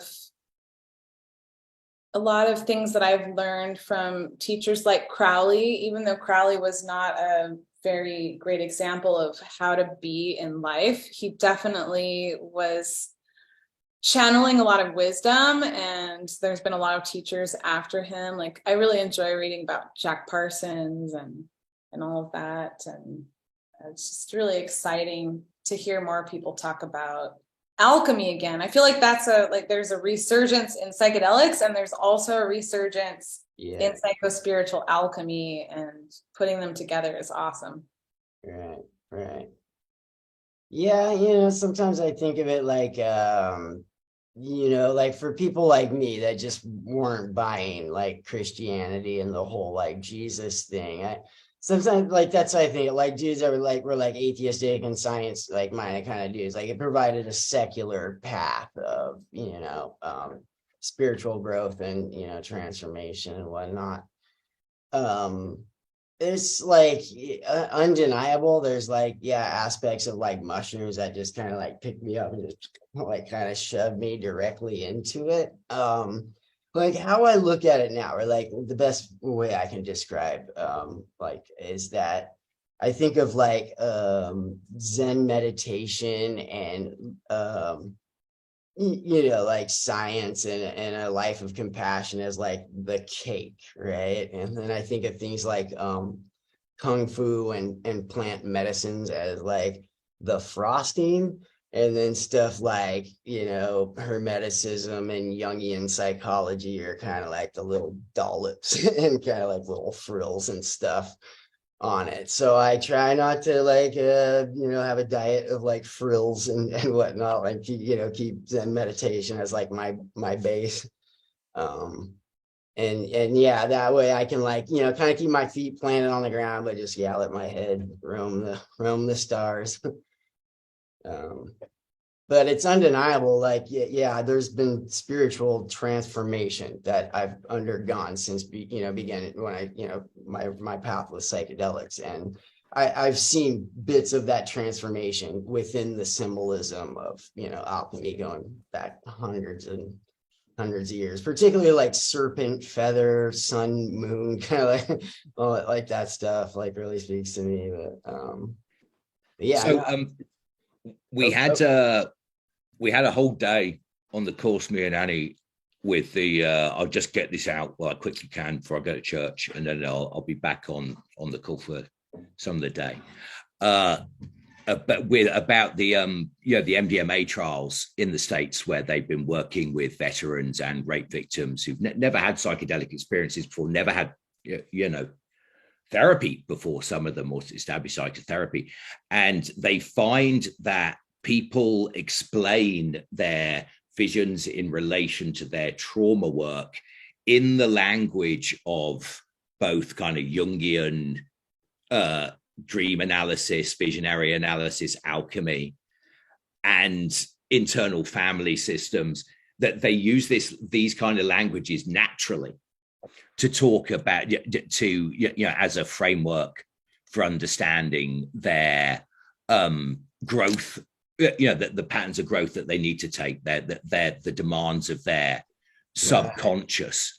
And they don't even have to feed them terms and techniques, but people will say, they'll come out, take the bloody blindfold off, and they'll say, oh, I was wrestling the Minotaur inside me, without even having to have it explained to them in the way that psychobabble kind of has to be explained to people, often by human beings who aren't perfect and don't really understand the meaning of half of those terms either. And it is how do we, you guys have all spoken about that the key is kind of that understanding of the shadow and non-dual thinking. And Crowley spoke about the age of Aquarius and the new age, and I've spoken about, do we get too easily seduced by this sort of uncomplicated, unconditional love that we expect from shamans, the medical sector, the psychedelic renaissance, all these things, and we're not mature enough emotionally and intellectually to accept the shadow side of it all, and we get abused. One way or the other, it happens as well, doesn't it? With employers, people seek belonging from I know I certainly do, but belonging and purpose from the work environment, and of course it's not there to provide that, and it can't really be expected to provide that. And as much as abusers abuse, how much do we, I know this is terribly controversial, sort of allow ourselves to be abused by ignoring the shadow aspect of things? And Crowley spoke about the Eon of Horus, that is the shadow of the age of Aquarius, and that involves a lot of self-determination, certainly. Guys, you carry on. I'm gonna nip off in about 10-15 minutes, and I will be back later today. Thank you very, very much for your support and conversation over the last hour and a half. I'm very glad I didn't have to talk for all that time, like I've seen Mother Jaguar and others do very sportingly on this call. So if I don't chip in and get to say bye again, thank you very, very much indeed. I've learned a lot from you both right on, in the last hour and a half. And I'll see you again in a couple of hours. I'll be around for another. All right, buddy. Take care, man. Thank you. So there was a gentleman named Peter. He had just popped back on the screen, and I've been been meaning to ask him if he wanted to check in or anything, just because I hadn't heard from him in so long. And then as soon as I went to check in, he disappeared. But well, I was just tuning in for this little section. I'm actually gonna go to bed pretty soon. You gotta be exhausted, Rick. Yeah, I try. Normally, I'm able to catch a little nap between 10:30 and midnight, before I have to stay on all night. I believe there's another speaker coming on in a half hour. So pretty cool. Well, I wanted to punctuate. My brain's not working so well. It's bedtime for me. What Steve was saying about there's a aspect here where maybe we need to sometimes take responsibility for our own shadow. And because I'm so tired, I'm not sure if I interpreted what he was saying right, but the way I interpreted it was like, sometimes we do get ourselves involved in situations where we're not paying attention to our own intuition. And then there's that aspect of how often we will find ourselves in traumatizing patterns because there's a wound that needs to be healed. And so we're actually attracted to it. Our own shadow is attracted to these unsavory type of circumstances, which is not to say that it's, that we're at fault if we find ourselves in that kind of magnetic pattern, but it is something to be aware of. And there's no victim blaming here. Like, it's never okay for someone to abuse another human being. No. But to be able to be accountable, Yeah. to be able to open our eyes and start noticing certain patterns that we find ourselves in. I speak from experience that I've had a lot of abusive patterns in my past with family, as a child, and then friends and boyfriends. And then I found myself again in the psychedelic space with repeating patterns and going, well, while it's not my fault, like what energetic charge am I bringing into this to keep attracting myself or being attracted to, finding these. And it's just a really interesting phenomenon. I do find that it's true. And a lot of people talk about how you have to be reactivated in that trauma sometimes to heal it. But I think there's more mindful ways to go about it. Yeah. The times where I was able to get like a whole bunch of trauma addressed in one night, I'd never, it just wasn't something I'd like planned on, It was just another night where I was gonna, drink a cup of mushroom tea, and then, I ended up just like going into this, space where it's where I could like have that big cry over, stuff that I've been bottling up or running away from for, who knows how long. So man, just the thought of like, someone coming to you for guidance so they, to get into a state like that and to have it turn out like this, prick just started feeling me up in a way that was just like, that's, it's like, that's just, I wish there was more I could do to prevent that from happening to people, Me too. And that's a big reason why I have gotten involved in psychedelics and have been training. And, the more I learn, and it's cliche to say, but the more I learn, the less like I feel like I know. I'm so humbled by all the education I keep receiving.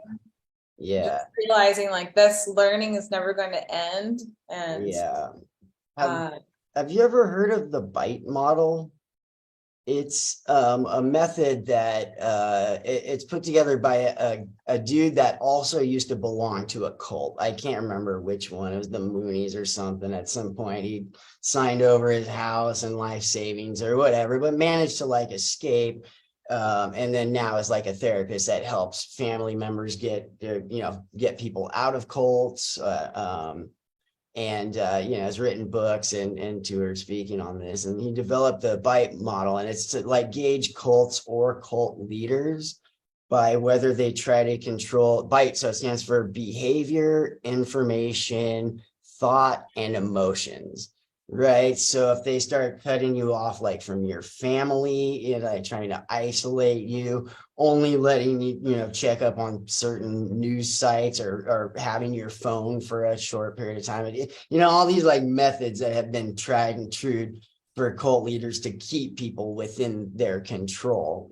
I just got away from a place where I wasn't even allowed to use my cell phone.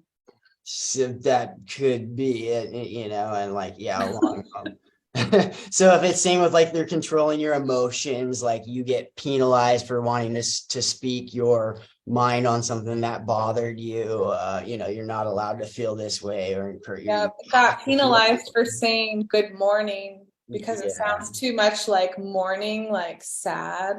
You can Oh. only say grand rising. Oh, yeah, right.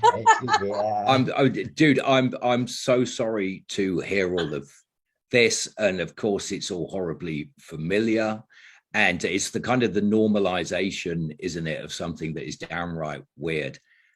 And the last thing I'll say before I go to church is I've never felt so close to the macabre as I have in abuse situations. You know, even fiddling around with like alchemy and stuff like that. You know, even where it's got to scary points.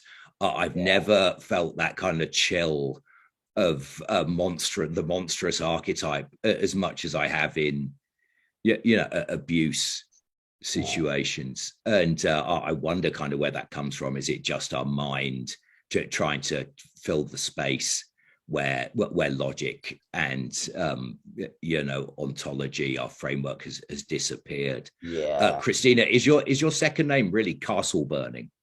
I go by castle burning. Amazing. But it's actually Castleberry. It's English, but I was a performer, and it feels like my identity now. So I may even have it legally changed. Yeah. I love it. That's very alchemical to come up with your own name. And this is, of course, what David Bowie and people like that accidentally or otherwise were doing when they invent kind of Ziggy Stardust or like Madonna. Will invent a new incarnation, won't she? It's fun. I think it can be a lot of fun, and it can really work well in psychedelic work. You know, if somebody wants to reinvent themselves, thinking of like the archetype that they want to embody, and then what would they sound like? What would their name be like? I mean, yeah, Robert Anton Wilson recommends it, for this age of uncertainty that we live in. And I could even drop another what we can learn from raving and the way the rave scene would constantly reinvent itself with like different music, different setting, different clothing, and would examine different areas of identity in the way that the alchemical practice encourages us to. So I'm going to go and do a bit of that now and have a bit of a sing song. And guys, hopefully I'll see you in a bit. I love you all. Thank you so much. Thank you. For today. See you later. Marvelous. Bye. All right. Yeah, Cheers. Bye-bye. buddy. Oh boy. Okay, Rick, I'm so tired. I have to go to sleep. So Okay. All right. Well, I guess, you're yeah. just gonna take a break, take a 20-minute nap, or I guess so. Yeah, someone else is coming on it too. I'll just hold it down till then. But, yeah, go get a little stretch in. okay. All right. It was nice to see you, Rick. Yeah, you too. It's good talking with you. Bye.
Hello.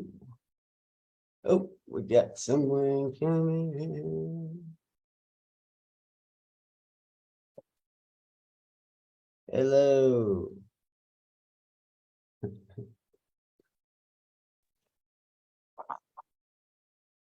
Hello. We got. Uh, well, I'm sorry, guys. For those, if anyone can hear me, I guess we're taking a 20-minute chill time, but I'll be right here if anybody has anything they want to say or they want to join the call or anything like that. I'm gonna go grab a glass of water real quick, and yep, I'll be here.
Hey,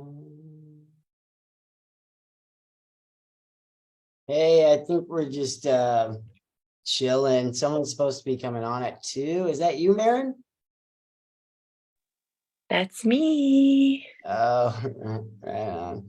I got left all by myself.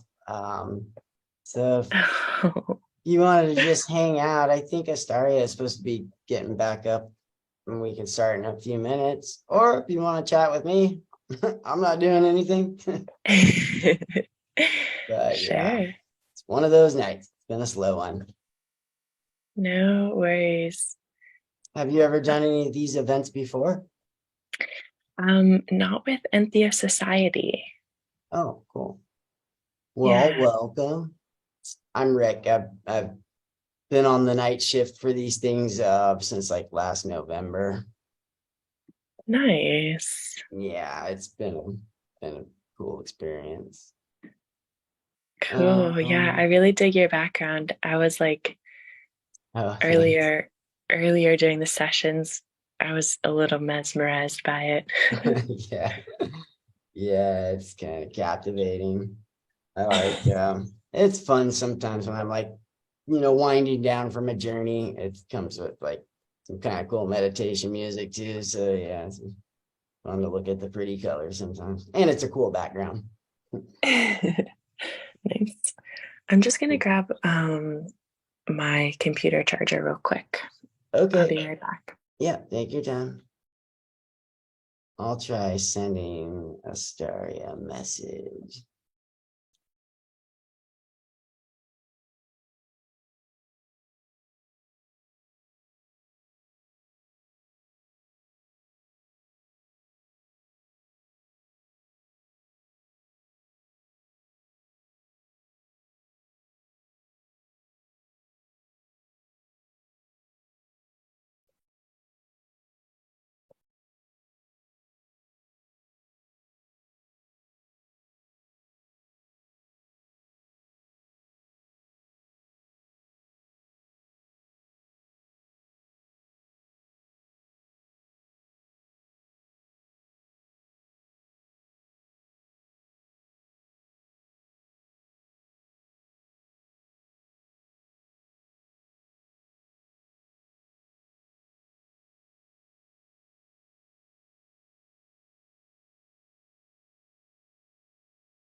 Right.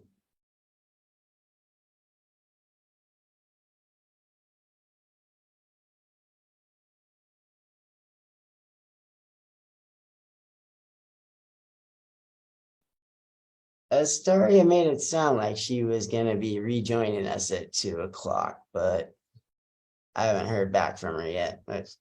So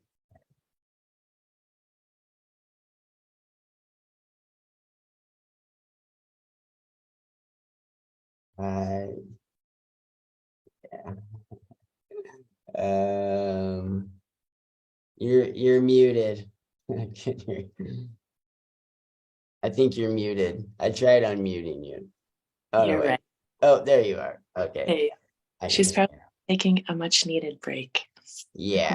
Yeah, she was at it for quite some time. Yeah. Well, if you wanted to start, then I guess we could, and hopefully some more people will join us soon. Sure.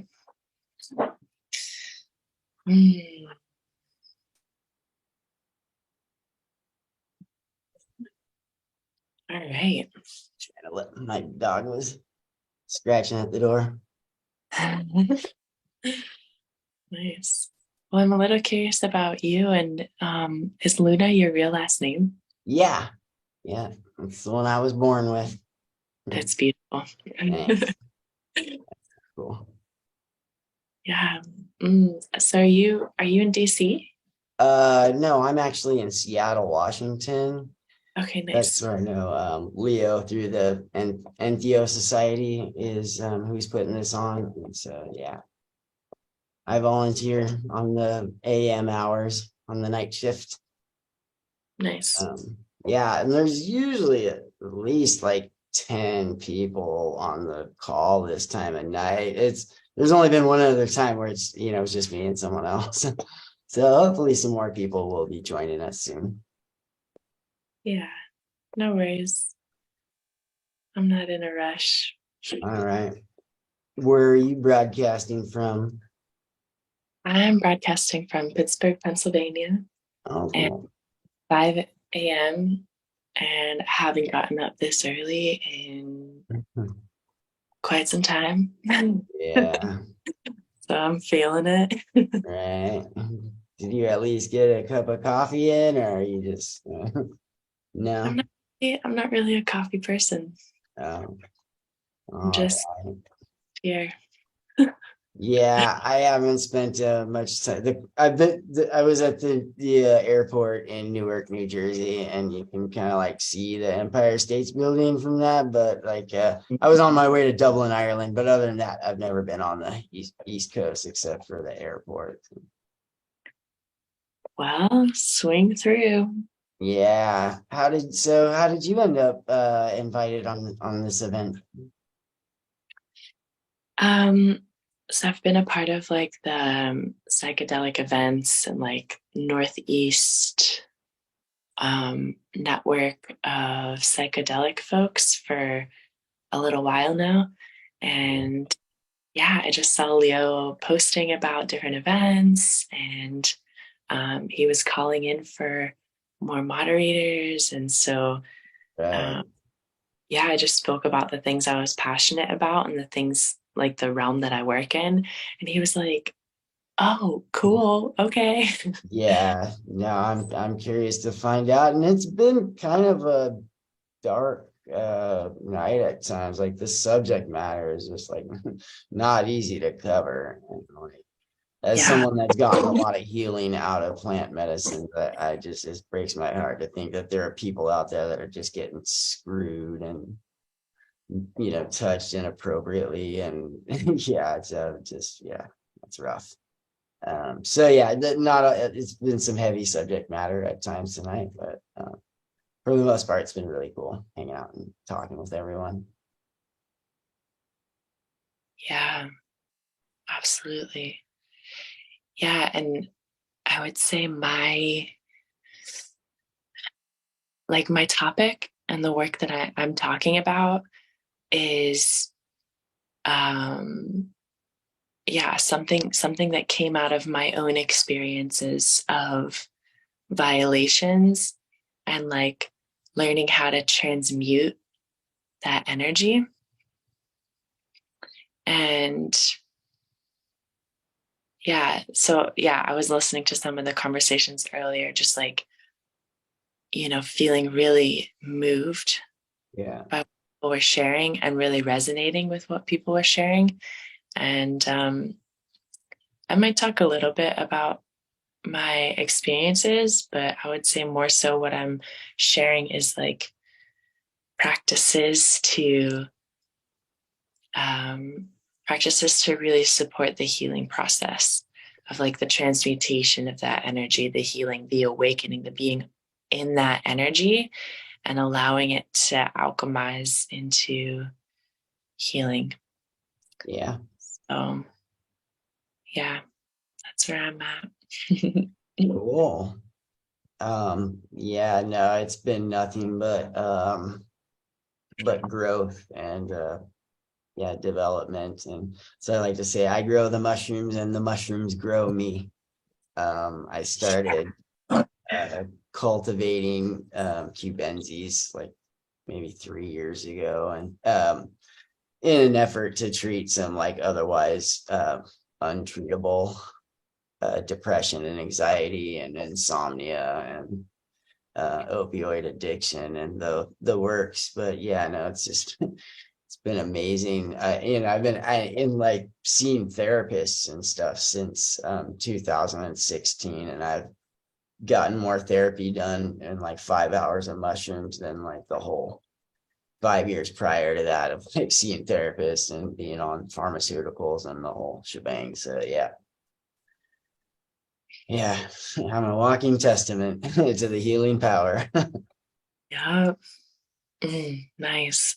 That's so beautiful to hear. Mm, fabulous. Yeah, it's been a great learning experience. Yeah. Are you growing now? Actually, I started fighting a pretty significant mold outbreak. There's this like trichoderma, it's this green mold. If you don't dispose of it properly, it can wreak havoc in your house, and particularly in your grow area. So yeah, I've been trying to, but prior to that, yes, I was pretty good at it. But yeah, so like I have to bleach balm my room and get a air purifier and these like special HEPA filters that go over like the floor vents, and I still have some moves I can make to get things back on track. But yeah, it's been a discouraging year as far as cultivation goes. But Mm, yeah, dang. I hope that gets sorted. yeah, me too.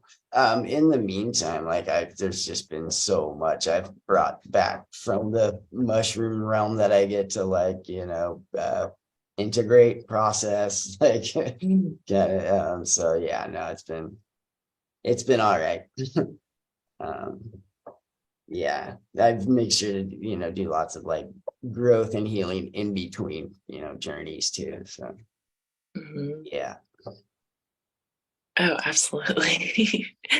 Yeah, integration is, I work as an integration guide and, supporting people and preparing for and integrating their experiences. And Yeah. man, there's just so much gold in that space. Yeah. It's so juicy. And I found that like in my deep integration process, when I really like use the tools that I have, like particularly meditation and breath work, and not necessarily breath work when you're laying down, eyes closed. I'm talking about breath work when you're driving to work, breath work, Right. when you're, cooking dinner, breath work, when you're doing Right. life. Yeah. Like oftentimes, so through my integration work, I found that oftentimes when I am consciously tuning in to the energy of a plant or fungi ally, I can sense and see as though I'm on like working with that plant ally. So for example, like if I'm walking on the street and I call in the energy of the mushroom, I'll start seeing like I'm tripping on mushrooms. Yeah, I know what you mean. Wait a second, like Yeah. So with meditation too, like I've had experiences where, yeah, when I like start to meditate, where I have these like on mushrooms but not on mushrooms kind of like meditation sessions. Yeah, so I think I know what you mean. Like, so I didn't right. mean to cut you off. Visuals. No, it's okay. Yeah. Like literally like the visuals, like the seeing the shapes moving, seeing the earth breathing, like those are things that I can tap into like Yeah. really at any moment. And I think it's through like very intentional integration work. Right. Yeah, I was just kind of like winging it by myself in psychedelics too for the last like couple. It wasn't just till like in last November I kind of got like, brought into the psychedelic community via activism. I'm working with a nonprofit in Washington State. We're trying to get it legalized. But yeah, like sometimes I do wonder, like would I have gotten to the where I got like faster or maybe in a more healthy way had I been working with a facilitator or like professionals that like do that. But I mean, I've just done like amazing growth on my own, too. Uh, but no, that's kind of what I'm looking forward to next is like learning how to have those third eye experiences within a group. You know what I mean? Is the next. I feel like it's just going to be like the next step in the journey. Nice. Excellent. Yay, I'm so excited for you. Right. Because I feel like that's a part of the work that these medicines do as well, right? There's a lot of personal work that needs to happen. There's things that only you can go through by yourself. But really, like in my experience and my understanding, the real work happens when you're working with community, when you're working with friends, with family, with strangers, and deepening that connection to community, because it's so hard. So much harder. Yeah.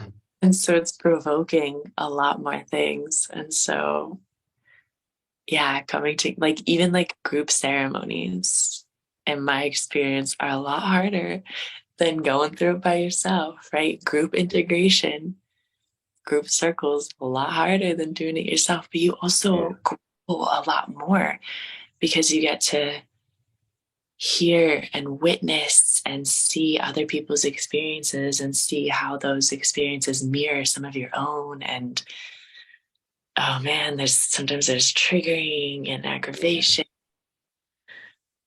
There can be a lot more discomfort and right, a lot more growth times.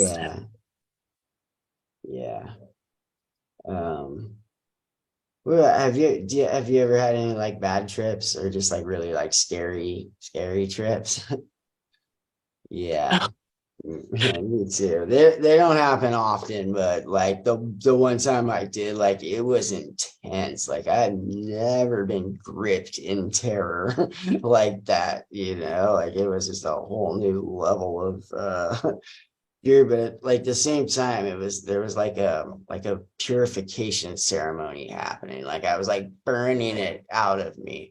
Like the next day, Wow. like I felt like I had like grown from it in some way, but it was like I was close to calling 911, man, and that's like I know how to handle my psychedelics, but yeah, I was tapping out. It was pretty fucking scary.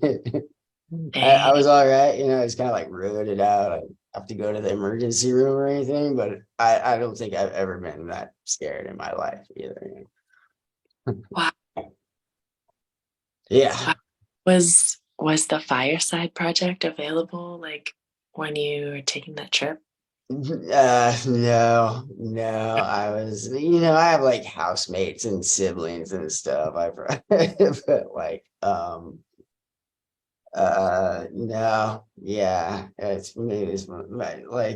I usually do good without a sitter or anything like that, but that might have been one of those nights where, well, like I said, once I wrote it out, everything was fine. But yeah, it really was scary. The crazy thing about it too is like I've been, off of hard drugs for a while, and this was a couple of summers ago where I did like have this couple of weeks where I was like really close to like relapsing or closer than I had been in years or something. And so I ended up steering clear of that. But the next time I did mushrooms, like that's what this experience like felt like all the like chaos and insanity and like anguish I would have reintroduced into my life via this going out and being self-destructive was like visited upon me in that like terrifying 90 minutes on psilocybin or however long it was kind of how that felt in retrospect. But so yeah, it was just like the message, like this medicine will remain awesome to me if I remain awesome to myself, was the overall message I got, I guess. That's beautiful. Yes, thank you. Yeah, thank you so much for sharing that. Yeah, I often I genuinely believe that there are no bad trips. There's a deep lesson and like showing in the really difficult journeys, but like say that to someone who had a really bad trip and like still hasn't cultivated the gem or the lesson or whatever it is from excuse me. Yeah. And so I try to be empathetic to that because I really deeply understand that. Like, yeah, I felt like I went through several psychedelic experiences where I felt like I was going to die and like, right, was resisting it and fighting it. And then would get to a point and be like, oh, I'm going to die. Yeah, this is it. And then, gave in, released. Yeah. It went on for a little longer and then I got out of it. And so, but I feel those experiences absolutely prepared me for the work that I do now in integration work. A lot of people find me and work with me because of their often traumatic experiences. And so we work through those experiences, we integrate those experiences, we dig through them, we do a lot of shadow work and shadow play to like uncover what happened. And I feel like I would really only be able to do that work because I've gone through a lot of that darkness on my own and in my own journeys. I think for a lot of people, it's that they're like resisting, right? And like I'm a veteran, like psychonaut, and there have been times where like I need to remind myself to like give myself over to the experience, and having that moment be where like you're just like, dude, this is why you grow mushrooms, just to fucking enjoy it, man. And then like have that let go. The most like mind-blowing like nights of my life, yeah.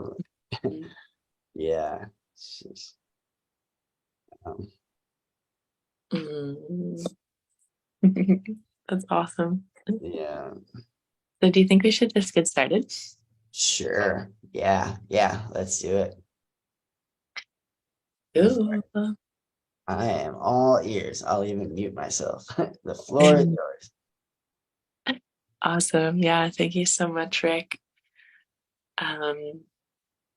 Yeah, it's a blessing to be here and to be able to share my story. And I hope that some of the things that I share can support you in your journey and anyone else who gets to see this. I don't know, is it being recorded? Okay, cool. Yeah, so I hope it gets seen by whoever needs to see it. Yeah, so today at 5:20ish a.m. Eastern Standard Time, I'm here to talk about entheogenic ecosexuality and an exploration of the embodiment of the elements. And so I was talking a little bit to you, Rick, before about how this is a space that I have arrived to after many years of working with psychedelics recreationally and then ceremonially, as a way of integrating my experiences with psychedelics, as well as a form of transmutation and alchemy. So I'm going to talk a little bit more about that in a little bit. But I can give maybe a little quick introduction about who I am and the work that I do now. So I want to share a little bit of gratitude for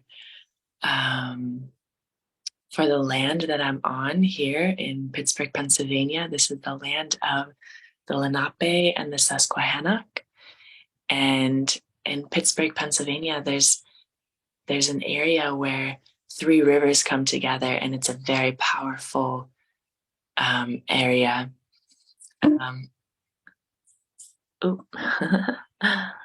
Just had a text come in. Let me just turn off my notifications. There we go.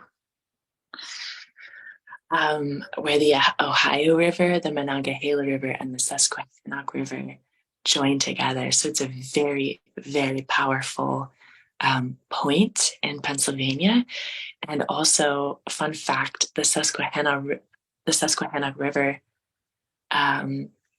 is the longest, it's the oldest river in the world that's been continuously flowing in Pennsylvania. And so there's a lot of wisdom in that water. There's a lot of wisdom in those rocks. There's a lot of wisdom in those plants. And I just want to show gratitude to this land. And also for all of the teachers that have guided me and the lineages that I've had the pleasure of studying with over the years. Some of those include the Quechua in the Amazon in Ecuador, the Yawanawa in the Amazon in Brazil, and different curanderos in Bolivia. So I just really honor some of the teachers that I've had who have really helped me to get to where I am today and to be able to share this information with all of you. I don't even know if I said my name. My name is Maren Spence, and I work as an entheogenic integration guide for Entheogration. It's a business I started last year, but I've been doing this work professionally for the last 4 years, working as an integration guide, and doing it informally since I was 15, so almost 15 years ago. And my psychedelic work really started like as soon as I took mushrooms for the first time when I was 15. I was pretty active in the rave scene and different party scenes and was using these drugs recreationally, and kind of became an informal educator, an informal space holder, and worked in harm reduction, again, informally, like without knowing what these things were, for my friends and for strangers. And I really like found myself every single weekend, like space holding for people, again, without knowing what that actually meant. And over the years, just kind of became a point person for my friends and friends of friends to kind of share the knowledge of the mushrooms and among other drugs. I saw them as drugs at that time. And it wasn't until during my years of college that I really saw the value in ceremony. And when I had the opportunity to live and work and travel in South America, did I really sit in ceremony and study ceremony, and be able to work with different lineages throughout South America. And this just completely changed my understanding of what I then saw as medicines, right, and allies. And yeah, that supported more so like formally coming into the work that I do now as an entheogenic integration guide. So yeah, that's just a little bit of part of my story there and how I got to where I am. So I guess I'll share a little bit more about the combination of ecosexuality and psychedelics and how that infused into my life. And then I'll share about what ecosexuality actually is. So during that time, during the years of exploring and like coming into like what the power of this medicine is, I had a few experiences growing up that really kept pointing me in the direction of working and playing with nature. And it just, the breadth of it just evolved so much over time. Like when I was a young girl, I had felt what I now understand as psychic abilities.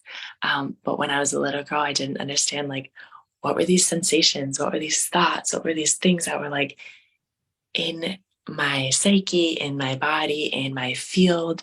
One of the abilities that I have cultivated over time is clairsentience. And when I was a child, I was like, oh, what are these feelings? What are these sensations that I feel in my body? They're not mine.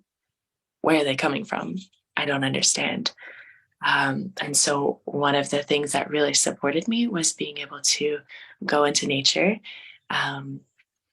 There were like different small forests around where I lived in Pittsburgh. Like when I talk about small forests, I mean like a bunch of trees that felt like a forest to me, you know, as a 6 or 7 year old.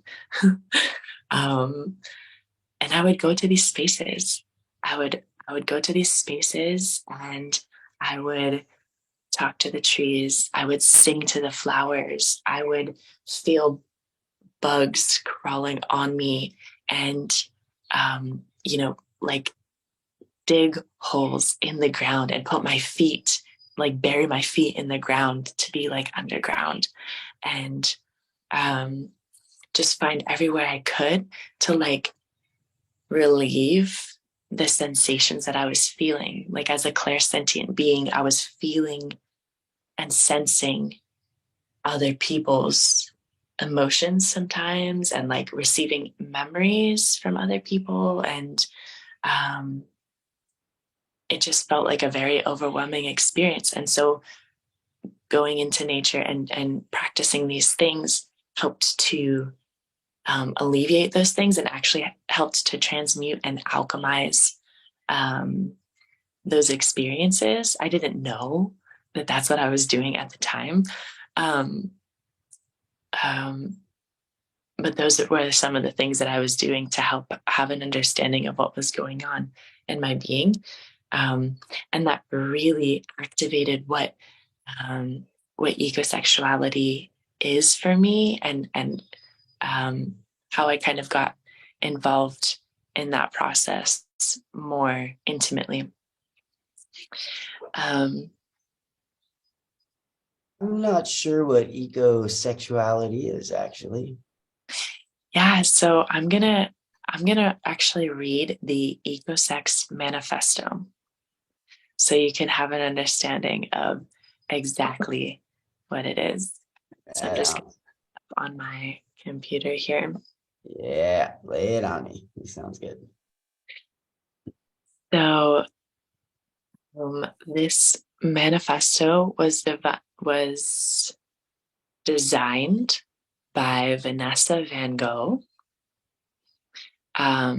several years ago, about over 10 years ago, as a way to understand a different relationship with the earth, right? So I would say maybe the vast majority of us who have a connection, who feel like we have like a relationship with the earth, might see the earth as a mother, right? Mother Nature, Pachamama, Madre Tierra, right? Like Mother Earth. And this is a really beautiful relationship, right? To see the earth as your mom, as like your nurturer, right? The person the being that nourishes you and holds space for you and has birthed you, right? It's a really beautiful visual. And that was kind of the visual that I had most of my life, the understanding, the lens that I had for most of my life. But an ecosexual is someone who shifts that perspective and thinks about the earth as a lover instead of a mother. And so what that does is that shifts our understanding of like maybe a little bit of a top-down approach of like, oh, this is my mother who's nourishing me, right? Like she's giving me everything I need. I can't do much without her, to making that relationship more lateral, to like, I'm responsible for you and you're responsible for me. We're responsible for ourselves and each other together. It's like, if I'm committing to an intentional relationship with someone, to be intimate with someone, I'm going to intimately take responsibility for my desires, for my needs, etc. And I expect my partner to do the same, and vice versa, right? And so it's a way to shift the perspective so that you're really taking responsibility for yourself. And you really, like, when you commit to being in that relationship, you're also taking responsibility for this other person in a way. And so there's more of an activation to do something. Does that make sense? Yeah, I grew up in a surf town, and it's like sometimes I've heard surfers describe the ocean that way, maybe, or like okay, cool. like mountain climbers, Yeah. So like kind of like so yeah, I think so. Cool. So I'm gonna read the EcoSex Manifesto, and it gives some like really explicit examples, so it might make a little bit more sense. Okay. So I'm just reading it off my computer here. The EcoSex Manifesto. We are ecosexuals. The earth is our lover. We are madly, passionately, and fiercely in love, and we are grateful for this relationship each and every day. In order to create a more mutual and sustainable relationship with the earth, we collaborate with nature. We treat the earth with kindness, respect, and affection. We make love with the earth. We are aquaphiles, terraphiles, pyrophiles, and aerophiles. We shamelessly hug trees. We massage the earth with our feet and talk erotically to plants. We are skinny dippers, sun worshippers, and stargazers. We caress rocks, are pleasured by waterfalls, and admire the earth's curves often. We make love with the earth through our senses. We celebrate our E-spots, and we are very dirty. We are a rapidly growing global community of ecosexuals. This community includes artists, academics, sex workers, sexologists, healers, environmental activists, nature fetishists, gardeners, business people, therapists, lawyers, peace activists, ecofeminists, scientists, educators, revolutionaries and evolutionaries, critters and other entities from diverse walks of life. Some of us are sex ecologists, researching and exploring the places where sexology and ecology intersect in our culture. As consumers, we aim to buy less. When we must, we buy green, organic, and local. Whether on farms, at sea, in the woods, or small towns, or large cities, we connect and empathize with nature. We are eco-sex activists. We will save the mountains, waters, and skies by any means necessary, especially through love, joy, and our powers of seduction. We will stop the rape, abuse, and the poisoning of the earth. We do not condone the use of violence. Although we recognize that some ecosexuals may choose to fight those most guilty for destroying the earth with public disobedience, anarchist, and radical environment activist strategies. We embrace the revolutionary tactics of art, music, poetry, humor, and sex. We work and play tirelessly for earth justice, global peace. Bombs hurt. Ecosex is an identity. For some of us, being ecosexual is our primary sexual identity, whereas for others, it is not. Ecosexuals can be LGBTQI+, heterosexual, asexual, and or other. We invite and encourage ecosexuals to come out. We are everywhere. We are polymorphous and polynamorous. We educate people about ecosex culture, community, and practices. We hold these truths to be self-evident that we are all a part of, not separate from, nature. Thus, all sex is ecosex. The Ecosex Pledge. I promise to love, honor, and cherish you, Earth, until death brings us closer together forever. Aho. Mm.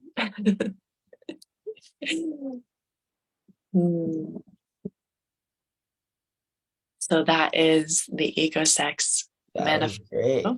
Did you write it? Isn't that beautiful? Yeah, it is. Did you write it or did someone else? No, it's put to Vanessa Van Gogh, who started the movement. Oh, yeah, you said that. Mm-hmm. Oh, well, yeah, it's still pretty cool for sure. For sure. I like it.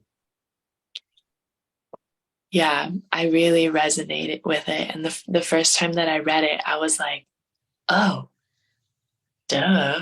Yeah. Like, me to a T, like absolutely like resonate with essentially the whole thing. And it really stirred something in me that was like a remembering. That was like, oh, yeah. That's why I've done all those things.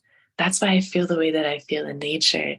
And like, yeah, something that I had expressed so intimately for so many years that the people around me were like, wow, you really like nature, huh? And I'm like, you don't understand.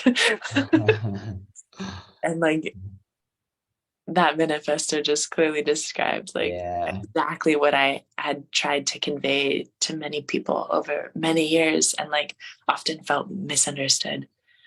So yeah. That's like how this whole thing started for me, actually, was the year of the pandemic. So fall of 2020, like I kind of just needed an activity where I could be outside with my dog but not have to be near any people. And so I started going into the parks looking for psilocybe cyanescens, this pretty potent little mushroom that grows up here once after the first frost or whatever for a couple months. And so, yeah, I could be out in the parks, combing through the moss and bark and whatnot.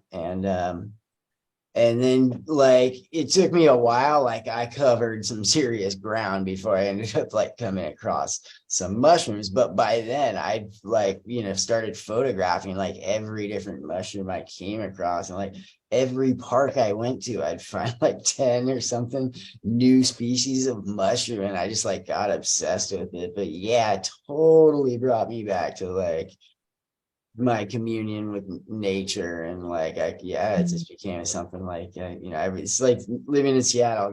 I'm like one of the few people that actually looks forward to the cold rainy season when it comes around. but yeah, no, so it's definitely, bonding with nature is like a huge part of it. Psychedelic experience, or like it's a whole new, like its own type of third eye experience, I guess, like different than meditation or stuff like that. Yeah, absolutely. Yes, thank you so much for sharing that. Yeah. Yeah, so I'm just going to dive in a little deeper and share a little bit more about the integration of my experience and that understanding, and then I'll share some practices. All right, sounds good. Cool. Yeah, so if I can maybe share some of the integration of some of my sexual trauma, especially in medicine spaces.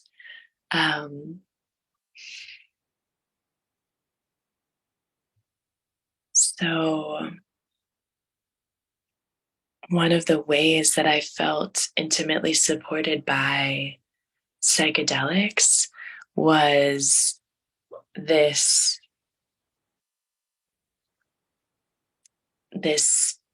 feeling of all-encompassing oneness with nature, with all that is, with that deep understanding that I am a part of all this, I am this. And at the same time, like really understanding what my boundaries were and limitations were as a human being on earth. And not to see that as like a duality, but as like a spectrum of like, I can feel this deep oneness, and I can also feel not necessarily a separation, but like kind of this separation in that in a space where some of the violations that I experienced occurred. And so in terms of my own sexual violations, that included coercion, that included boundary violations by force, that included manipulation during medicine ceremonies and around medicine work. I made the mistake of unknowingly working with a shaman who he called himself a shaman, but he truly wasn't. And he worked with black magic. And I didn't know that until several months of working with him, and became very sick working with him. And my body began to deteriorate. And during that process, the boundaries that I had understood for myself dissolved and became very vulnerable and easily manipulated and coerced by him. And so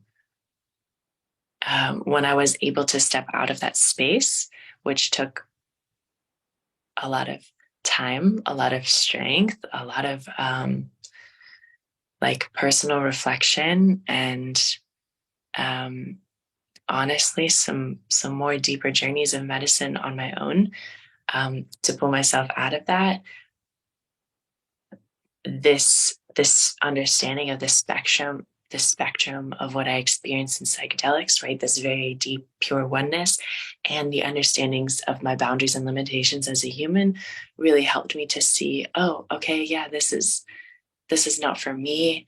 This is not integrating. This is not integrative. This is not supporting my wholeness in working with this person. And it really helped to. Was he like trying to become like romantically involved or something? Yeah, he forced himself upon me, like during ceremony. Yeah, that's horrible. Damn, that's not romantically involved. That's just fucked up. No. Okay, I'm sorry, I didn't. Okay. Yeah, and it was right when those intentions come forth, like even if it's romantic, right?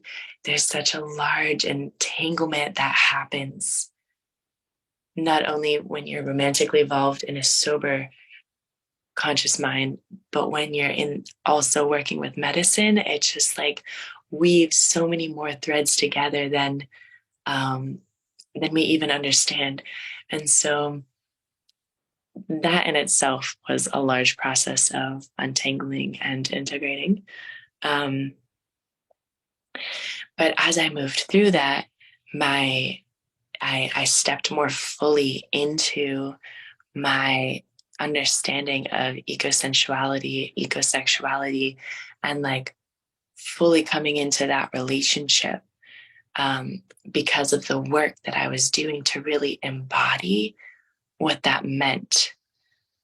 And to really feel in my being, those practices helped me to transmute and alchemize the heaviness and the weight and essentially the trauma that I felt from those experiences. And so this understanding kind of goes back to thinking about the earth as a lover versus a mother, right? As a mother, it's like, okay, I can release these feelings and this energy back into the earth because the earth can take it. She's my mother. She can hold everything and anything, right? And so I'm just releasing back into the earth.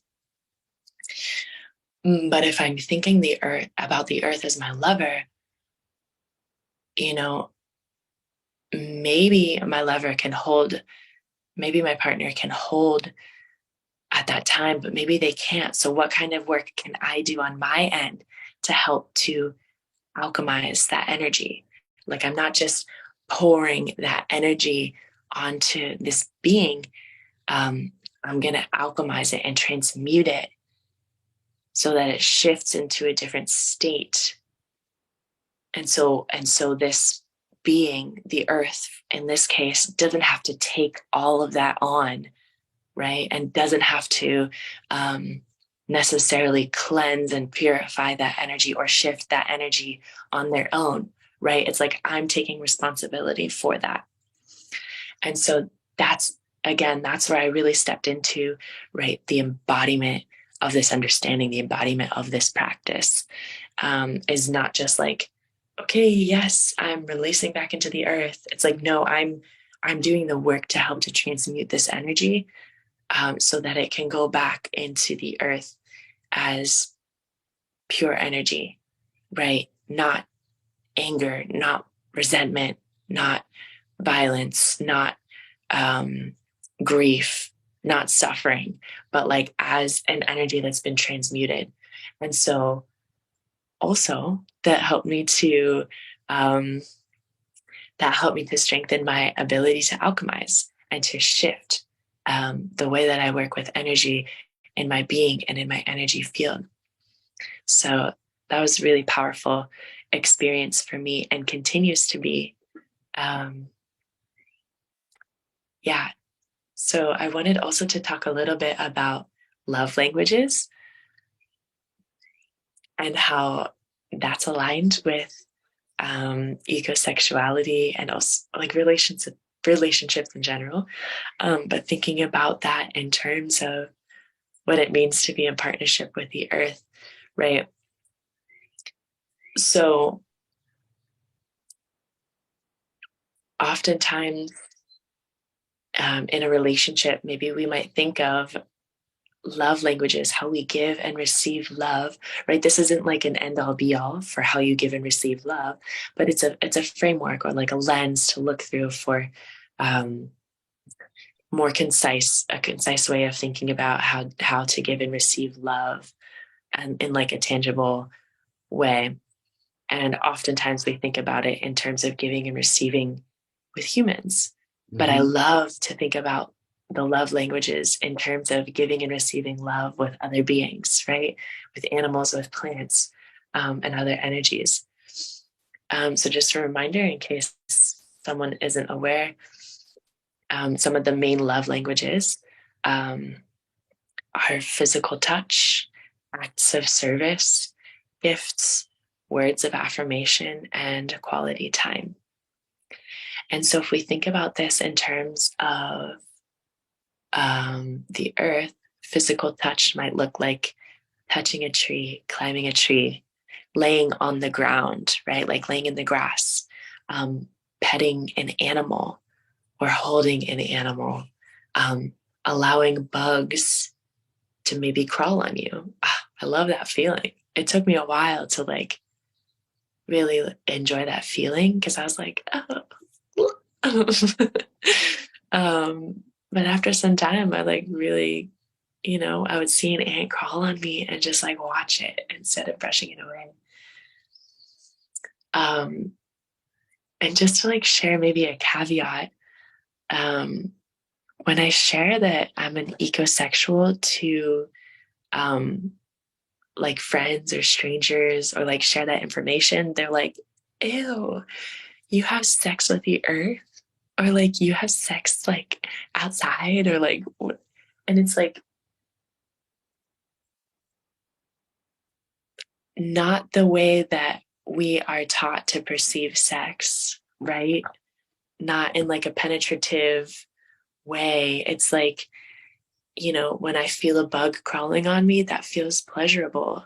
It's almost like it's like a being is like caressing you, right? When you hug a tree, like sometimes you can feel like that magnetic force that you're connecting with, like, and the firmness of a being to be in connection with. And it just feels so powerful. So like, it's not thinking about sex in the way that we as humans often think about it. So when we talk about physical touch, like hugging a tree, right?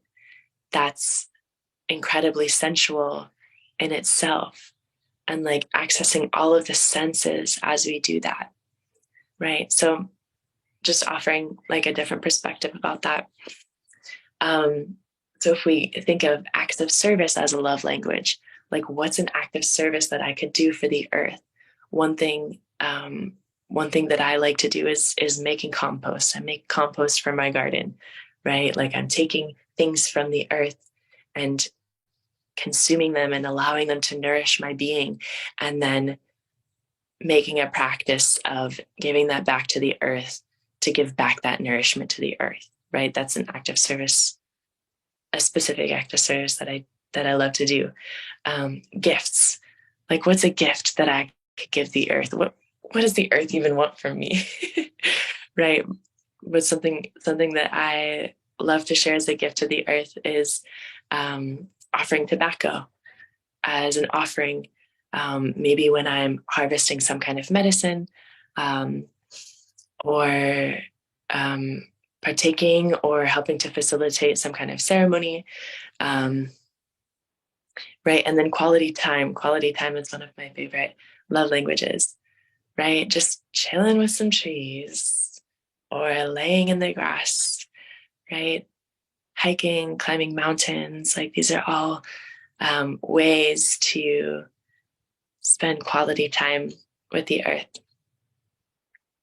And again, right, having that perspective of like, I'm in relation with the earth as a lover or a partner holds more responsibility than my mother who's nourishing me. She gives me everything. Like, you know, I come from her, like I can't survive without her, right? A partner is like a conscious relationship, something that I'm committed to. I'm responsible for myself, they're responsible for themselves, and our relationship is heightened because we commit to caring for each other. We commit to supporting each other's needs, supporting each other's desires, right? It's not just one way, it's both ways. It's a both way channel. So yeah, in the last few minutes, how many minutes left are there? Just a few minutes, yeah. I'd love to share a practice if you're interested. So I see there's some new people that popped on. Hey, welcome. Excited to see you. So let's just take a few moments in a meditation. You're welcome to close your eyes if that feels comfortable, or maybe gazing towards the ground. Maybe finding a focal point if you don't feel like closing your eyes.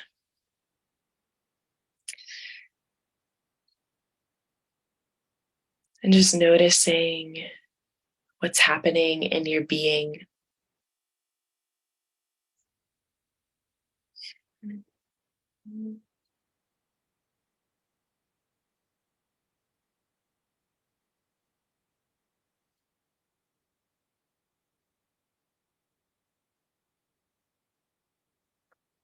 Maybe if you feel like it resonates, placing a hand on the heart and noticing if you can feel your heartbeat, the rhythm of your body.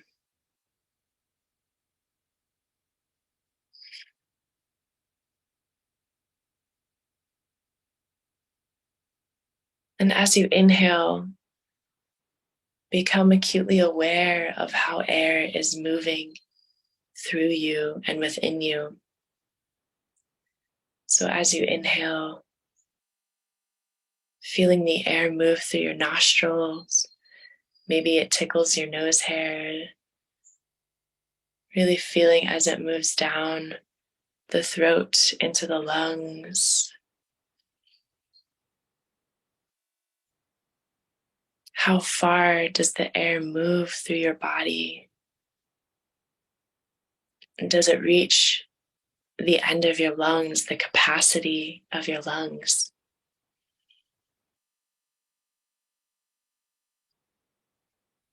And as you exhale, feeling that contraction,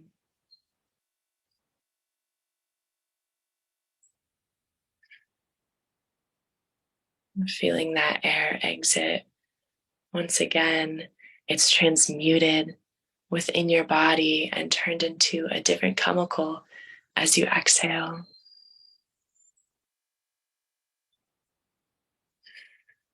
Right? This is a form of alchemy, just the simple act of breathing.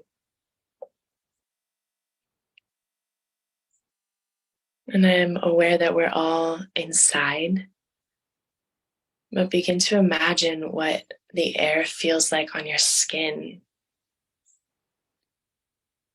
Can you become aware of the energy of the air around you?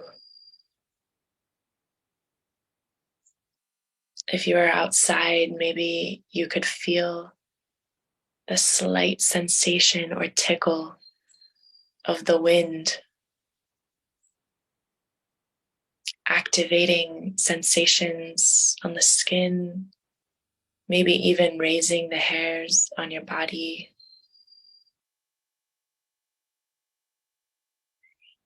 And the wind carries an energy, it carries a memory, it carries life force.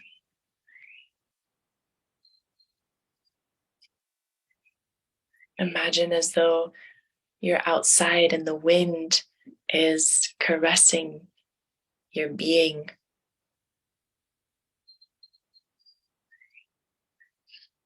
Notice how that sensation feels in your body.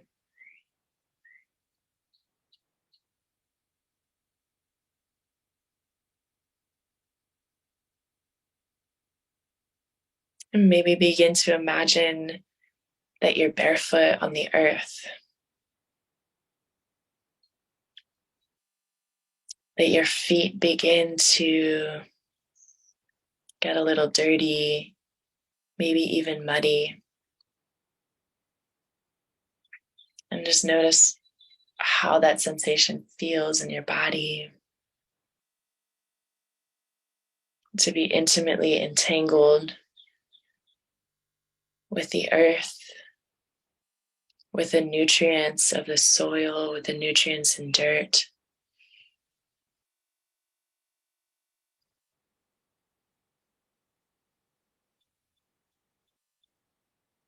Taking a deep breath through the nose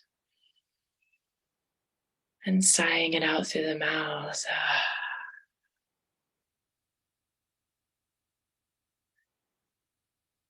Begin to come back to the present moment, just noticing how those visuals interact with your being, and notice if that's something that you'd like to do actually, maybe in the next day or two, actively communing with that way in nature, being aware of the intimate sensations that nature is always in relationship with us. There's no difference between the sensations in our inside environment, right, within a house and outside within nature. There's actually not as much separation as we think. So with that, I thank you for listening. Thank you for being present and for being a part of this. Thank you, Astaria, for holding space for the opportunity to share, and all of these incredible speakers that have been sharing over the last many hours, over 12 hours, 15 hours. It's really an honor to be present, and yeah, I hope to share more about eco-sensuality and sexuality in the future. And I'm excited to listen to the next person. So thank you. And thank you very much, Rick, for your questions and your presence this time.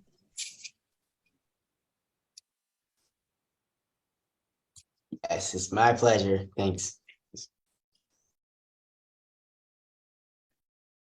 Thank you so much, Marianne.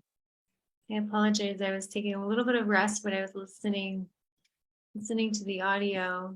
Thank you so much for your share and your offering. And yeah, thank you. Thank you for that beautiful ending. It's like a very nice transition. We are transitioning. And we are moving our next hour. And Shane, welcome to the space. I'm going to unmute you here. And I'll just share briefly that Shane is in a potentially vulnerable space in this moment as he's just arriving out of ceremony. So just holding him in a more gentle space. It's not always the funnest to come out of a ceremonial setting and be in a technological setting, but we're very grateful for you showing up in this way, and open to hear how you are, where you are, what you need, and all of those things. So yeah, passing it over to you, Shane. Thank you for that. Thank you, Maren, for that nice close to your hour. I needed that regrounding. I hope you all can hear me okay. I am just stepping out of ceremony. I live in Tampa, but I'm in the Oregon mountains, so I hope my signal stays okay. I am sleep deprived and have been subsisting on ayahuasca and rape and a little bit of hummus the last 48 hours in service to this medicine, and we've got tomorrow to go. But I'm happy to be here. Thank you all for the marathon you're running. I hopped on for a little while earlier today, and you guys were all here, and you're doing an amazing job. And this is a very important discussion, a very important discussion to be had. It's rather broad, and I like that because I don't have a whole lot prepared, but I notice people touching on all sorts of different stuff as they weave their way through their own hour. I'll just tell everybody my name is Shane Ali, Ali. You can find me on Facebook, and on Instagram it's midnight_prophet_. That's actually an artist name that just carried over to what I now do. Anybody had any questions about that? But also, I would ask the moderators, you all have heard a lot of things in the last, whatever it's been, 12 or 15 hours. So when you asked Astaria what I might need, and I'm good if people have questions. So if there's things you've heard throughout the course of the day, I'm pretty open and I can talk about most things. So if you guys have any questions about anything, that would help me, because then I can go off that assist. I'm going to start out anyways by focusing on this sexual conduct or sexual misconduct in the entheogenic healing space. And that's the reason why I wanted to be part of this, even though I knew sort of how uncomfortable it might be, all things considered. And I want to start with touch during ceremony.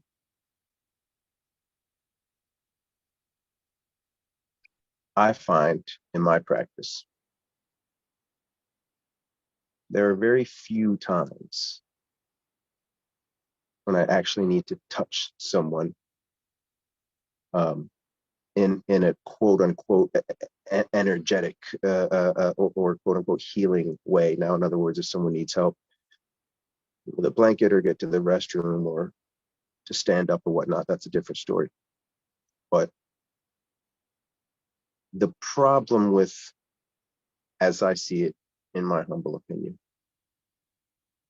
with the possibility for misconduct, well, there's so many reasons, but these practitioners too many times think that they are the healer.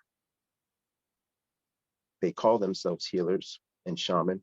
And these are terms that I understand are used because they are terms that people understand broadly and are familiar with. But any, I think, true medicine server who is in their integrity knows that they, in fact, are not the healer,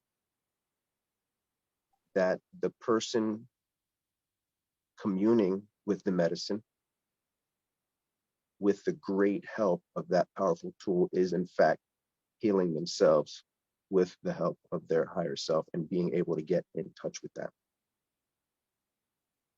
I think sometimes people want to do too much in ceremony because they think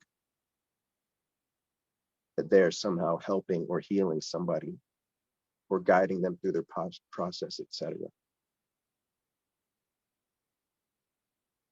And that touch is powerful. Some may know how powerful it is and do it anyway. Some may not even know, but believe they are doing the thing they think needs to be done because they've seen it done before. I think what's also really important to remember is that people who come to these ceremonies, people who come to these spiritual communities, are often the most desperate, the most traumatized, the most quote unquote sick, if you will. And when first getting into these communities, they think they have found something that is going to save them. And they also do not resonate very easily or effectively or efficiently in the 3D matrix that we live in. There are people who have divergent opinions and spiritual beliefs. So they are vulnerable. The people that come to, and not everybody, of course, but many who come to these ceremonies and find themselves in these circles and these communities are very vulnerable people. So even who are who seek love, who seek healing. And so a simple touch, particularly when you're communing with these medicines, is such a powerful force. And I think people are touching too much. I've seen it in combo. I've seen it in ayahuasca. Seen it with bufo. Trust the medicine. Trust the process. We hear it a lot, and then it's easier said than done. There will be time after the ceremony, after the journey, after the process, if hugs need to be had. But mid-ceremony, I mean, and this is a little different if it's a man for a man or a woman for a woman. I'm speaking about opposite sex here. Let me be specific. There's no need to touch their heart. If anything, direct their own hands to their heart, just like Maren did when we were doing the exercise.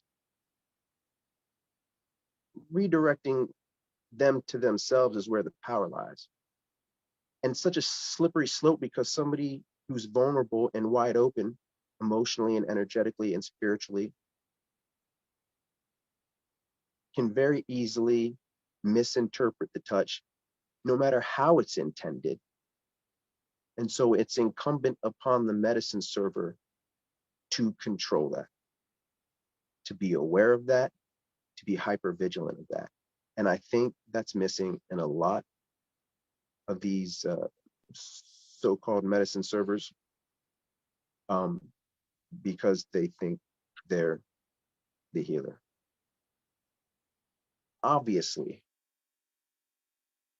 there is no place for sexual tension in the ceremony space, full stop. Seems obvious. Those of us who maybe have been doing this for a while and are more familiar, it sounds like common sense to us. But I feel like the common sense is not so common all the time. And it doesn't even have to be a touch. Let me tell you, besides the occasional looking at somebody to make sure they're all right or give them a head nod or smile, I don't even look people in the eyes. It's not even necessary. I have a presence there. They know I'm there to support them. And again, it's different, women for women, men for men. I'm speaking now for myself personally with females in ceremony. Even something like eye gazing is an energetic manipulation. And somebody who is conscious will recognize that. And again, whether it's intentional or not, it needs to be, we need to be made aware of that. And people serving these medicines need to be made aware of that if they aren't already. You know, we've all heard all the, all the horror stories. And you can talk about why someone did the dumb shit they did. But ultimately, it doesn't matter why they did it. If you are going to step into this space to serve any of these medicines or facilitate, you need to know that there's no place for sexual tension there. And this is easier said than done as well. Because, I mean, let's face it, I mean, when we were younger, Maybe some of us didn't have the best social skills, or maybe weren't the most attractive, or what have you. And so you now find yourself in this space where you are sort of in a position of quote unquote power. And again, people are very vulnerable and wide open. And so it is, I think, for most, extremely difficult to navigate that energy. And I don't think everybody has it in them to do that. That's also why I don't think everybody needs to be serving medicine, which is an issue too, because how many of us have seen somebody who's been at their first or second ayahuasca ceremony, they come out and they say, I'm going to open a fucking center. I'm going to start organizing retreats. I mean, people contact me wanting to know like how I got where I am. And you know what? I don't even know. I was thinking about it the other day. I'm not even sure how I ended up here, but I can't tell somebody else how to do that, particularly since I don't know most of them that well. So I don't know. I'm very passionate about this, and I'm a Sagittarius, and my fire burns bright. Thank God it's been cranked down several levels, thanks to the medicine tonight. And I hope that my passion on this matter does not come across as anger, because I'm not angry, but I respect this medicine so greatly. And I think it's a huge disservice to this medicine, to the people who seek it, and ultimately to the world at large, to mistreat people and energies, even in subtle ways, in ceremony. Does anybody have any questions at this point? If not, I'll keep rambling.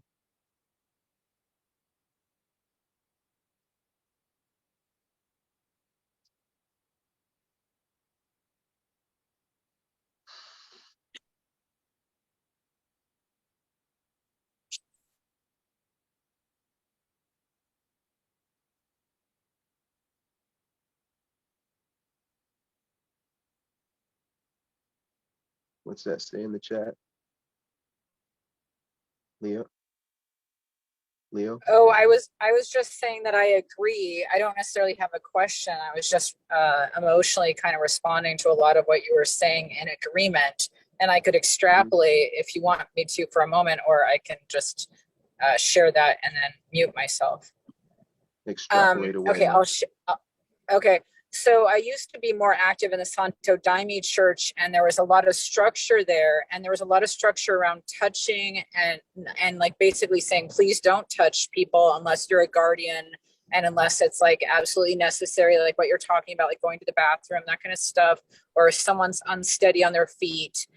But I really resonated with what you said about how these are people that are often like the most broken. Often these are people that are very lost, that are looking to plant medicine as some kind of like savior or path for redemption or finding themselves. So they're extremely vulnerable. It's like writing on a blank slate.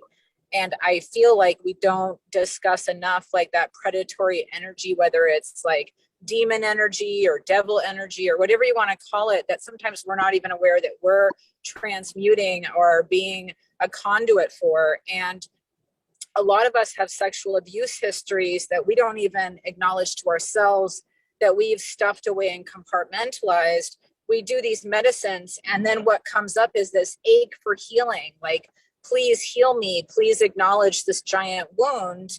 And then I feel like there's not always a safe container for exploring that or talking about that, so we can unravel after these ceremonies and our lives can fall apart because we never knew how big that wound was. And often we were molested or raped or what have you by authority figures. So it's such a re-traumatization to enter these communities. And what if your pastor or your priest or your rabbi molested you? And now you've got this shamanic dude, and maybe you've had abusive men in your past, and you're like, oh, this guy seems so sensitive and such a new age guy, and he would never hurt me like my dad did or something.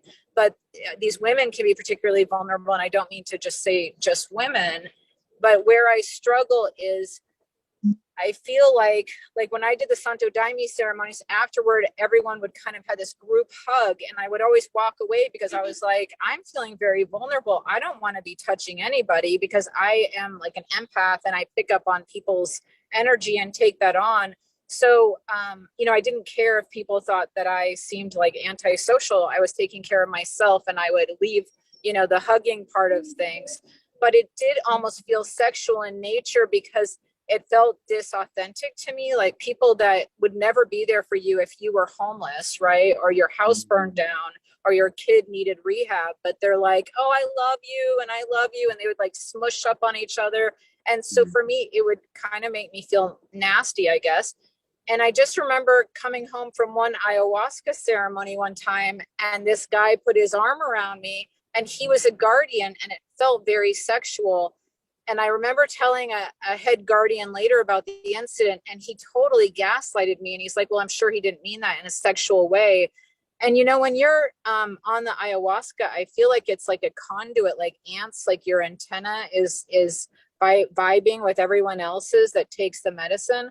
So I feel like to dismiss someone's experience and say, well, no, that wasn't sexual when you're not there. Like, I think sometimes men don't want to hear that about other men in our community. So they gaslight you. But anyway, I strongly feel that there are so many people that care about the decriminalized movement, and they don't want the laws on this medicine. They want people to be able to practice safely in the underground. And, I used to lead the decriminalized movement for Seattle, Washington. So I've totally been there promoting the decriminalized effort and the right to practice medicine on the underground. But I do think we need to hold these people accountable. And I sometimes feel like you need to stand up for victims because they can't stand up for themselves. And that might be a controversial opinion to have. But I know young people that maybe they're still in their early 20s and their prefrontal cortexes are not done developing. And they might say, I'm fine. I worked it out with that dude. We took mushrooms. And even though he like molested me, it's totally fine. We talked it out. But, sexual trauma can play out for like the rest of your life with your autoimmune system and your mental health and your physical health and gastrointestinal issues and academic stuff and school stuff and job stuff and relationship stuff and intimacy stuff. And I just feel like sometimes those of us who have sexual abuse histories, we can become more sexually active almost because almost like reshaping the trauma and trying to reclaim the power of this situation. And so these incestuous kind of relationships can develop within the community that we think are empowering, but are actually just re-traumatizing. And so I just struggle because I don't like what I see when it comes to sexual trauma and how we're dealing with people that come from sexual trauma backgrounds. But I also don't like the idea that we don't get to stand up for victims unless they choose to tell their story, because I don't necessarily always agree. If someone doesn't want to tell their story because they're frightened and scared and have kind of gaslit themselves, I kind of feel like developing a web page that says, Florian Ritter is a pedophile, or, you know what I mean? I feel like sometimes I just don't care. And I just want to get the word out there. Even if this person never faces any criminal charges, let them face some kind of shame, I guess, in our community, so that people who think they're these great people on Facebook, like, actually find out that they have hurt and traumatized vulnerable people. Thank you. Thank you. Lots of good stuff in there. The website, you said, sometimes I think about like starting this website just to call these folks out. I think is a good intuition. I think it's a good thought. Obviously, it would be a little tough to navigate, only because then if you are making claims about people, then you need evidence to back it up, and there might be libel suits and that sort of thing. But I like where your head is at on that.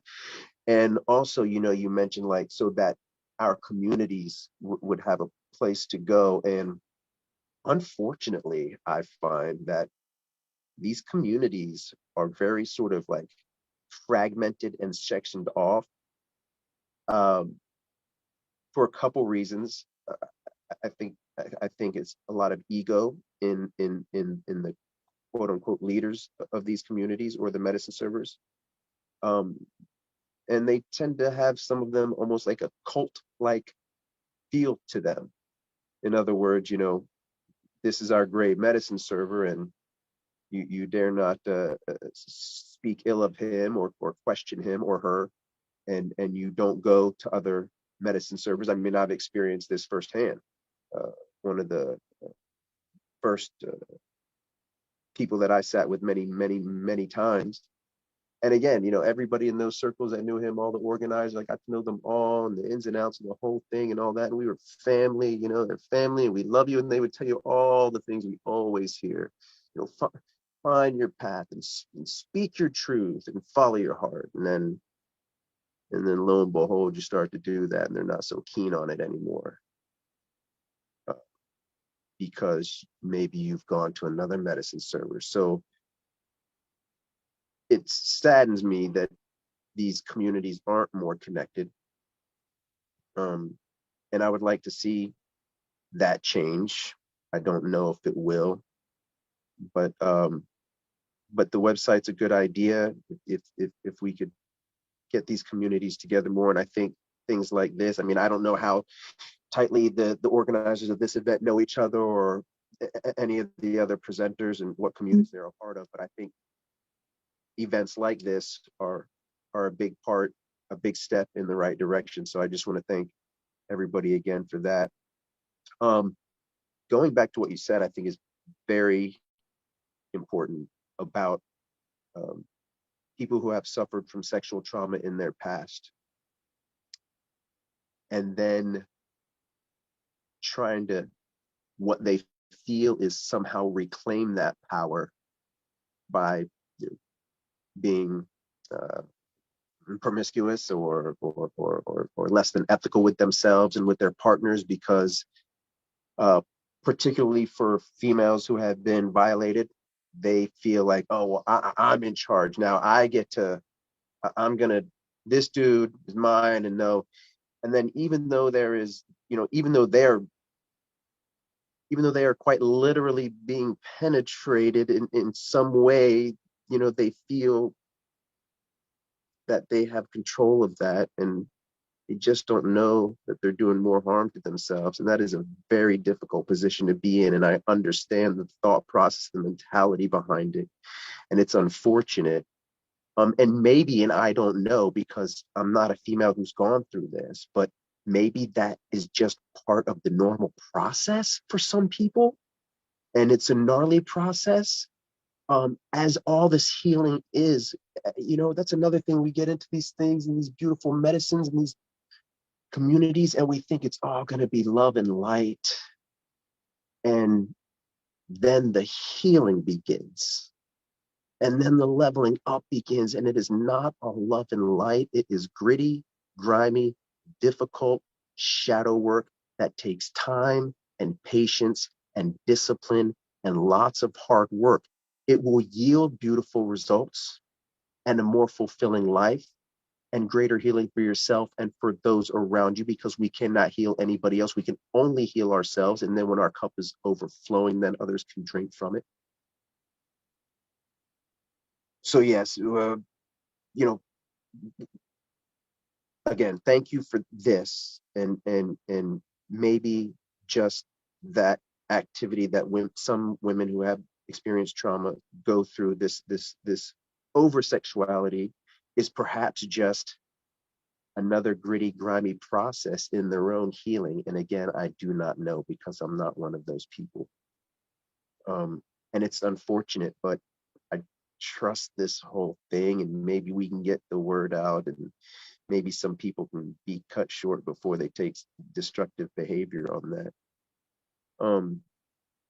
Also, you mentioned, the energy that drives some of these, and I mainly, again, I'm speaking mainly of men, as a man. What drives these, you know, is it demon energy? Is it this and that and the other? Call it what you will. I call it weakness. I call them weak men. They cannot control themselves, and so they have to control other people. So I see it as weakness.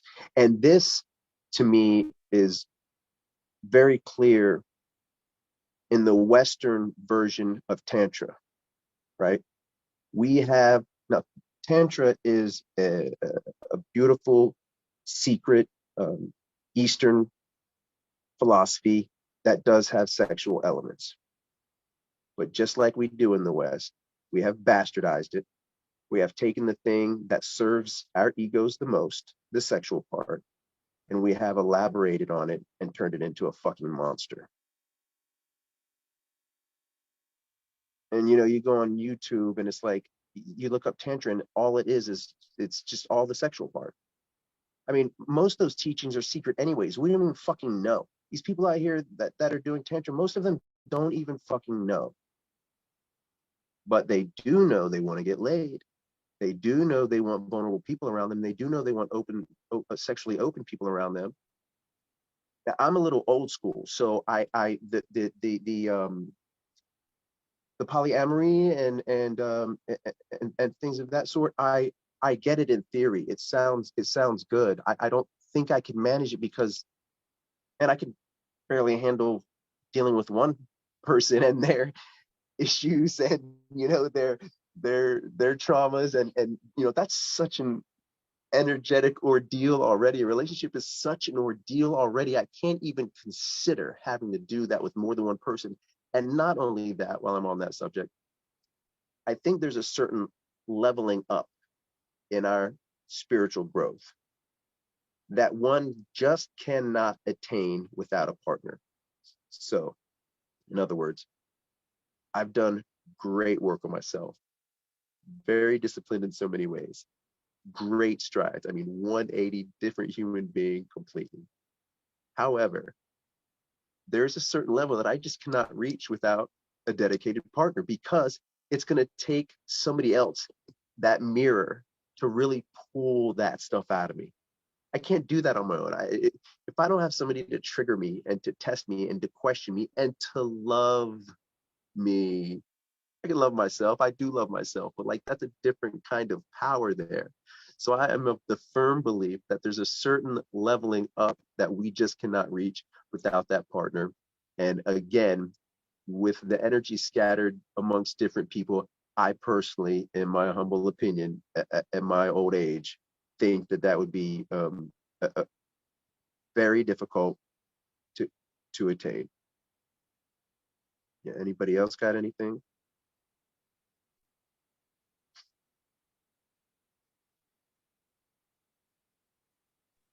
Evolution for relationships. Yeah, I wanted to say something. I'm Sean. Hey, Sean. I just wanted to say I just really appreciate what you said about like leveling up with a partner. Basically, I think it's very true, and it's I don't know, it's changed me a lot for sure. I think we can only get so far by ourselves before we need someone beyond just like an acquaintance in ceremony or something like that, you know. So I just appreciated that. It's really awesome. You're welcome. You know, and I know our biology would speak differently than my opinion on, say, polyamory or open relationships, right? So our biology says, for men, sow your seed. For women, it's, you know, at least historically, evolutionarily, biologically, it's find, you know, the best genes and, you know, produce those offspring. But I also believe evolutionarily that we have come to this generally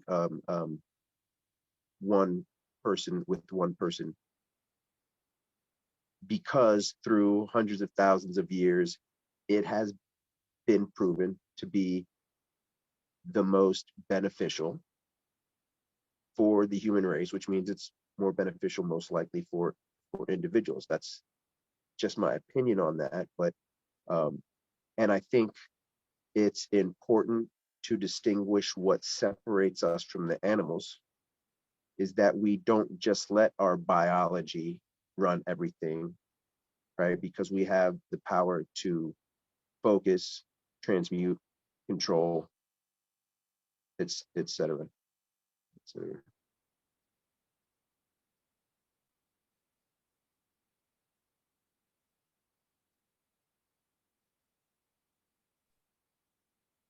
I did want to jump in a little bit about not allowing our biology, offering just grace in that conversation. You know, a lot of us have a hard time resisting pizza and donuts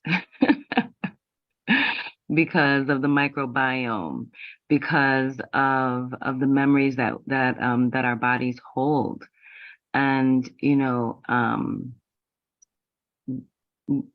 Yes, much of it is conditioning and colonizing, and not the recent colonizing. I mean colonizing of the human race. But I'm curious on where you stand as it relates to navigating just like body itself. You know, like yeah, I can go without sleep for a day or two, but my brain is going to start to do things. You know what I mean? I'm a man conditioned to, or I'm a man who is conditioned for rewards because, because of ownership or perceived dominance and power. These are still hormones that that fire off and give messages. So in relation to what you're saying, I'm curious, like, what is your perception or your stance on that? Mm-hmm. Yeah, so I think it's important, again, coming back to the ceremonial setting, that these medicine servers are doing their own work. And again, I don't think many of them are. So how do you learn to control that biology? I mean, it's daily practice. It's daily practice, and this is the problem, because this is not easy. It's not easy. If it were easy, everybody would already be there. And it takes discipline and patience and daily practice, which the discipline and the daily practice takes self-love, which these plant medicines can help us with that, right? So these plant medicines can show you the path, and they can illuminate the path, and then you've got to walk the path, because it doesn't matter how much gold you get in the course of a 4-hour journey. If you come out and you just let it all fall to the side and you don't follow up on any of those lessons, we get those lessons in ceremony. I need to do this. I need to eat better.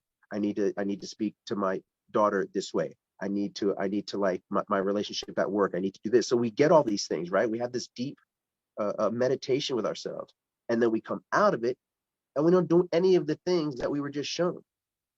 And so that's why, for me, and this is a great point, and I preach this constantly to anybody that knows me, is the integration part of these ceremonies. And integration for me means essentially 6 things, and there's some that you could give or take to this list. But one is a daily meditative practice, and this all goes back to sort of you asking, like, how do you control that biology? The brain, if you will. A daily meditative practice. That means, with no excuses, every single morning, sitting down, closing your eyes, and quote unquote sitting with yourself. We hear that term all the time. Just sit with it. Just sit with it. People going through existential crisis will reach out in desperation, I don't know, on Facebook about their situation, and then somebody with great intentions will say, just sit with it. What does that even mean, dude? What does that mean? It means a daily practice. It means sitting in your meditation. Because in that moment, you have a chance to feel all those things, to feel all the fear and all the anger and all the lust and all those things. And you have a chance to process them. If you're being honest with yourself, why am I feeling this way? That's really sitting with it. Why am I feeling this way? Why is this coming up? Could I have said something differently? Do I need to apologize? Do I need to have a conversation with somebody? Do I need to have boundaries here? When you sit with that stuff every single day, it's like going to the gym. You don't go to the gym 1 or 2 times and like, where's my muscle? You have to have faith. Again, trust the process, something we hear all the time. What does that mean? That means doing the damn thing and then trusting it even when you're not seeing results right away, because if you stick with it, you will see results. But what happens, people will come to me and I'll give them suggestions. Do your daily meditative practice. I'll call them a week later. How's the meditation going?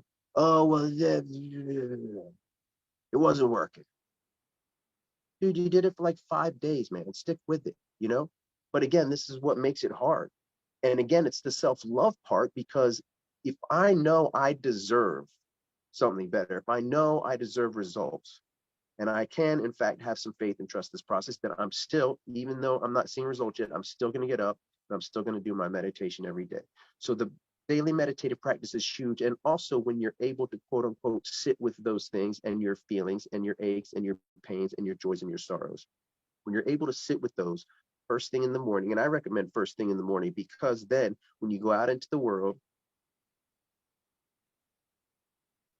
and the guy in front of you at the grocery store is being annoying or triggering you, you know, you've already processed so much of the things that would normally be bothering you in your morning practice, that, and you're not going to be perfect, but perhaps you won't unleash some of your own stuff onto him.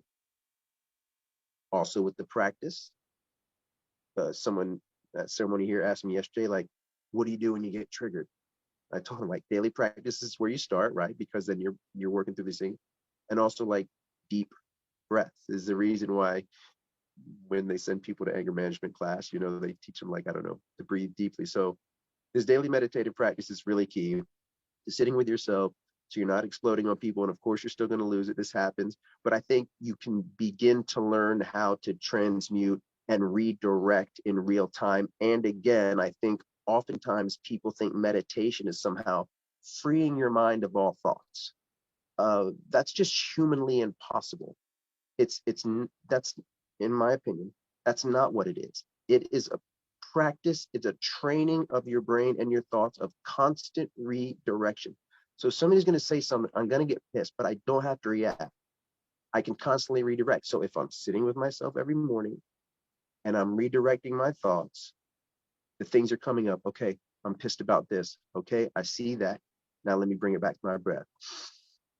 Same thing. You go out into the world, something triggers you. This dude's fucking pissing me off. It's okay. Let me redirect, bring it back to the breath. This is the practice. This is the hard work that nobody wants to talk about. This is what has to be done if you're serious about your own healing. So the daily meditative practice is key in integration. The second thing is gratitude. Oh, I think Bob Marley said, every man thinks his burden is the heaviest. We've got such issues here in the first world country. We don't have cell phone service, and I didn't get my fucking paid vacation approved, and I didn't have to walk 10 miles for a cup of drinking water. People around the world are dying out there, and we think we've got it so bad. So gratitude is so key as far as I'm concerned, because we have so much. We neglect so much. We overlook so much, but we have so much. And why would the universe or the creator or God, call it what you will, give you more when you don't appreciate what you've already got, when you've got so much? So the meditative practice, the gratitude, also going back to the body and specifically about the pizza and cookies or whatever that was. And I love all that stuff, right? Diet is key with integration as well. And again, I think this gets lost. So leading up to ceremony, particularly ayahuasca, there's the dieta, right? And we all know this well. You know, there's no sugar, and no fats, and no oils, and no sex, and no beef, and no dairy, and you know, it's all the stuff that I love. But then after ceremony, we've been completely cleansed, purged all the things spiritually, energetically, physically, emotionally, mentally. We go right back to eating the same way we used to. So I think the diet leading up to ceremony is basically how we should be eating anyhow. And please don't get it twisted. I do not adhere to the diet oftentimes before and almost always after. But diet is key. Diet is key because this is our vessel. This is our vehicle. This is what God has given us. And again, the self-love part that these medicines can give us. When you know you deserve to take care of this vessel, this is a gift. This is the gift. This is the gift we've been given. So diet is really key for me. And piggybacking off of that, the fourth thing would be like exercise. You know, like these bodies are meant to move.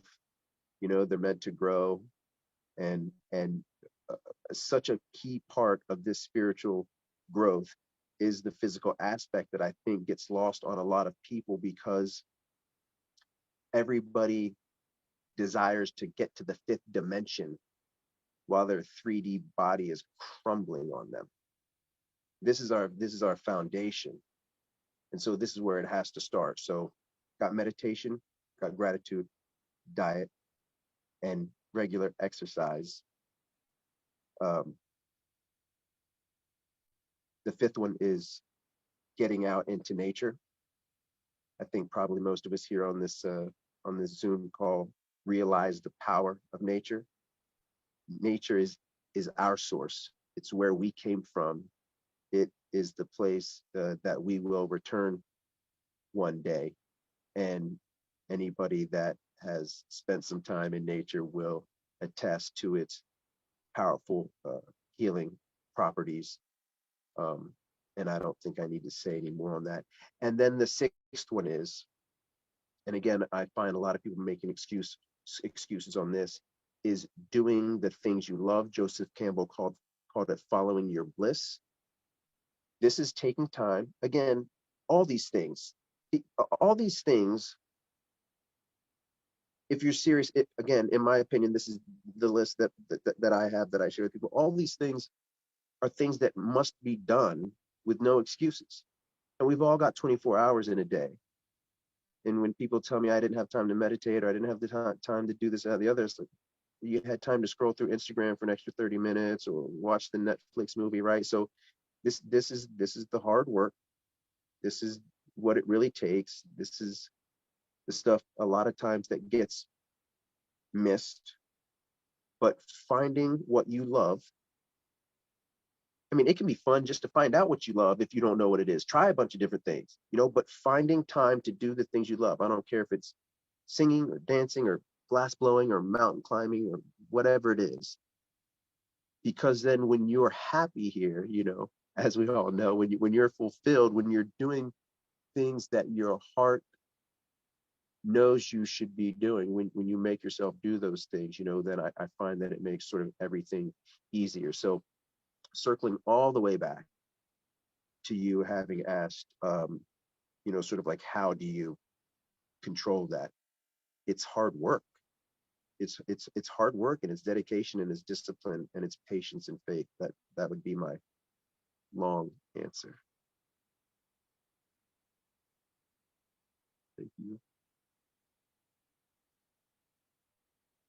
Does anybody else have anything? Astaria, what do you got? Yeah, I have Leo wrote in the comments. She has a question here. Got 12 minutes on the clock. She wrote, do you feel men have a specific responsibility to call out men in the community who prey on vulnerable women? Why don't they do this?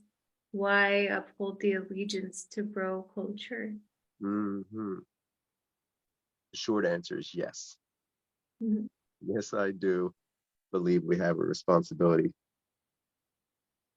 to call these people out. And I have a hard time talking about myself, what I do, but I um, do men's retreats specifically as well. And if anybody wants to reach out to me, I have a men's group, and I think it's important that men have this space now. Let me answer the question. Yes, full stop. It's important that other men hold these men when they're aware of it. Of course, they can if they don't know, accountable. Um,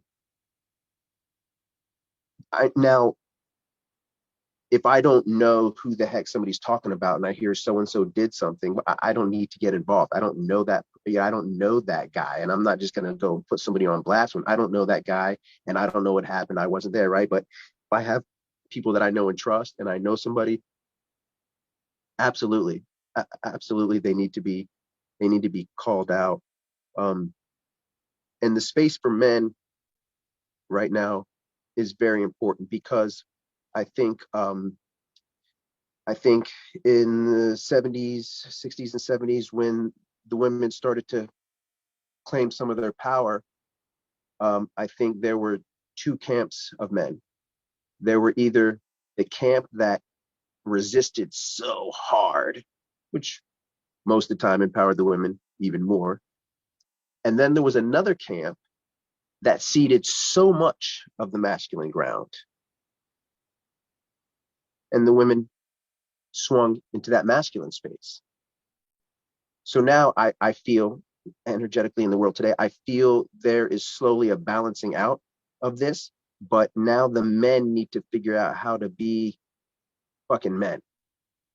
And that means strong men, it means powerful men, but it also means vulnerable men and nurturing men and patient men. Um, um, and so yeah, this space for men, I feel right now, specifically in time, is very important. I think I I feel I'm Sagittarius. I'm optimistic. I feel like we're slowly coming to a better place, and we need to be patient with this. But I started doing men's retreats because I was so jealous of the women. The women were having all the fun, man. They were doing the full moon things, and they were steaming their yonis together, and they were just like having a blast. And then like the guys were like, yeah, well, we're not, guys suffer alone largely. Guys largely suffer alone. There's not a real sense because it's ego, and many of us didn't have fathers, so we don't even know how to even accept other men and powerful men into our lives, and we're triggered by other guys and all this and that. But the times are changing, and there are places for men, and a lot of these men are trying so hard and they just have nowhere to go and they don't know what to do. The majority of the men I meet are good people. They just don't know. They just don't know what to do or where to go to do it. So I hold this space for men, and we discuss all the things. And I need to be careful here. Um, the women that have slid further into this masculine role, and I understand why. Many of them were single parents, right? Or for whatever reason, they are reclaiming their power, and this pendulum may have swung too far. So the women that have slid into this more masculine role, many of them are the breadwinners. Um, the tough part, I think, for the ladies now is that if, when, hopefully, but if and when they meet somebody who is now able to fill that role, they are now going to have to cede some of that masculine ground back to a man that's able to fill that spot. And they're going to have to be able to receive that. I don't know if this is triggering to anybody. I'm not trying to be triggering. I hope you can understand the energetic complications of this, uh, uh, implications rather. And so I think sometimes it's hard for women to give even just a tiny bit of that masculine back because they are so hyper independent. They have become so hyper independent that they feel any sort of ceding energetically to any aspect of their life is giving their power away somehow. But again, just like we were discussing with the relationships, I think there's a balance here. And so just as the men have to learn to fulfill that divine masculine role and be firm and patient and compassionate and understanding and be the energetic leader. The women, when that is available to them, and of course they need to be discerning about whether or not that's actually happening, are going to have to learn to slowly cede some of that, at least masculine ground back, so that we can meet in a healthy middle somewhere, if that makes any sense.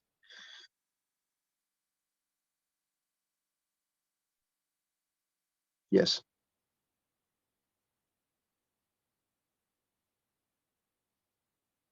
Hi, greetings again. So I want to ask questions for clarity in this discussion. When we're talking about men and women, I understand that as gender. And when I hear masculine energy, feminine energy, I do not associate this with gender. I associate this with body. And so assuming woman deals with feminine energy and men deal with masculine energy, which then also completely dismisses people that don't even subscribe to the dichotomy and the binary way that we have been programmed.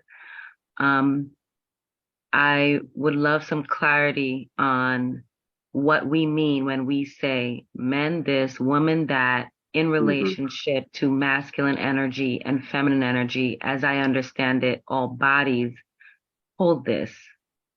And there is a request for balance in the body around it. So I would love for some clarity around that, because I feel the sensitivity of what you're saying.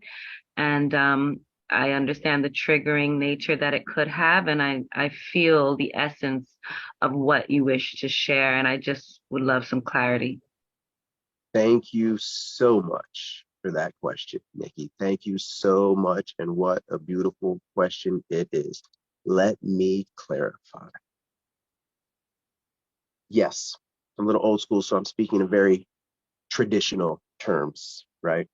As a heterosexual male, I'm speaking in very traditional terms, and much of this has changed, and I love it all. So let me clarify.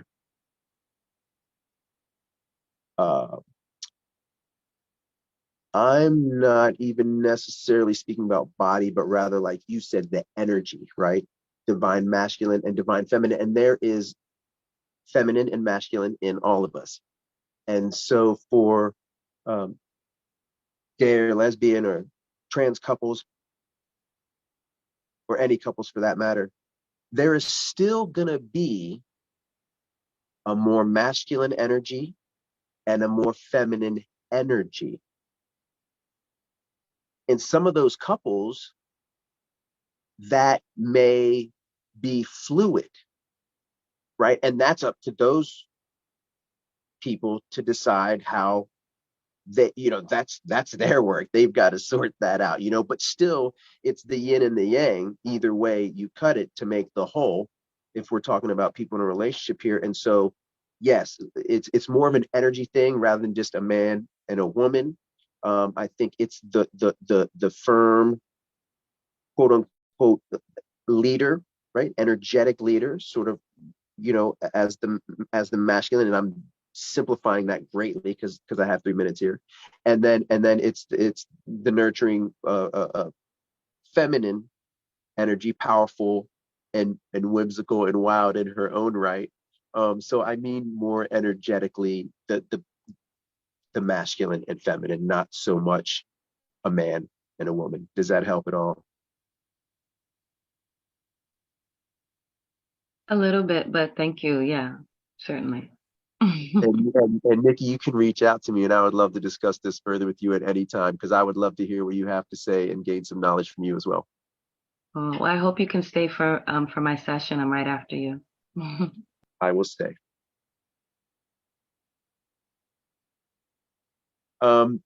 Look, I don't know how I made it through the hour because of you all. Thank you so much. I'm really tired, but I'm gonna stick around and see what Nikki's got for us as long as I can. Um, so thank you all for your time. Thank you for this discussion. Um, I hope somebody somewhere at some point watches this and gets one little nugget from it. Thank you. Thank you, Shane. Thank you. Do you have any last nuggets, any last closing statements before we pass it over to Nikki? Nikki's ready to rip. I'm here for it. All right, beautiful. Thank you for showing up after your ceremony. Yeah, grateful for you, and we'll put these replays up, and yeah, more people will be able to access your wisdom. Thank you, Shane. And They even got a little dessert, like yogurt, yeah, such we're fruit, moving or into the next hour, and we have our next presenter, Nikki Keither Morgan. I'm going to post in the chat thread our safe space agreements, just in case anybody's new or jumping on, hasn't read them yet. Otherwise, it is all our Nikki, and if you want to introduce yourself, introduce your topic, and yeah, take it away. Gratitude. Astaria, thank you so much for how you've been hosting. It's been quite a pleasure. And I see you holding it down for these full 24 hours. Bravo. And holding up quite nicely. You're not even horizontal. That's a real thing. So thank you. So yeah, and thank you for reposting the agreements as well. So greetings, everyone. As it has been said, I am known as Nikki Morgan or Keitha or Keter. And I've been a clinical sexologist now for 20 years. My astrological. Got a little dog with him. Oh, we may need to mute Leo if there's a background. Okay, thank you. No, you're all good. Thank you, Leo. Yes. So I'm a clinical sexologist for about 20 years. And I have been working in our sacrament work professionally, formally for about 10 years. However, I have been working with sacraments in life. It's been seamless and support of all kinds of sacraments in my family, in my community, and my topic today is sexuality, spirituality, and cosmic consent. And that's with assistance. We're going to be talking about decolonizing touch with the help of our psilocybin family or our mushrooms. Now, everyone has their different styles, and I recognize that it is 7 a.m. on the East Coast and 4 a.m. going strong on the West Coast. And so I recognize that we've also been doing a whole lot of intellectualizing. And I certainly love to get into the body. Part of my work is the alchemy of intimacy. So that's why I was very excited when Shane was talking about evolution evolution through relationship, because certainly as we are, the common conversation that we're having is that we are connected, and in that connection, we create with one another. We create a situation by our question, our answer, by our call and response. There is no argument if there is not an exchange. And the exchange doesn't always have to happen between bodies. That exchange, that argument, or the discussion can also happen within.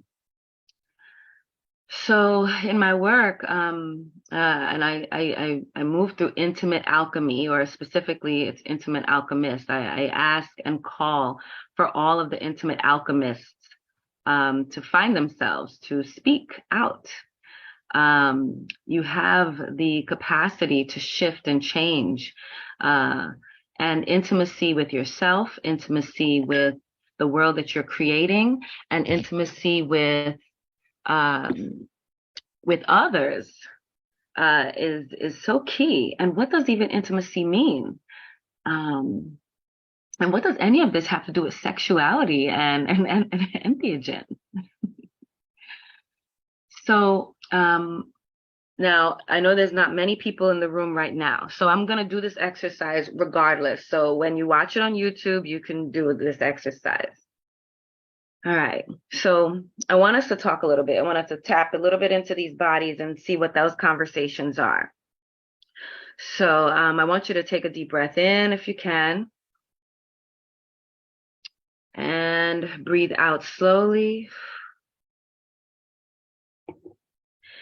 And this exercise, you don't even have to be sitting. This is something you can do on the run. I just want you to take some deep breaths, breathing in through the nose, expanding that belly when you breathe. Make sure that you can feel the air coming in, and breathe out slowly, slowly, slowly, making sure that that belly then falls.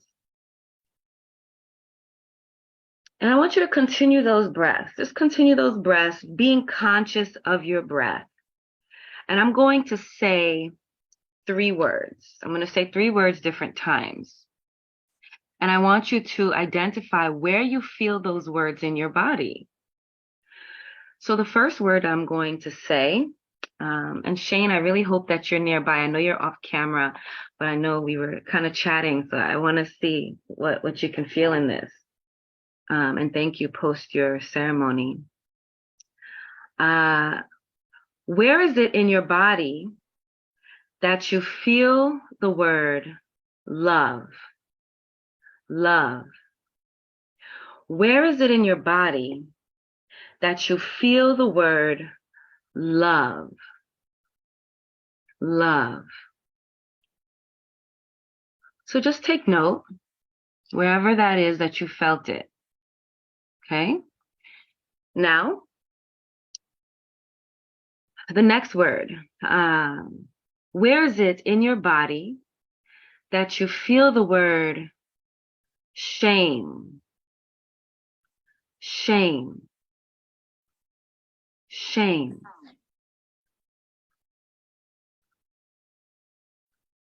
Where is it in your body that you feel the word shame? Just take some deep breaths for those joining us. Where is it in your body that you feel the word shame?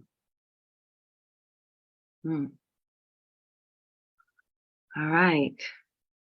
Last word. Make sure you're taking deep conscious breaths. Where is it in your body that you feel the word violation? Violation. Where is it in your body that you feel the word violation?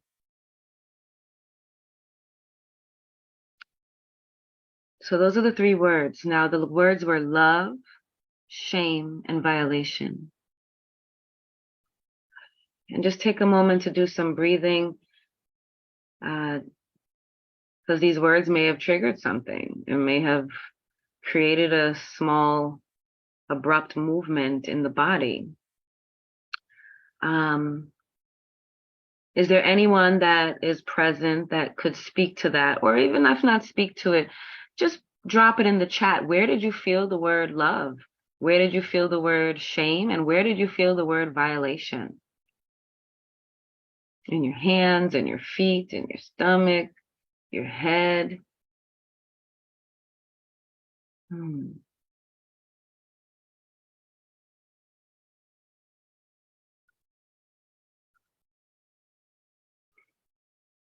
So now, please. Mhm.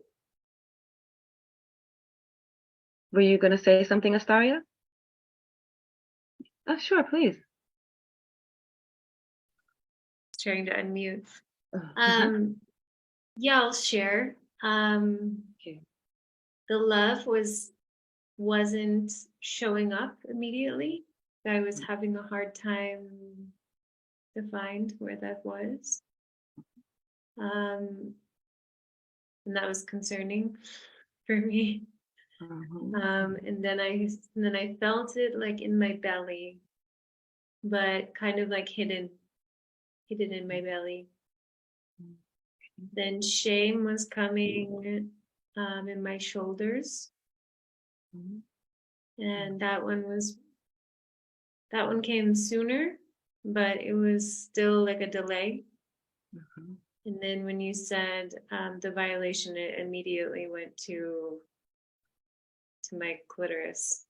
Like immediately, it was just like, and I was like, whoa, what was that? Yeah. Yeah. Thank you. Thank you. Thank you. Thank you for sharing that. Thank you.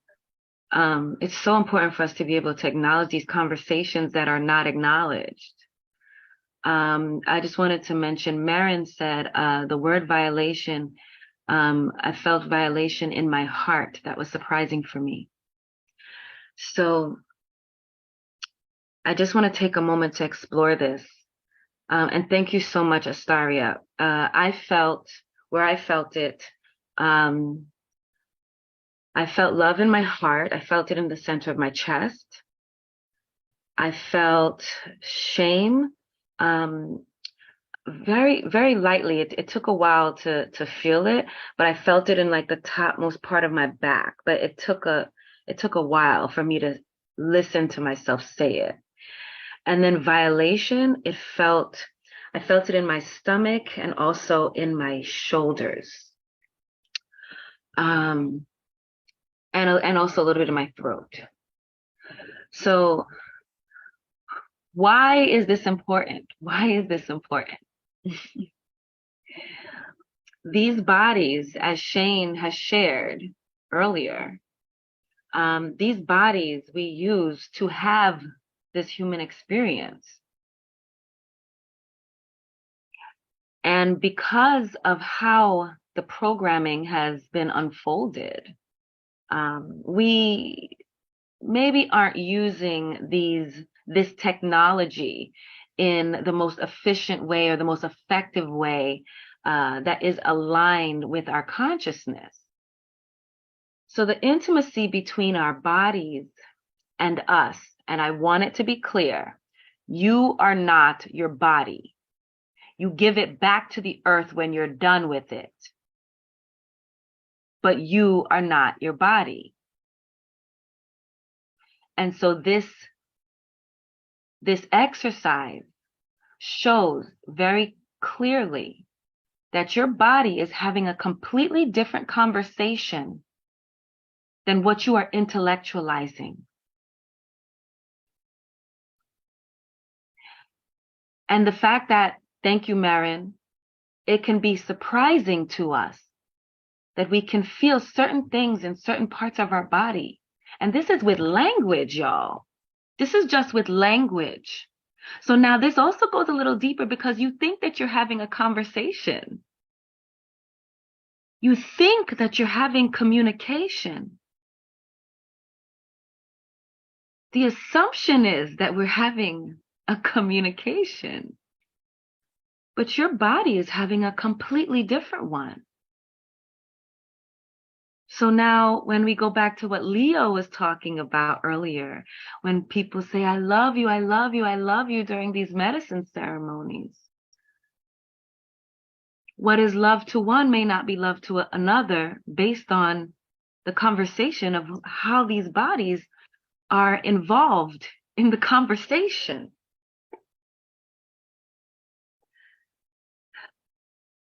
Now, this is a journey I'm taking us on, okay, y'all? So Give it a minute. Air it out. Have patience in our pleasure. Give yourself a minute. If you fall asleep, just come back to it, because I'm gonna hold integrity for this journey right here.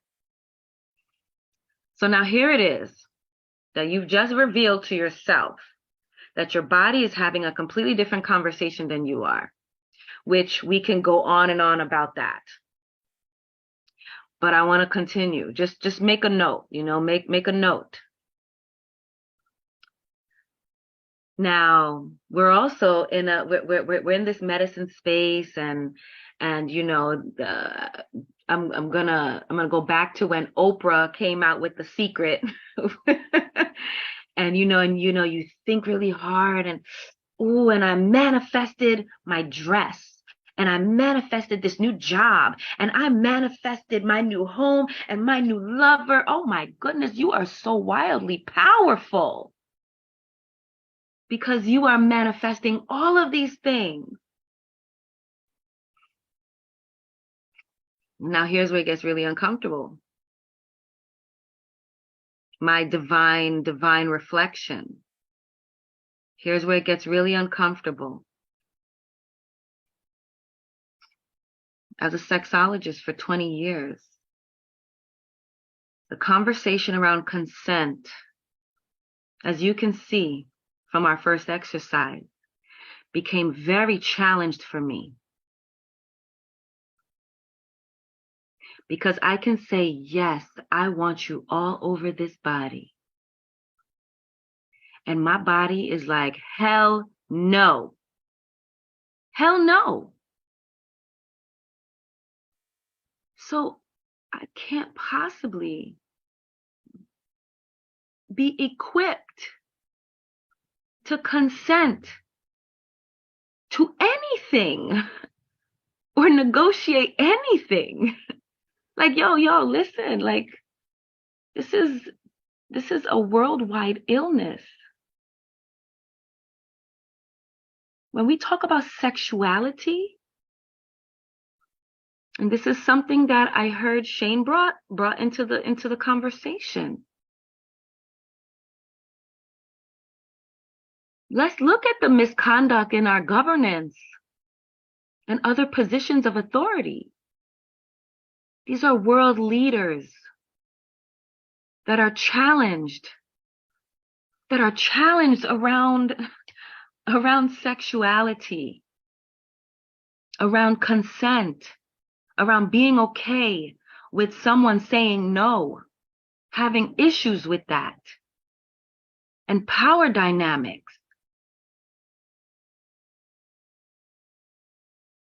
And with great respect, I hear when we say, well, we just got to do the work. We just got to do the work. But I'm going to tell y'all, if you can't even hear what your body is saying to you, and you and your body don't agree,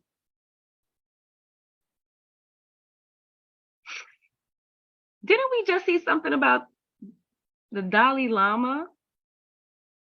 The Dalai Lama? The Dalai Lama? Talk about daily meditation. Right? Whether or not it's true. Even if we see, because again, even what we see on these videos may not be true. But it is we that make it true. Because we are consenting for it to matter.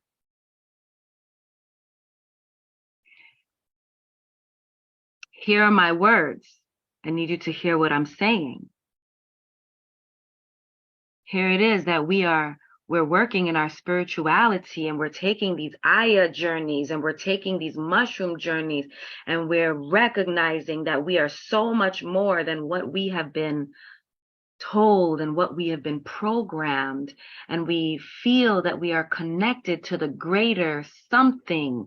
And I'm only saying these words so that I can make sure that it covers everyone.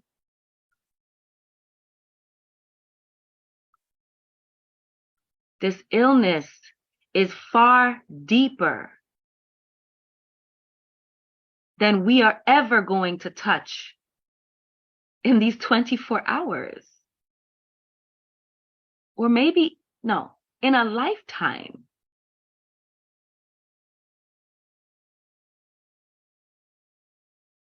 So,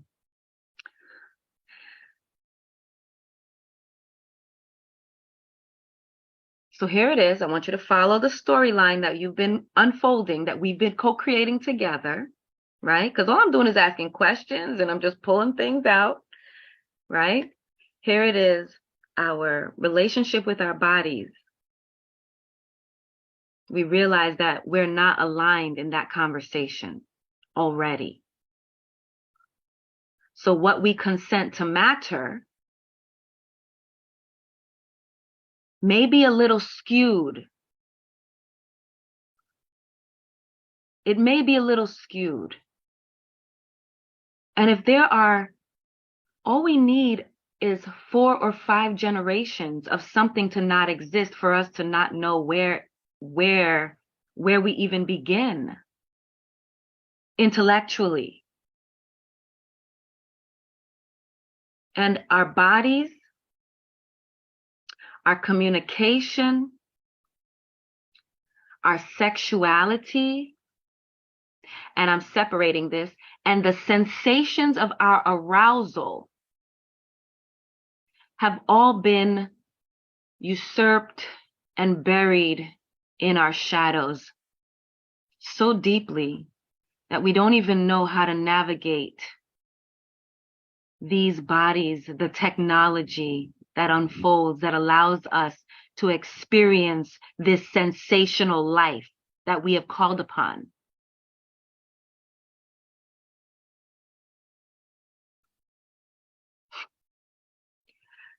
So you can see how, as a sexologist, it may be very uncomfortable for me to now sit, and I'm complaining to y'all now, right? To sit and listen to things like, we should just lock these people away. Or let's shame them and that'll resolve it. Because the truth is that we are all suffering from this illness. And there's a call and a response. There's a victim and a predator. And it's uncomfortable. So hold on. Okay, let's pull it back just a little bit. Let's just stop for a second. Okay. I'm drinking water. My earth wine, I like to call it.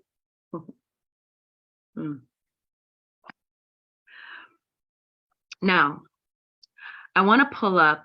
I want to share. Is it okay for me to share? I know we had a situation sharing yesterday. Okay, cool.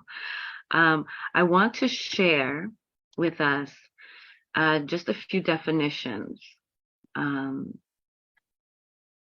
This is important because as you are divine creators, as you are divine creators,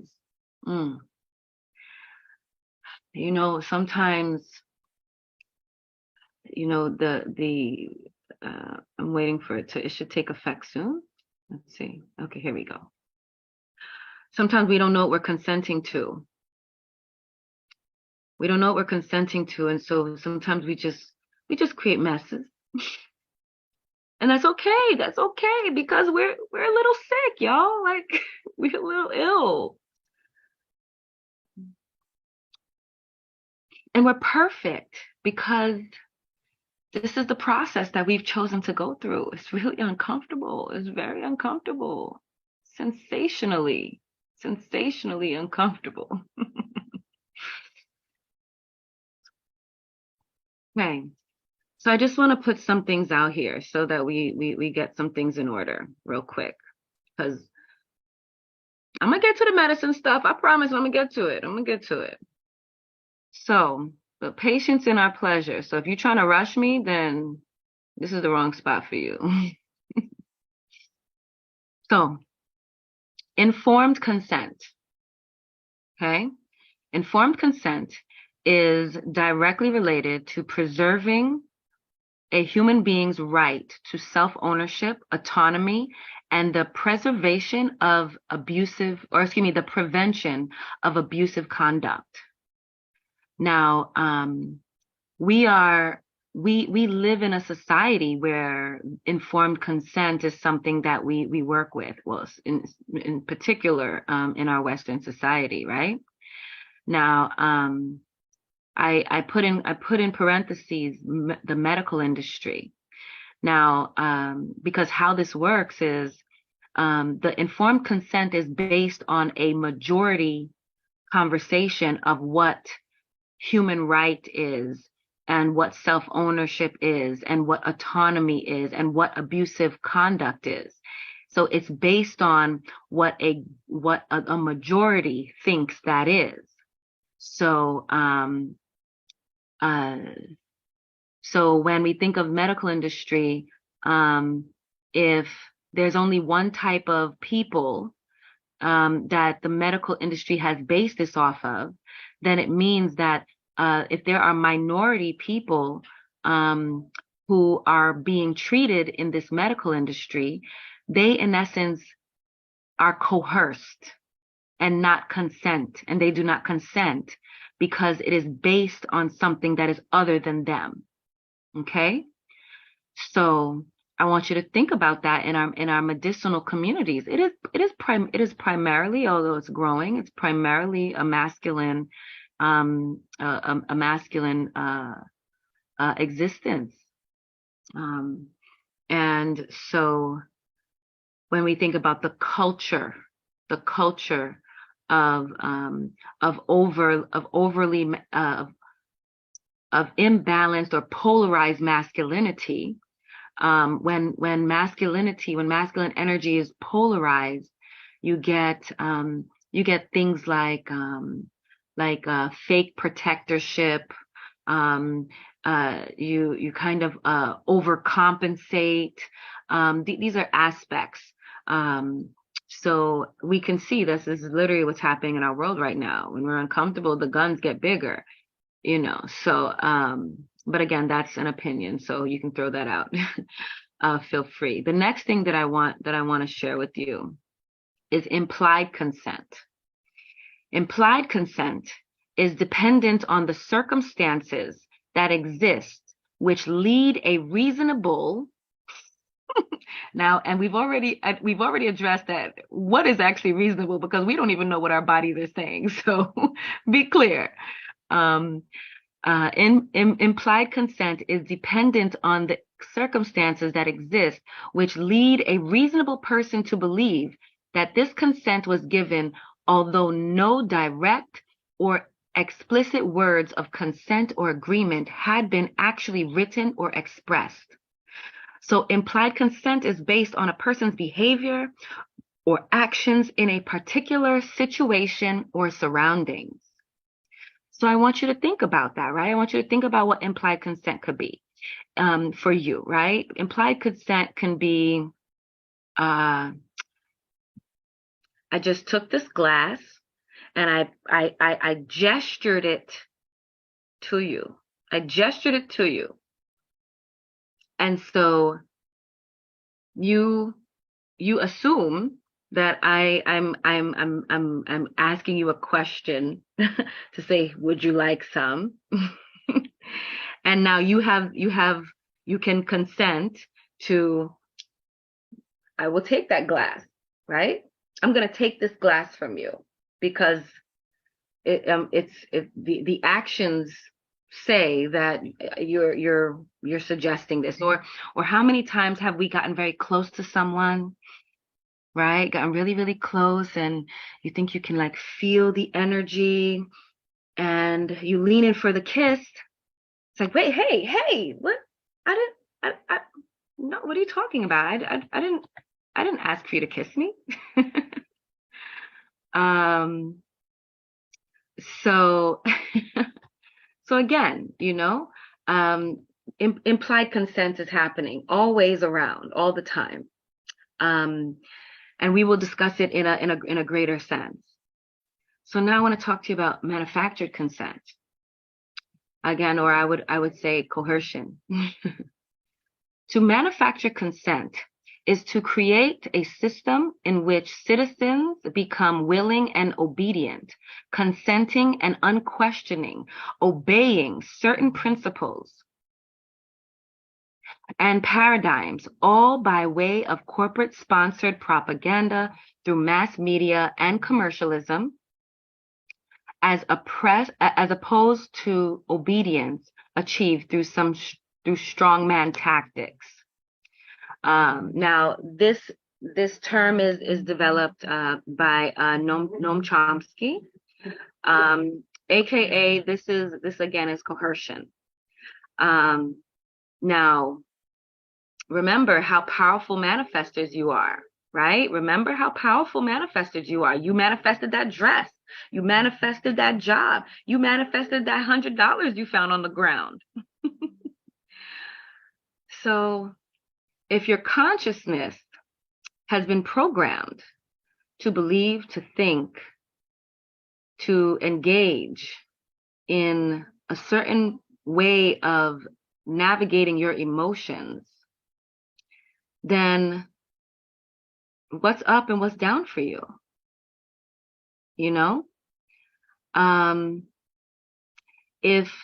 If you looked across the street and you saw a woman on the ground and a man standing over her, what would be your immediate response? What is that programming? Man bad, woman good, woman weak, man strong. Okay? So, and again, we just did an exercise a moment ago. And when we said love, shame, and violation, our bodies did not agree with what we perceived our minds thought that our bodies would do. So again, we are not in alignment with even our basic conversation. This is how deep this goes, y'all. When I say give grace, the grace that we must find for ourselves.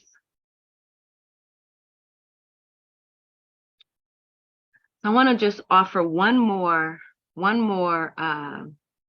definition. Okay.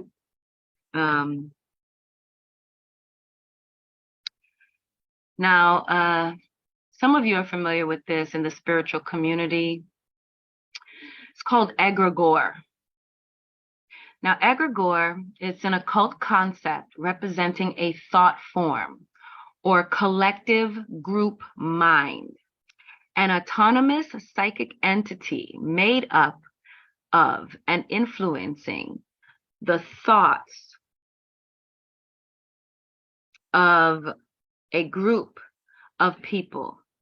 The symbiotic relationship between an egregore and its group has been compared to the more recent non-occult concept of the corporation as a legal entity and the meme. Now, I know there's not a lot of people in this room, so I'll spare the request for a greater conversation around this. Now, egregore, whether you are in practice of the occult or not, as I've listed in the bottom here, it can also be compared to corporation or the meme, where memes will have its own life. Corporation has its own life. What other cultural belief systems are we consenting to matter that is living on its own? Now, one of the things as a sexologist, I'm going to complain to you again, y'all. As a sexologist, and I'm going to close this for a moment. No, I'm going to keep going. I'm going to share something else with you. As a sexologist, you know, the term rape culture, the branding of that is so juicy. The branding of that is so juicy because in rape culture, the idea of the titling, the branding of rape culture already assumes that those who do not know that they're doing or feeding something are already identified as rapists. And the entry point of being identified as a predator immediately does not allow for the body to receive and process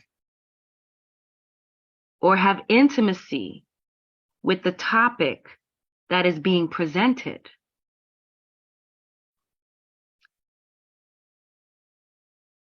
Now, again, I want you to hear what I'm saying. This is not about rape culture. This is about understanding how we communicate and how it's even challenging for us to communicate with ourselves. So before we even get to any of these things, we're still swirling around in the confusion. That's not to say that we should not protect. That's not to say that we should not stand up for each other, any of those things. But please walk with the information that you know and apply it.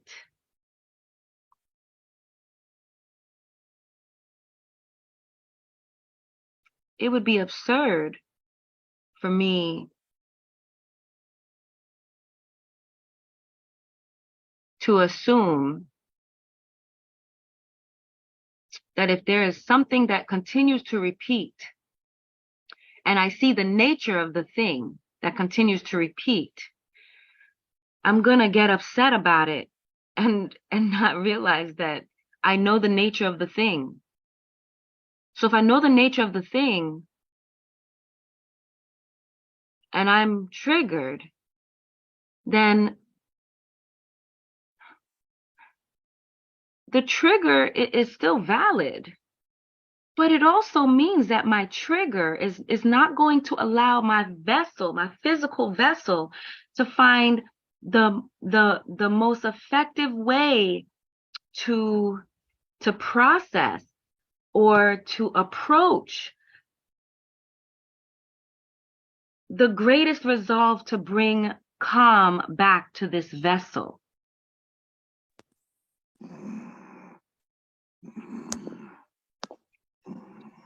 I'm gonna touch on one more thing, and then I want to touch on one more thing for us right here, because it is also a practice in our spiritual communities to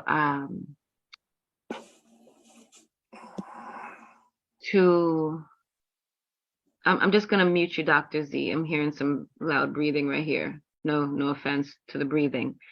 I want to show you something. I want to show you that in our spiritual communities, sexuality, because the whole world has been hurt by something in connection to sexuality, because we've been polarized emotionally to the fear and the vulnerability and all of the pain and the hurt that we've had relating to our bodies, that it is completely out of the question to think and to hold space that our sexuality can be just as healing as our sacraments, because we don't know how to navigate it.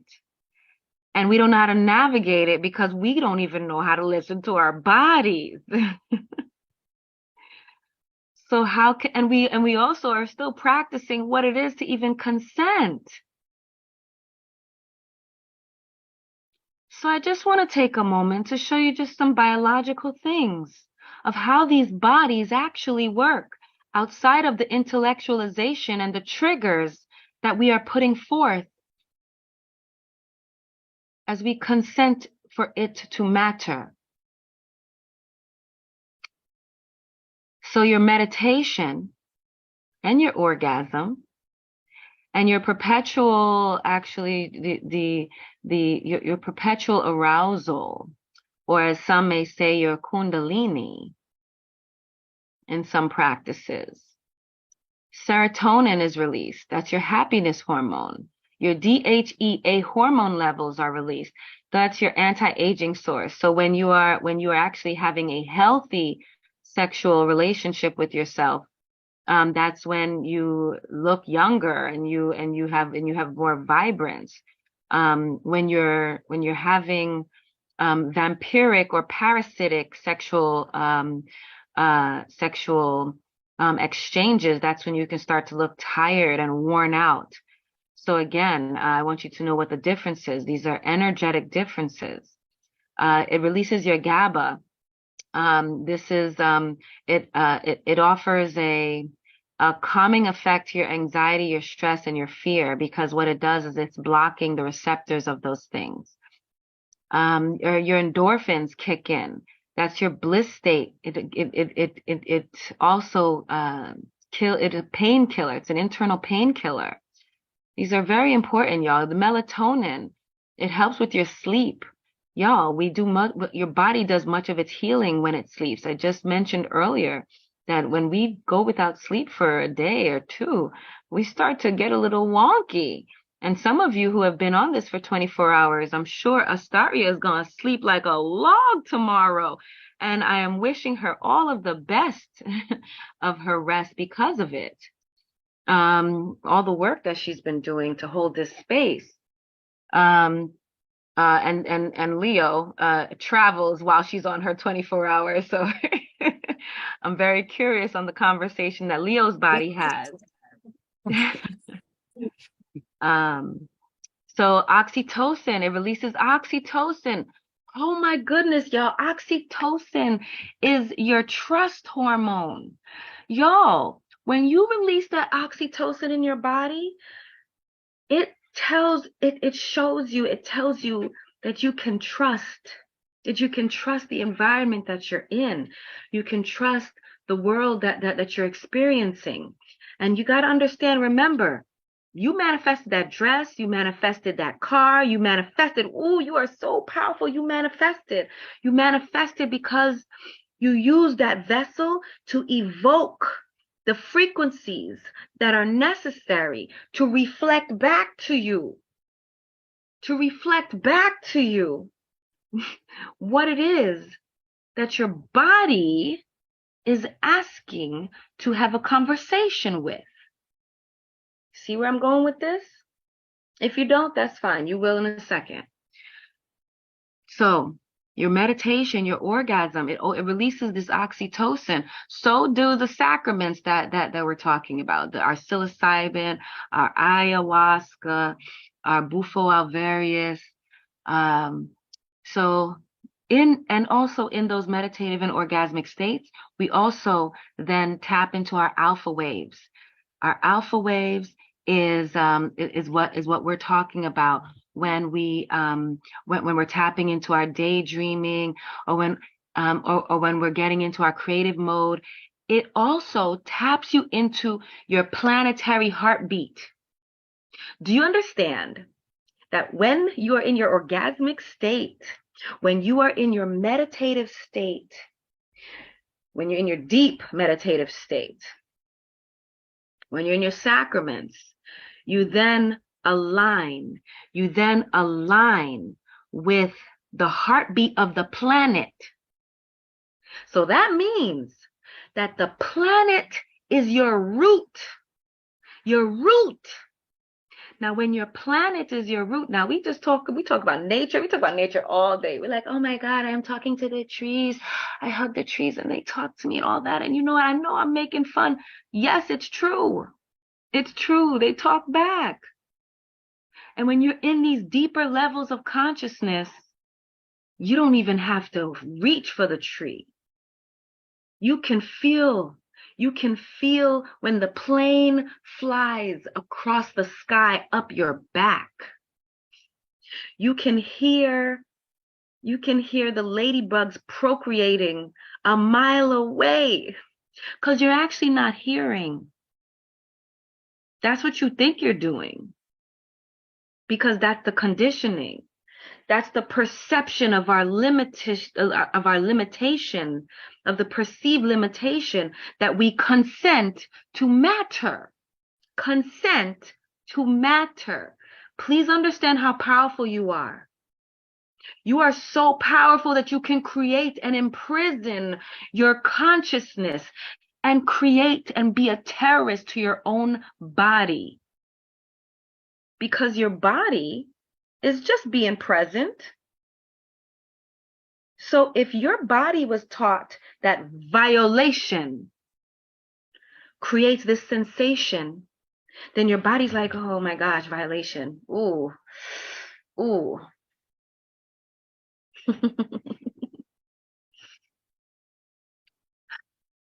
So what am I talking about? What am I talking about? These 24 hours.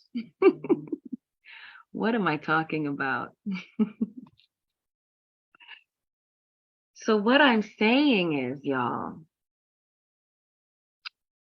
yes, all the pain that we are feeling, all the things that we are, the predatorial behavior that we are engaging, all those things, yes, I don't agree with it. I do not think it's appropriate. No, I don't. As a sexologist, as a divine being who has acknowledgement of my orgasmic sovereignty, I also understand that I have a relationship that is happening here. And so in that understanding, I'm going to need to approach these situations differently than how I have been.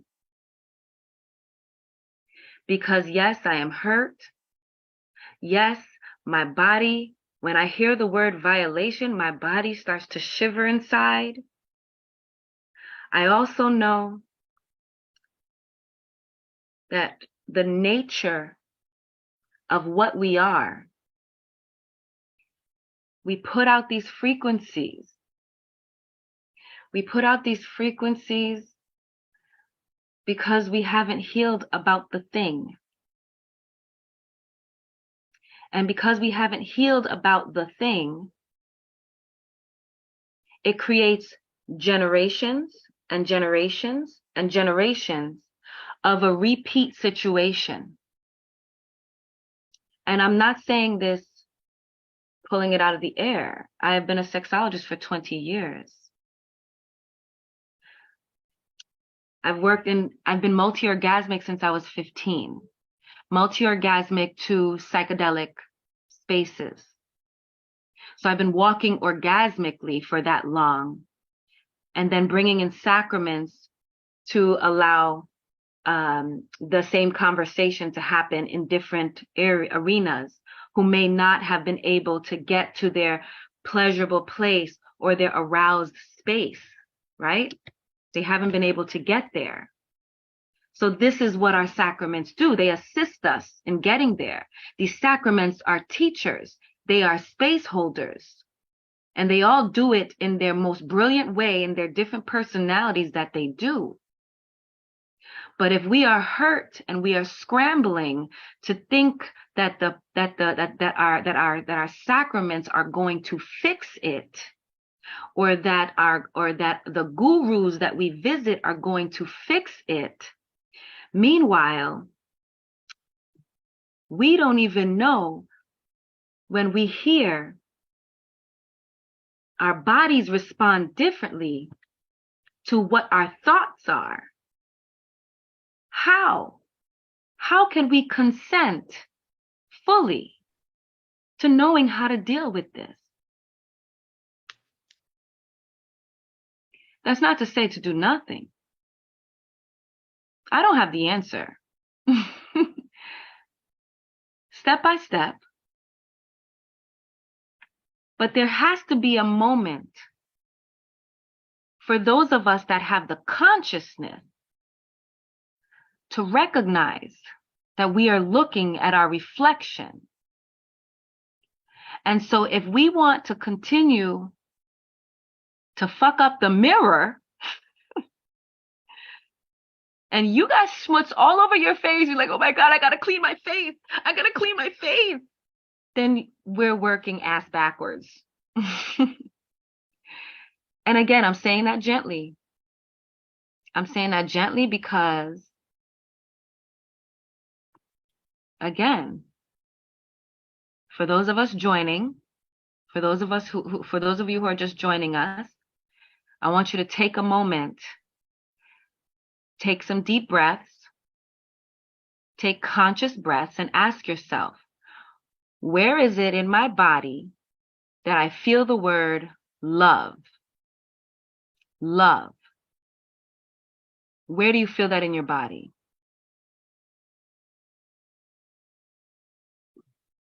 Now, where is it in your body that you feel the word shame?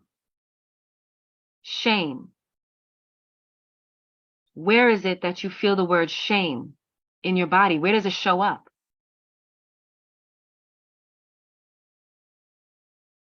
Now, where is it in your body that you feel the word violation? Violation. Where is it in your body that you feel the word violation? And we're all going to have different parts of where we feel that in our bodies.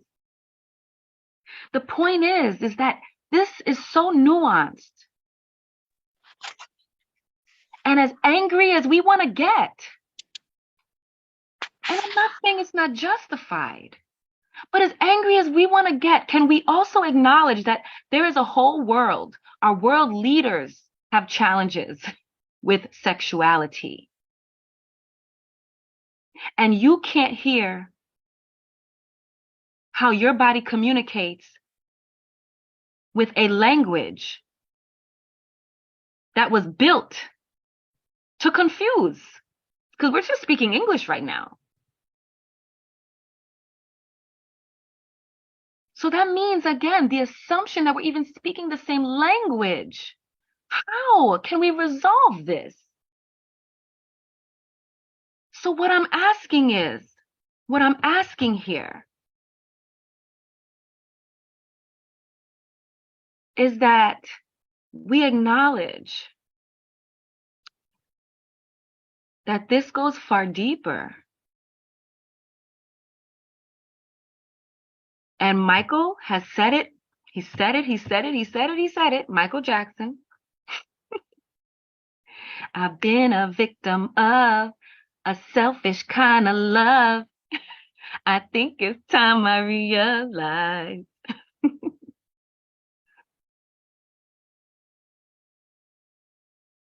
So you got to ask yourself, what do you even believe? Because we've been entrenched in manufactured consent. And you are so powerful to manifest your job, your money, your everything. Oh, but the moment that we manifest something that don't look good, that's them. That's them. No, wait, that's not me. That's them. I manifested this house, but no, the other stuff I didn't make. It's hard work to be sovereign. It's not a simple thing. And take your time.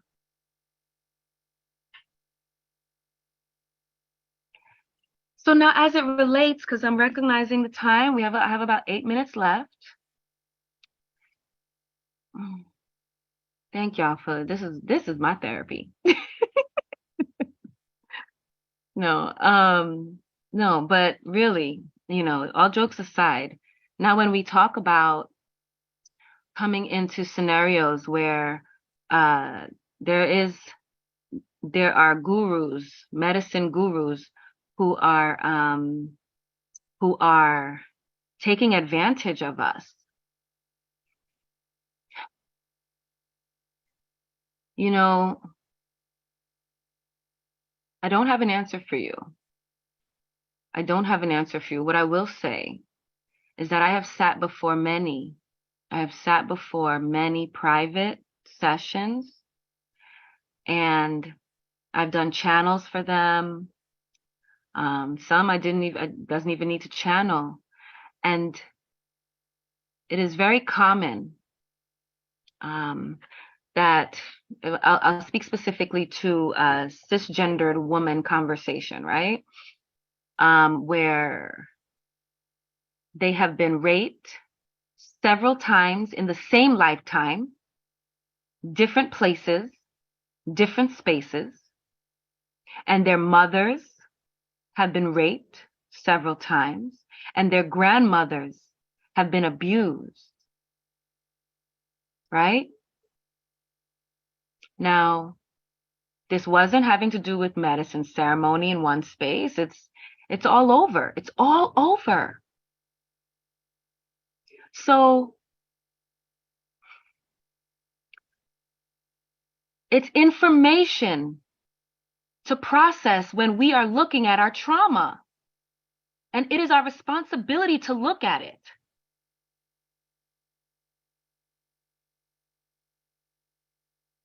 Because if we want to develop an environment where we all belong, we got to know where everything belongs.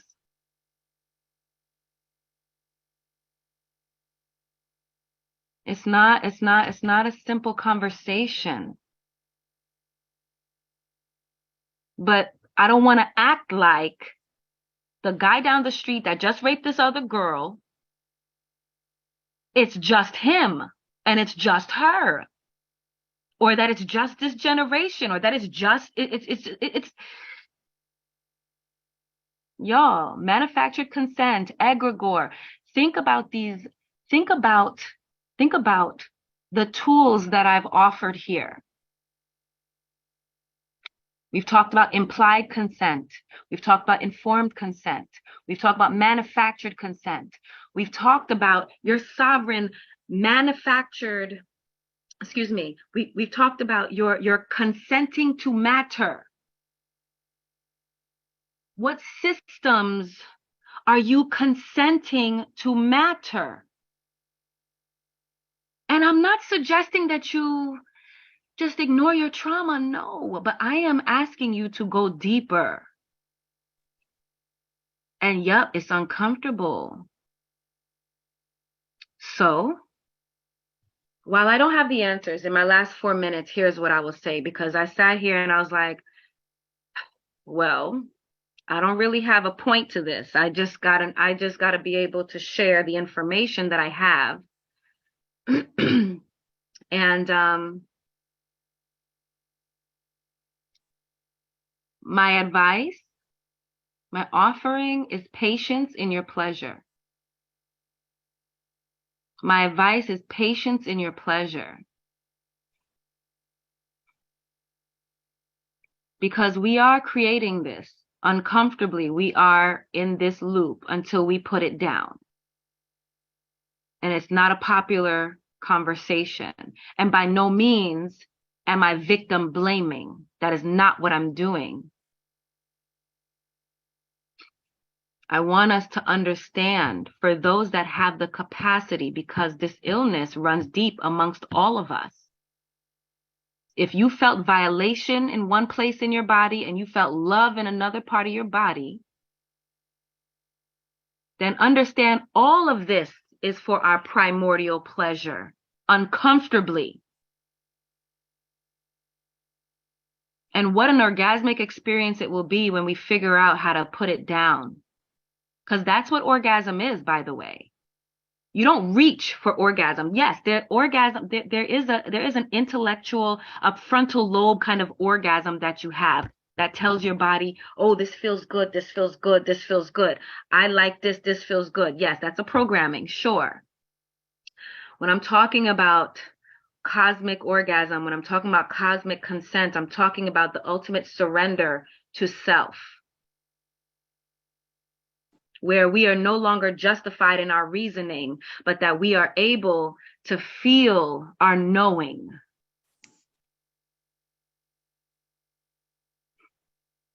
So I will land my plane there, and I will make an offering. I do work to decolonize touch through ceremony. So feel free to sign up on my website and through NikkiExperience.com. Or through intimatealchemist.com. My intention is to build culture. Yes, I can have all the classes for you, but it's about building culture. We are so ill about this, y'all. The sexuality conversation is so deep that we have to build culture around this. This is, you could take all the certifications you want. We are clear that if there are world leaders that have an issue with consent and sexuality, whether on purpose or because they're challenged, and let's not forget about just the people that are challenged with feeling like they have to violate and do not successfully, do not their whole lives, but sit in torture. There's no place for them to go. Because we're so angry, we're so triggered, and we're not looking at the information that we give ourselves. So, this is my offering, y'all. This is my offering. Yeah, that's it. To be continued. It's been a pleasure.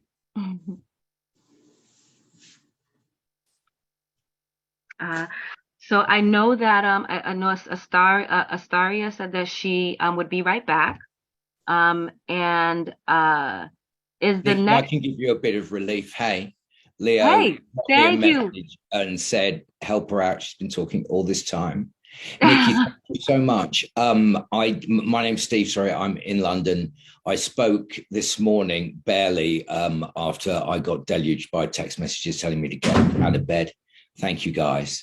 And I just managed to catch up from one of the slides about the neurotransmitters, and I immediately leapt forward to do a screenshot. I hope that's okay, because I love this stuff. And I ended up in a very vulnerable situation at one point where I didn't listen to my instincts, my body, and it was very converse to my supposed or my perceived identity, self-identity. It laid bare things about myself, and it happened. You know, it was a part of me that can react properly in other situations. And so I'm kind of really interested in this subject. I work a bit with. I mean, it would be like I would say a men's group, but it's not. And it becomes more kind of diverse in that sense all the time. And what I'm getting at is these are people who you'd never put down as victims. And and they've gone through all sorts, whether they've been abused by systems or partners or anything like that. So any help they can get is appreciated, and I really like the way you put things in an embodiment context there. And I'd like to thank you for that. What I mean, have I got any more time with you? Because I'm like a men's mag journalist. I'm studying psychology now, and I did want to ask a question. Is that okay? Have I got is that cool with the group and the old container and everything like that? Is someone waiting to come and speak? We have permission. Yeah. We're still waiting for who the next speaker will be. So I'm open if you're open. Fantastic. I wanted to ask about erectile dysfunction. If it's pretty early on, it's midday, lunchtime on Sunday here. It's still Saturday night over there, right? So but it's still time to talk about willies or lack thereof.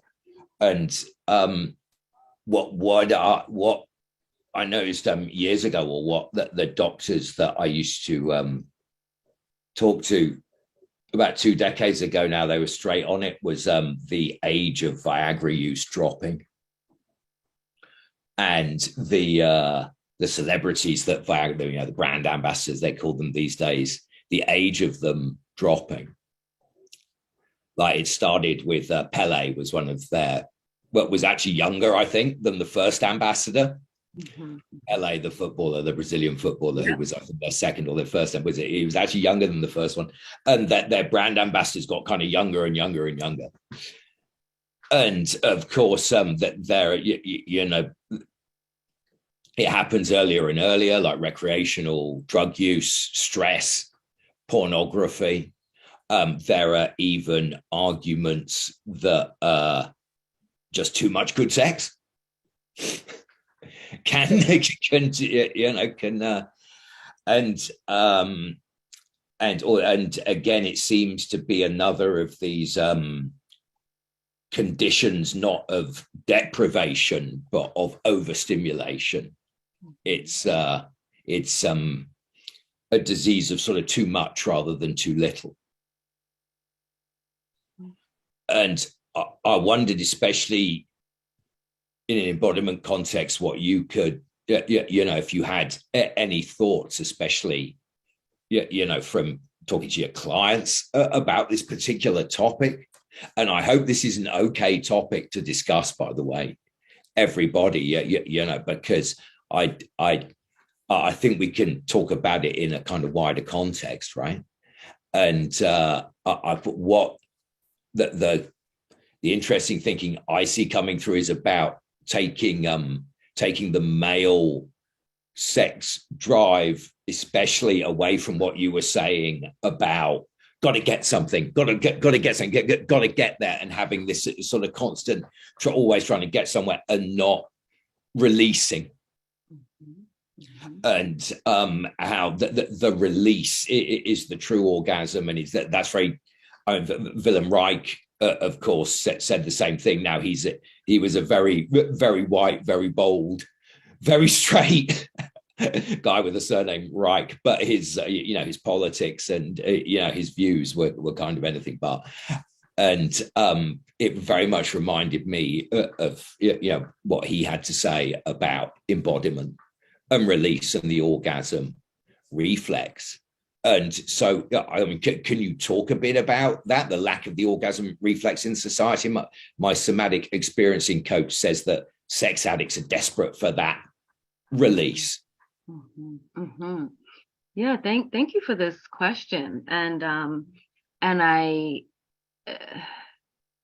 and for those listening, right, I understand that it's possible, you're thinking, well, what does erectile dysfunction have to do with anything that we're talking about here? But this embodiment conversation, part of it is being okay and not triggered to talk about your just everyday conversations around our sexuality, and sometimes the association with a penis, because of all of the trauma that we've undergone in connection to it, may also create dissonance in the body. And then we continue to consent for it to matter that penises are scary and anything that's attached to it is scary, right? And then it doesn't allow us to get to the actual core of what is happening.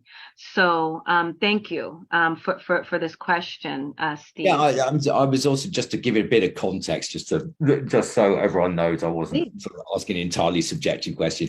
I think that there's a piece here about like intimacy and intimacy within a psychedelic ceremonial context that can come quite suddenly and people aren't necessarily sort of used to it, and how they then have to start exploring it or don't, probably more accurately. And also it is something like ED, the kind of thing that maybe can be healed, ceremonially. And is there what's similar for women in terms of sort of intimacy blockages and objectification of the sexual act?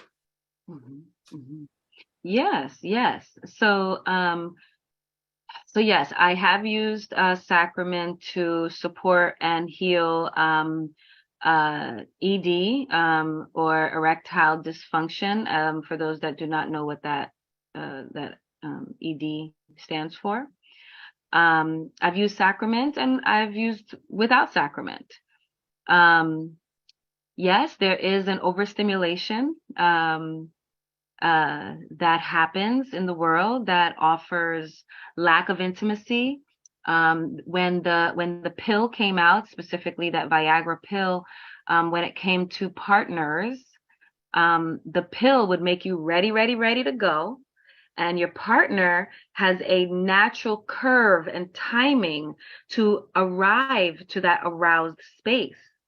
So because the body, after taking the pill, flushes the body with blood and arousal, the brain doesn't have, and the hormones don't have an opportunity for us to meet. And if we don't meet, then the natural curve of things, the natural timing of arousal in tandem with a partner or partners doesn't happen. And then we go back into this conversation of shame, not wanting to tell your partner that, hey, I'm not ready yet, or feeling like your pleasure should be on the back burner so that others can have their experience. So now you're objectifying your own body, not realizing that you're objectifying your own body. So this is why the consent conversation is so important. Now, it is my knowing, and everyone can take it or leave it, that if you have external genitals and not internal genitals, and you depend on an erection to express your sexuality, I will tell you that you have the capacity to have even greater pleasures through the body without an erection. I can also tell you that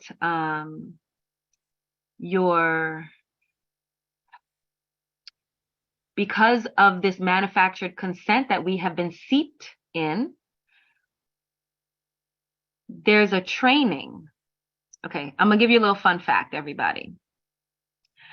You can have a dead body, a body that no longer has life, can have an orgasm.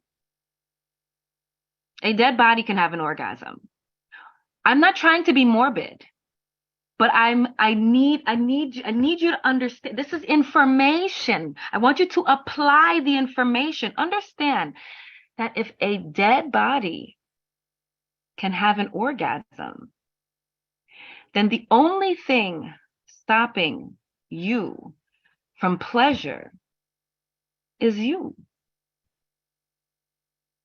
And don't get me wrong, when I say you, I don't mean that it's a simple switch. What I mean, though, is that your intimacy with your own body when you find alignment with your body, this is where we start, y'all. This is where we start. If you can find alignment with these bodies, you will find that your engagement with others and the world that you're experiencing will shift dramatically. So it brings up a lot of questions about the choices you make in your sexual expression, about what turns you on. And we're only talking about these surface level things. We're not even talking about the cultivation of sexual energy for manifest purposes. We're not talking about how children have been taken advantage of because of the creator energy. I don't want to trigger anyone. Sexual energy is creator energy. And when you are born, you're not holding on to all of the storylines that degrade that energy. So all of those robed leaders that took advantage of these younger beings, they are feeding off of that fresh off the creation boat energy.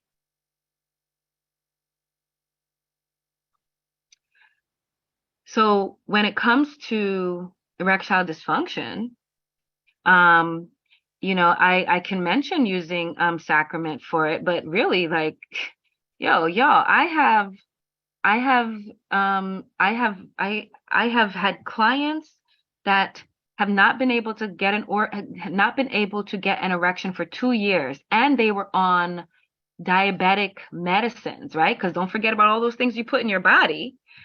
And once we had the information of what was being put in their body, we were able to then cultivate the masculine energy. And when I say, I said it earlier when Shane was speaking, okay, when Shane was speaking, I want you to know the difference between gender and the energy of masculine and feminine. They are different, but language just lumps it all together. And because you have an association with masculine, because you have an association with feminine, because you have an association with man, because you have an association with woman, you create the storylines, or your body, even if you don't have the storyline, your body has these associations. So it creates the story for you, whether you are privy to it or not. So I have been able to assist persons with external genitals who depend on erection for their sexual expression by changing their diet, changing how they shower, changing how they breathe, adding just a few body exercises. And in a month, after 2 years of not being able to get an erection, after taking blood medicines that don't warn you that this is going to affect your sexual life, I've been able to assist them to bring it back, because these bodies always look to go back to center. It always looks to go back to center. We keep getting in the way. We keep interrupting because we think we know it all.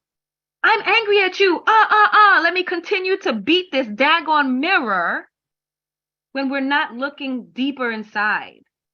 If I'm surrounded by people that are not listening, I got to ask myself, what part of me does not want to be heard? And by the way, at no point, I want everyone to understand I am not victim blaming, and I will continue to say this. For those that have the capacity because this is an illness we all share at different levels.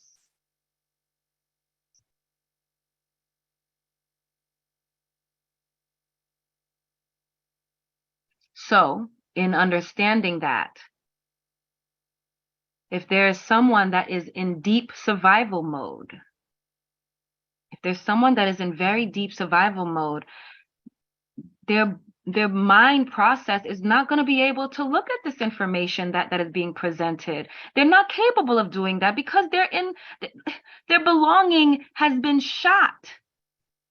Their personal boundaries have been obliterated. They don't have the capacity. So if there is anything, it is our duty to ourselves to do our work on ourselves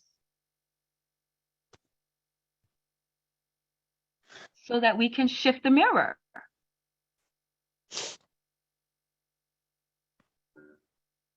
And I'm not just talking out of my butt, although that would be a really cool thing to do. But it's also recognizing that, when you choose your gurus, stop it. Choose your teachers. And they're all teachers all the time. The babies are teachers. My biggest teacher right now is my 16-year-old dog. She teaches me that my communication, if it's a little off, she will treat me a certain way when I am centered. When I am just, oh my God, I am out my mind, I am all over the place, she behaves a different way. Because she is not distracted by the words that we are distracted with because we think that we know it all. So, look, there's nothing wrong with being angry. Every emotion has a place. But use the emotions beyond the polarization that you've been taught. Decolonize your emotions. And that's not an easy thing either. But you got to understand that, your emotional responses are programmed.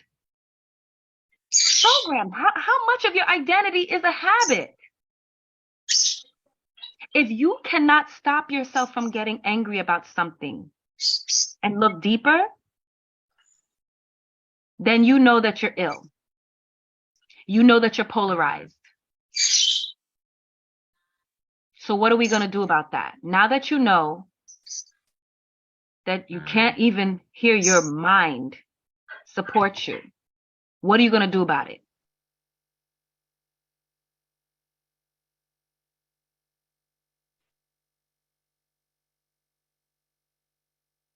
It's not an easy thing. And I'm going to tell you, y'all, like, I'm not just talking on my ass. Like, I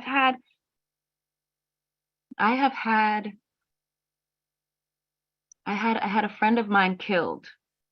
I had a friend of mine killed for his bike, my childhood friend. And I recognized that the person that killed him looked like him, someone that looked just like him. And I sat with the information that I've shared with you here. I could be very angry. I could be very, very angry. Sure. And there's people that are doing that. Someone else will be angry because we're all playing these roles anyway. Someone will be angry. My tears shed because it hurt me to think that this person that killed my friend hated himself so much that he killed someone that looked like him. That's where my tears came. So, yep, I might have been crying just like everybody else. It can look the same. The behavior can look the same, but what is the intention?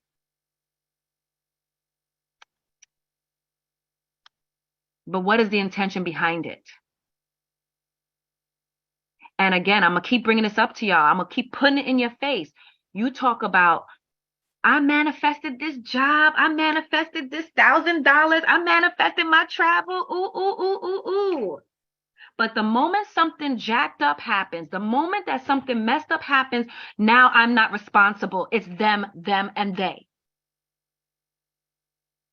It's uncomfortable. And as a sexologist,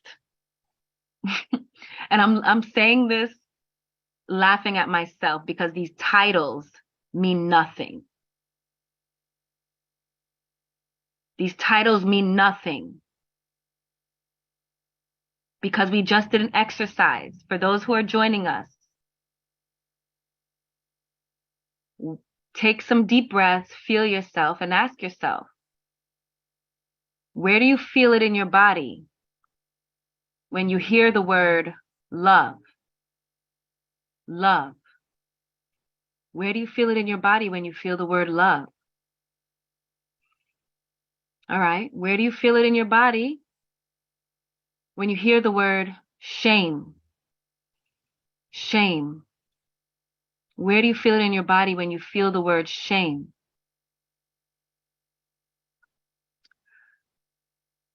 Where is it in your body that you feel the word violation?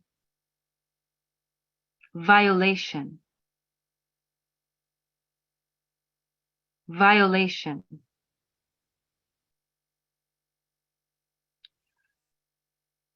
And while we await Nina's arrival, right, you can feel these words in different parts of your body.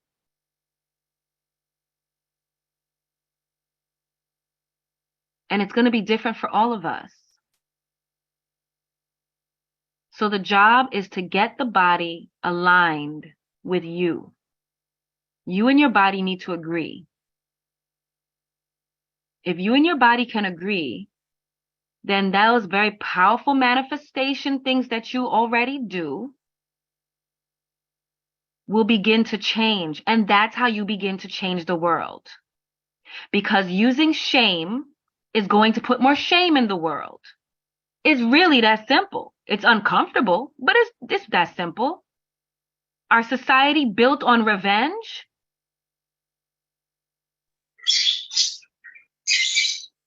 Corliss, you want to say something? No mistake. No, Okay. no. Mm-hmm. Sure. You know, so these are results of manufactured consent, y'all. And you know, before Nina arrives, I'm just going to show this to you once again because some of you are just joining us, and I want you to understand, like, it's okay. I want you to be gentle with yourself, y'all. Be gentle with yourselves. Be gentle with yourselves and ask the questions. Ask the questions because the moment you get this angry, it means it's an indicator for you to go in and say, oh, what part of me is that? So manufactured consent is to create a system in which citizens become willing and obedient, consenting and unquestioning, obeying certain principles and paradigms, all by way of corporate sponsored propaganda through mass media, commercialism, as opposed to obedience achieved through strongman tactics, as in they're not beating you up.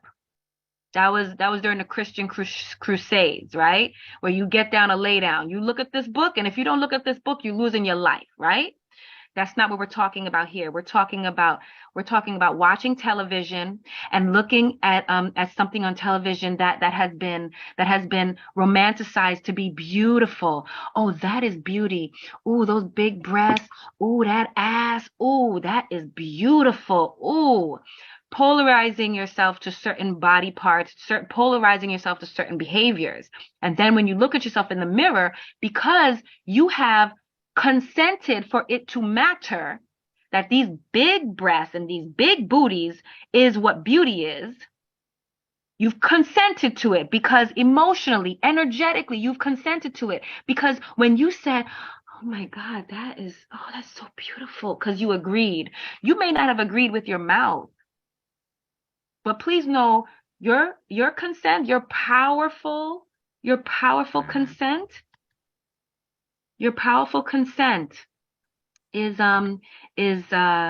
is being used. It's being used.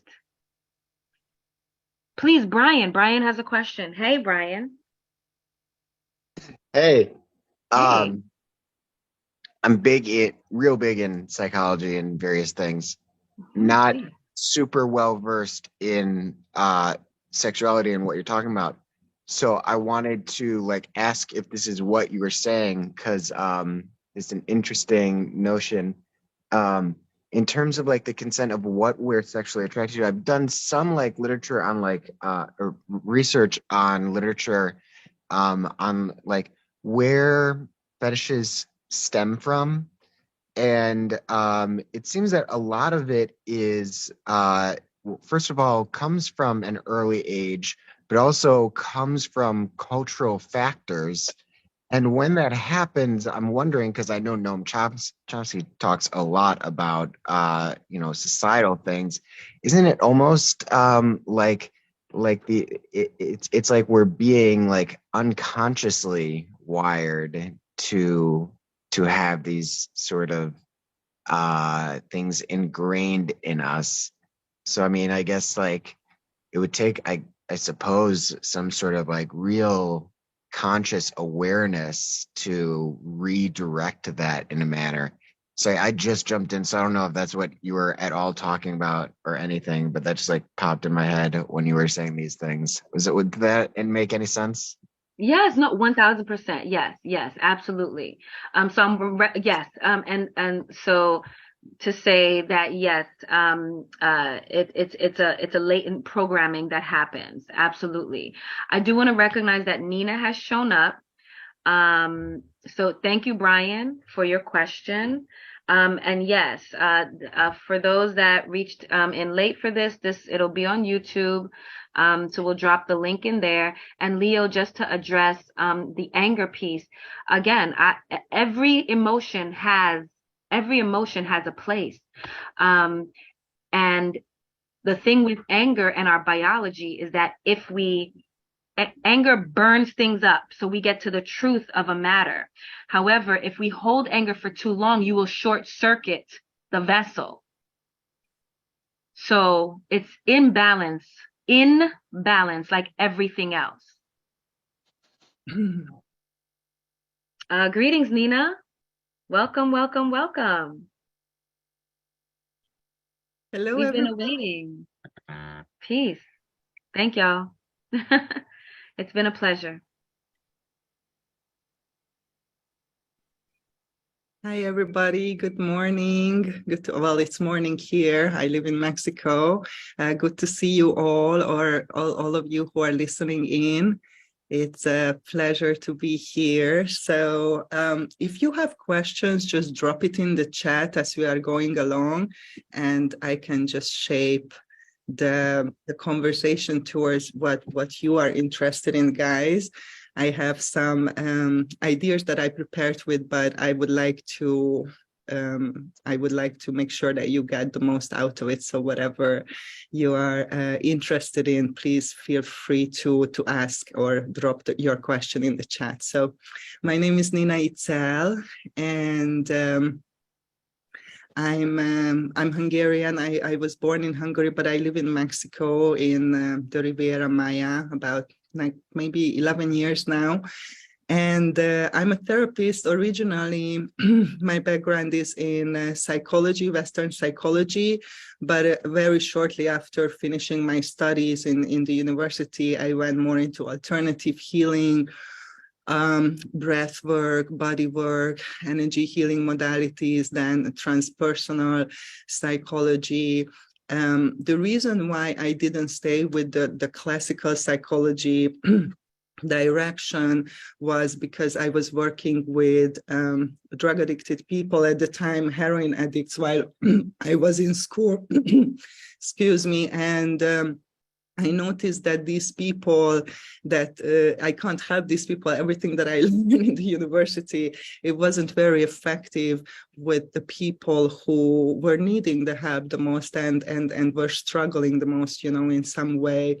So that kind of motivated me to go into different, more alternative directions and study different tools and technologies and modalities to be able to help and support other people more and myself as well. So if you are on the healing path, or if you are a space holder for yourself, I think that a lot of people resonate with this archetype, the wounded healer, how, you know, many people comes to this path because, you know, you are searching for your own medicine and whatever to ease your own suffering. And this was the case with me. So my story a little bit in a nutshell, when I was a child, when I was like 12 years old, when I got my first moon cycle, I just experienced this excruciating pain. I was in so much pain that I would just throw up and pass out, like from the pain. It was really bad. So my parents took me to all kinds of doctors. They examined me in any kind of physical way, and they couldn't find any problem with my physical body. The doctors couldn't explain why I'm in so much pain that I just cannot function. So that was like no answer. That they sent me to a psychologist.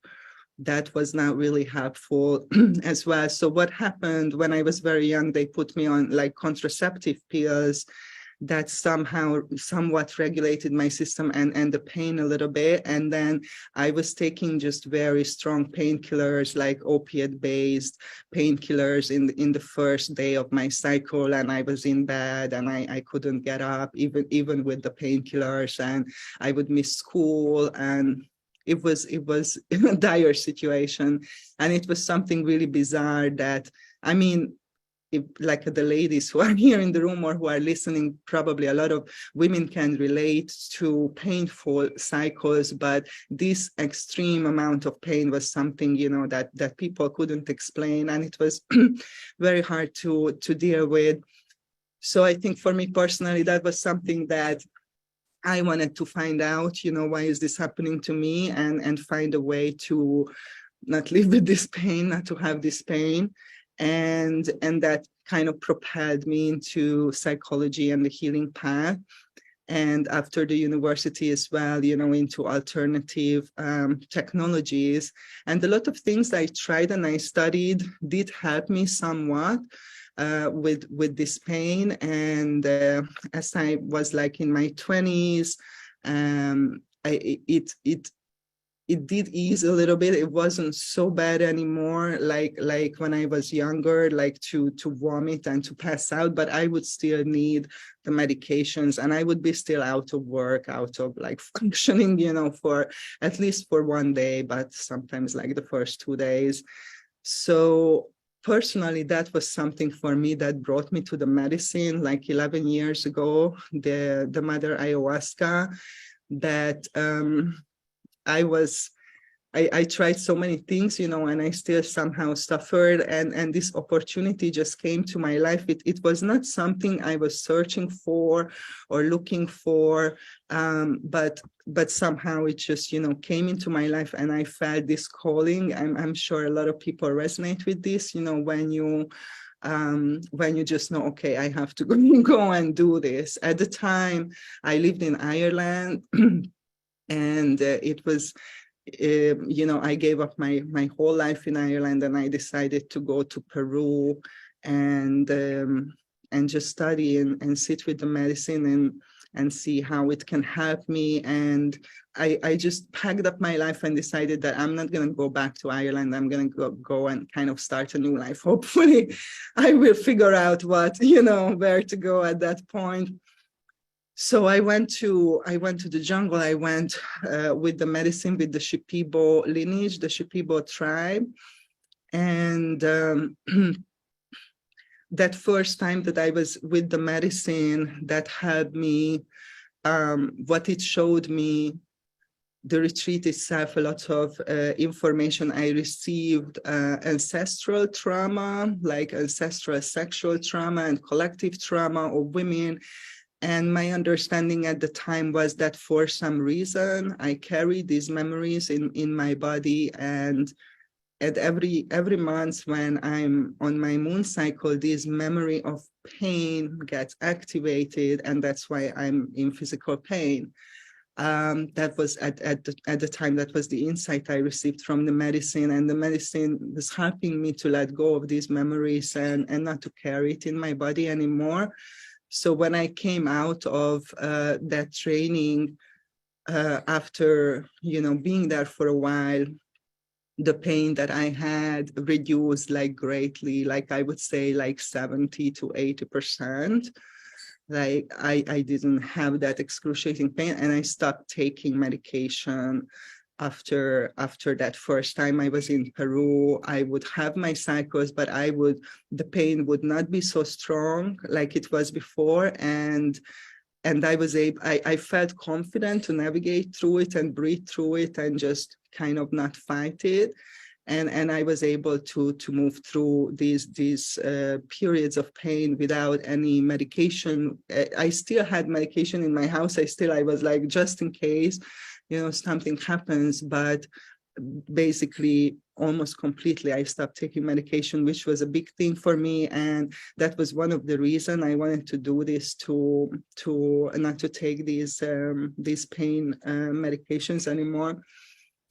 And that was, I was like, wow, this is something. I was in therapy like 20 years before I went to the medicine, and the information that I was able to access with the medicine was something that I couldn't reach with any other tools or means, either alternative or more like classic mainstream medical means. So for me, that was something.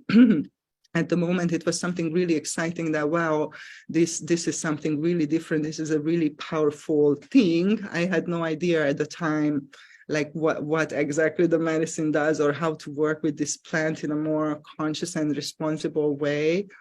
But I did feel a big change in myself, and of course, my symptoms were greatly reduced. So that was kind of my introduction to this plant. And as I kept working with these plants, especially the mother ayahuasca, for 7 years, I only worked with this particular plant. I didn't take other sacred plants or psychedelics. During this time of working with the plants, not the first time I took the medicine, but it was, a while later, when I was able to access memories from my childhood that was suppressed completely into amnesia. So in my whole life, I didn't remember what happened. And these memories were about like sexual abuse when I was between 8 and 13 years old. And when this happened to me, literally, I started to have flashbacks of memories. And I was like in a complete shock, at that time. I just couldn't believe, how is this possible that in my whole life I'm searching for, the answers, and that I don't remember. I didn't remember. I couldn't reach these memories. And of course, this is quite common with childhood sexual trauma, that it's suppressed into amnesia. But in my case, I was actively searching for it, and I was in therapy, and I did try so many ways, to find out, why I'm in so much pain. So for me, it was mind-boggling at the beginning to even comprehend that this is what's happening. And, since then, I met many people who went through similar experience, especially with the mother ayahuasca, but with other sacred plants, teacher plants, it's also possible. But I think the ayahuasca has, this specific ability to unlock these types of memories. So, in my healing process, basically, that was what happened. I was able to work through this trauma that I was not able to access in my whole life, despite of all the therapy, despite of all the tools, despite of my full commitment, to figure this out. And this particular plant helped me personally to access this trauma. So I had the chance finally to process it and to move on, which I couldn't do, in my whole life, because I was not aware that I have this trauma. So, I become very devoted, maybe it's not a good word, not in a religious way, but to these sacred plants, because I thought that I never came across of any technology that has this type of ability to help us to access those parts of us that the most need the healing, the most need the light to go there, the most need our love or understanding. And when you have no awareness of what is wrong, what is the problem, then you cannot heal, you cannot change, because it's unconscious, right? So I believe, that these plants, especially the ayahuasca, has this ability to bring us deep into the unconscious, where those parts of us are locked away that the most are in need of this type of healing, so we can access those parts, and then the real healing can happen. So once I went through this process, it was very interesting, because while I was going through the process, the pain kind of came back, and I had some months when I was just as sick as I was when I was like a teenager, and the level of pain that I haven't experienced, for many years. And so, and oftentimes, if you work with these plants, we say that things get worse before they get better. So that's, I think, a little bit what happened. And then after, a time, like the pain just like vanished, like completely. So my understanding of this process and my experience is that, when you are able to access trauma and process it, then the related symptoms and behaviors start to kind of unwind and fall away. And then a deep shift is happening that will be long lasting and sustainable. So I think that unconsciously, a lot of people like myself are coming to these plants. Like, I didn't know why I have to go to the ayahuasca. People who knew me before, I grew up in a city. I was like afraid of nature and insects. And I was like, if people would have known that I'm going to the Amazon jungle, they was like, there is no way that Nina is going there. So that was not something, I really was so like comfortable with doing. But I think, that a part of me knew that I need this type of technology to be able to heal myself. And I believe that a lot of people are called You want to take a shower? Let me know so I can turn the hot water.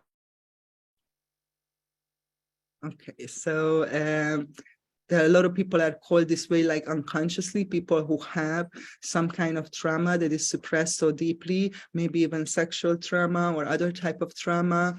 And some part of you knows that this is a way that you can access and finally, expose it and heal it.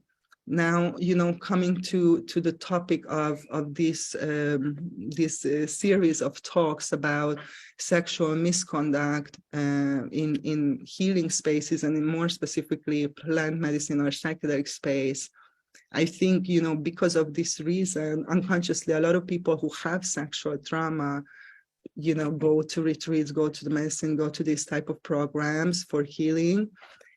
And what can happen, that if you start working with a person who is not healed, and is also carries some they have some issues, right? The teacher or the healer who you're working with, that this can lead to sexual misconduct. Like, one of the reasons is, like, there are several reasons. When somebody has sexual trauma, a couple of things happen to you as, I don't want to say victim because I don't resonate with that word, but the person who had the experience is, one thing is that you have a total lack of boundaries, and it's very difficult or impossible for you to say no. When you are in an abusive situation, if you had abuse before, when the abuse starts happening, you are extremely confused in your mind, and you don't know that, okay, is this okay what is happening or not okay? You are confused. While if you are a healthy person who didn't have sexual trauma, you are very clear in that moment that, okay, this is not appropriate, this is crossing a line.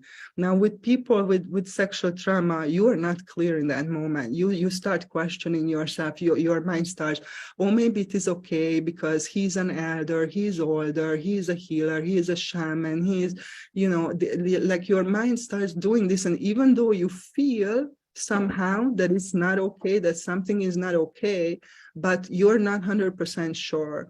And what happens is that a lot of people goes into a type of paralysis and freeze.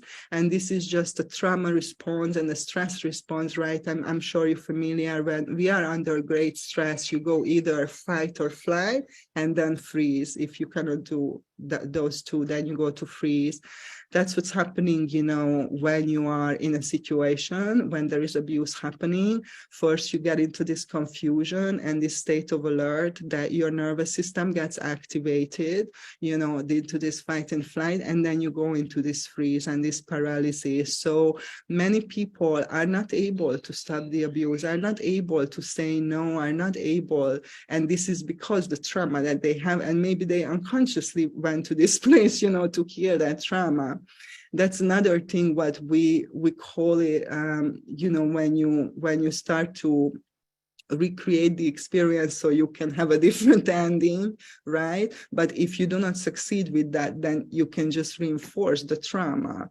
And this is sometimes, I think, what's happening unconsciously, that we go to these places because we want to reenact, the wound, so we can find a different ending. We can choose differently, we can do something different, we can say no, we can walk away, we can do something different, this way rewriting your nervous system.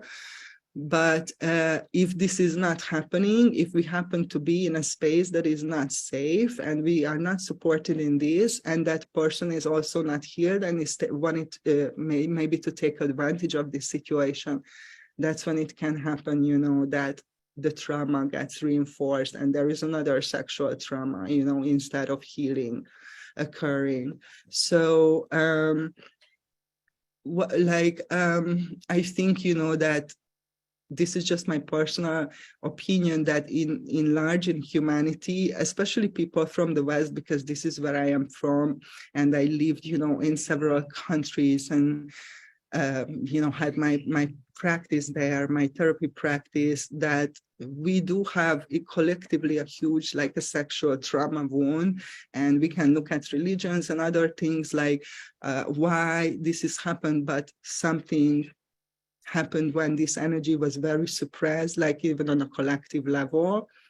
And what happens, from a healing perspective, is when you suppress energy that is your nature, is a vital natural energy like sexual energy, then you cannot suppress. So there is not possible to suppress it. So what will happen, it will come out in perverted ways. And I think this happened like on a collective level in humanity.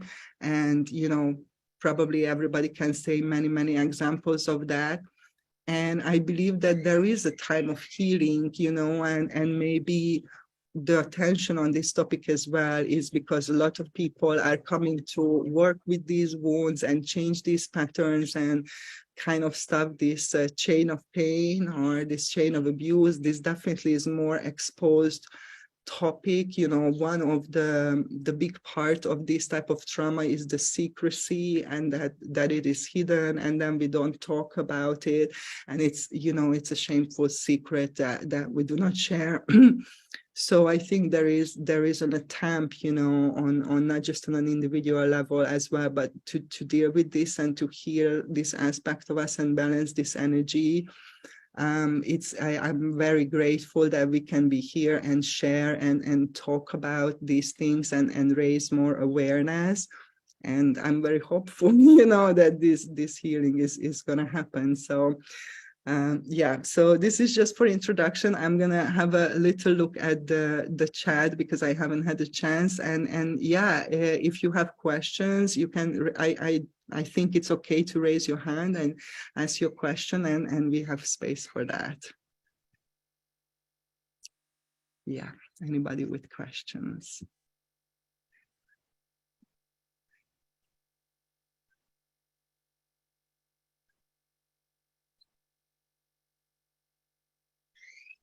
Hey, can I jump in with a question? Yes, please. Thanks very much for that, Nina. I was wondering what you thought about the importance of what they call spiritual practice in addiction recovery. Yeah, and I'm being quite liberal with the definition of spiritual practice there. And just because you mentioned earlier that you were working with addiction and traditional psychology didn't seem to be, you know, getting there.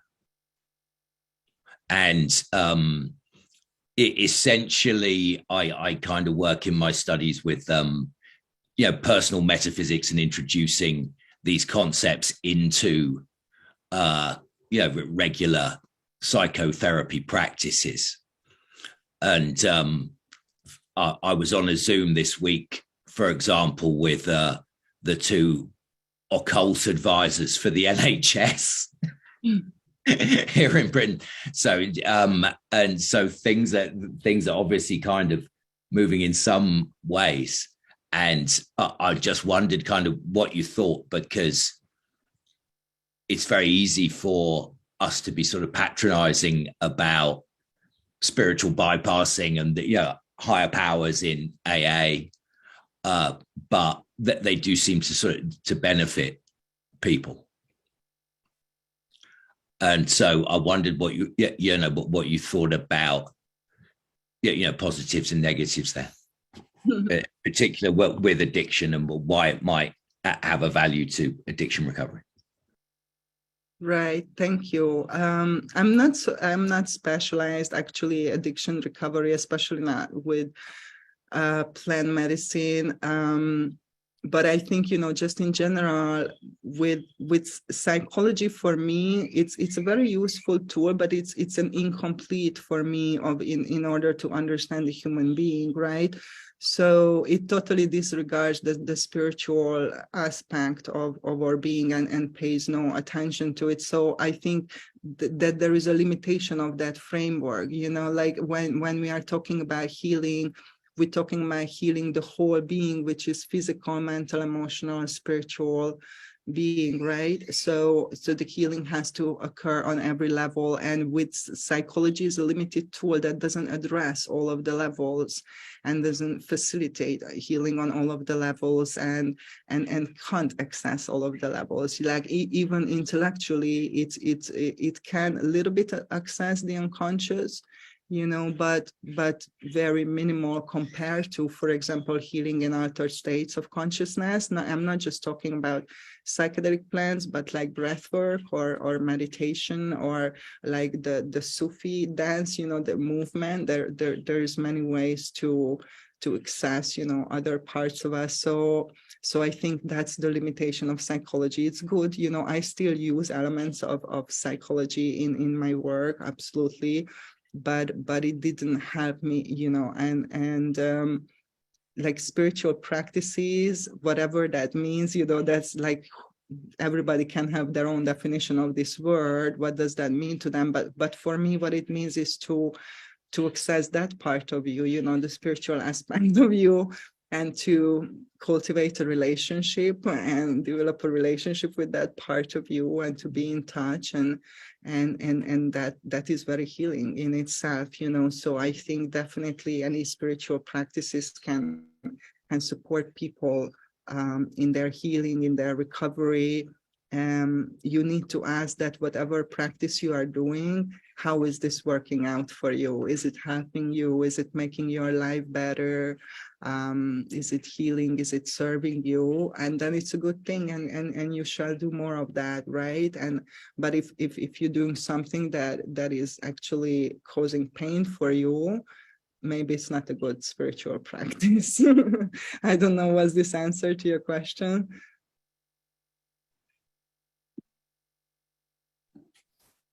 Yeah, absolutely. I was I think I'm trying to work out whether it's a good thing or not. Like you referred to, you know, what is a spiritual practice really? Is it open to kind of self gaslighting and just coming up with a spiritual practice that's the one we want rather than the one we need? A consumerist, I heard it described as by these guys who work for the NHS, Julian Vane and Steve D, at the weekend, a consumerist spiritual practice where you kind of pick and choose what you want from a menu. And if you don't quite like it, then have it your way, sort of thing. And whether that was okay or not under the circumstances. And I've spoken too much already, but I think maybe when some people are in that situation, that they're very disenchanted, as it were, and alienated, and maybe it isn't such a bad thing for them to have a bit of golden shadow influencing them at that point. I think what we worry about is these kind of new age